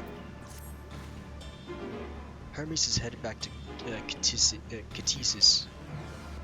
Considering the expansive dimensions of the place, even we may have a difficult time locating his ether. All I can say is that he entered from the rooftop and likely arrived at the uppermost point in the facility. So, do we pursue him? Of course we pursue him. No matter what Hermes might be thinking, Meteion is a potential threat that needs to be brought down under our control. The Convocation's duty is to safeguard the star. The Convocation's duty to safeguard the star takes precedence over any personal stake in the matter. Vana? Weird. Might as well. 'Tis clear we stand on a precipice, but we have yet to determine beyond this shadow of a doubt that Meteion is the hand which tips us over the edge.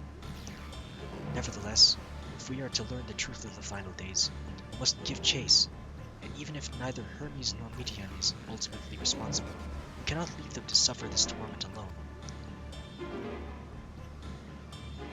Agreed on all accounts.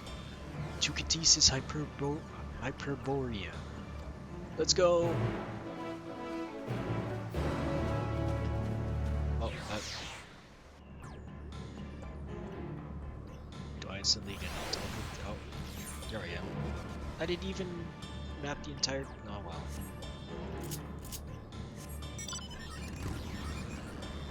Now with a bunch of dimensions and stuff, and whatnot inside this thing, this must be the new dungeon, yeah. It has to be.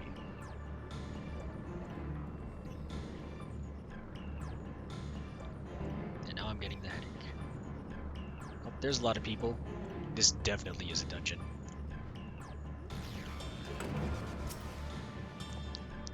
I must like the look of this.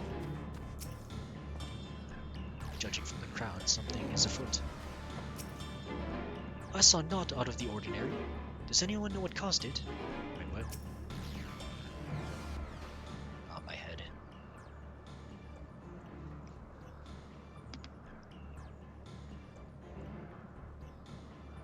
What have we here?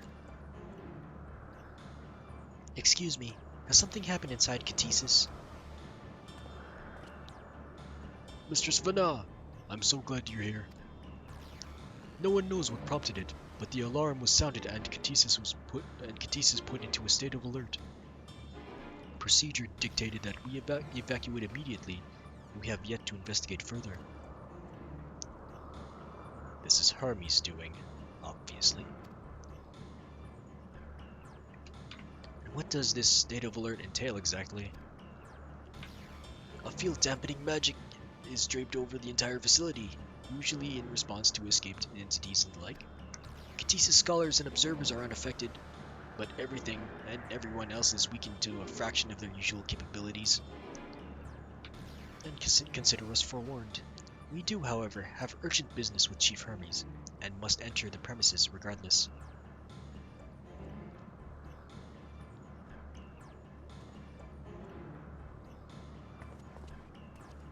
That said, if Hermes is willing to enact such measures, I wonder what other obstacles he has seen fit to drop in our path.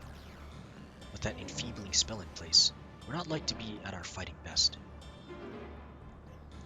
And I was hardly an effective combatant to begin with. I've little to offer beyond my ethereal vision. Then you will put that talent of yours to good use. You are fairly skilled at spotting weaknesses, if I recall. Fairly skilled? Now you've gone and raised everyone's expectations. You all need only make the most of your strengths, and I will fill in the gaps as required. I was once Azim, after all.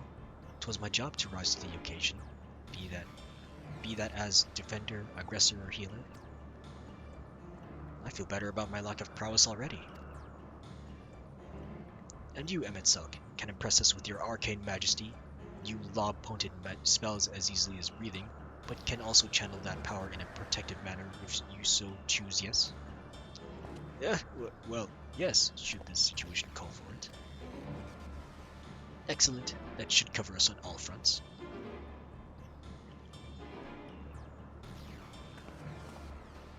Your tale led us, Weird, so 'tis only right that you lead us now.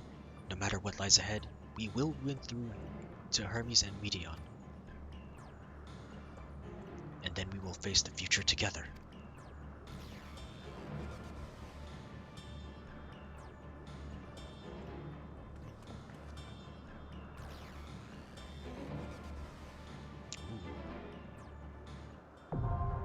Catesis Hyperborea. Now accessible. I don't have time for that because I'm sleepy. I have stuff to do.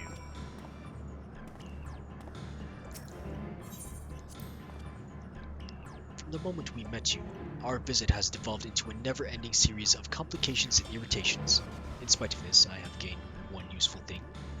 An awareness to dynamis. To think that a power with the potential to corrupt ether has largely escaped our notice. Whether or not I believe your tale, the facts underpinning your narrative will be the source of much debate. So understand that I act not for the sake of you or your fantastical quest. My duty demands that I apprehend Meteion. And if that now means Hermes as well, then so be it. Oh well, glad to see you're so cooperative. I said that Hermes was likely perched somewhere at the highest point of the facility, but reaching him will be no mean feat. To put it simply, Catesis Hyperborea contains a multitude of vast spaces linked together at the seams, meaning the interior is far more massive than even this grand structure might otherwise suggest. But even a colossal facility filled top to bottom with savage creations will not stop you. Not with Vana and Emet-Selch at your side. I will be there too, of course, cheering you on. Ah, thanks.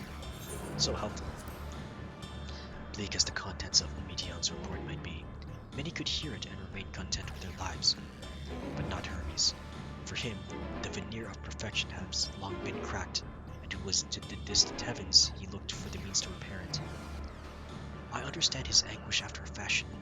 My own refusal to return is in opposition to the world's established order. Yet for me, the imperfections only enhance the fragile beauty of our star. I will fight to see it delivered from destruction, warts and all. Yeah, we'll fight. Except not today though. I have stuff to do. Like a lot of stuff to do. So let's go back to Crystarium. Oh wait, I maybe talk to this guy. I will not seek to impede such an august company from going about its business. August?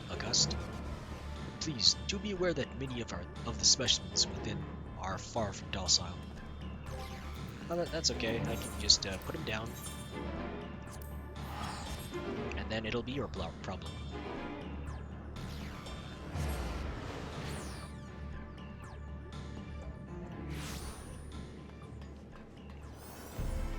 Now who is on today that I may bother? Why are there 3 notifications on my Twitter? Because it's all for a tweet that I've been tagged in.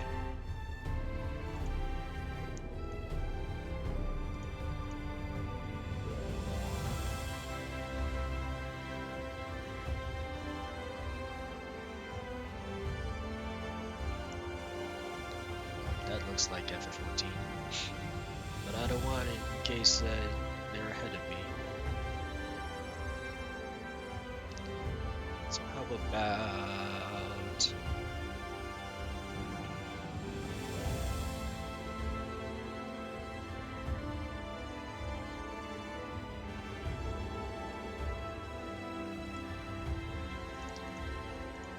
Good. This gleaming quill person.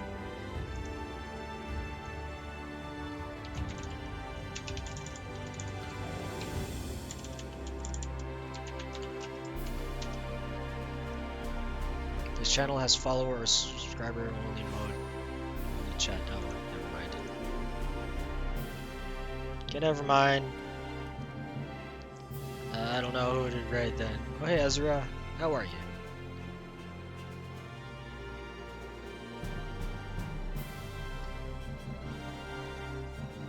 I'd much rather raid someone small.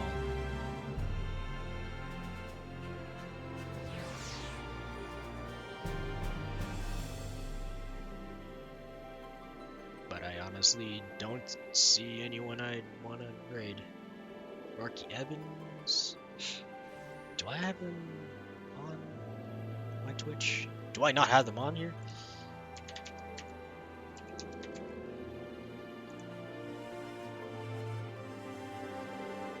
Oh wow, I don't. Wow. Really? Really? Really?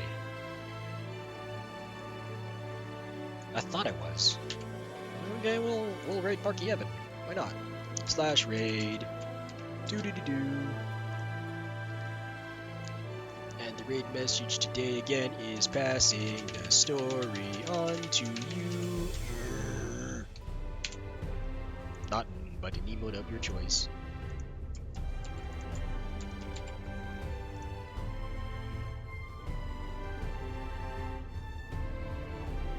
Thank you so much for joining me today, everyone.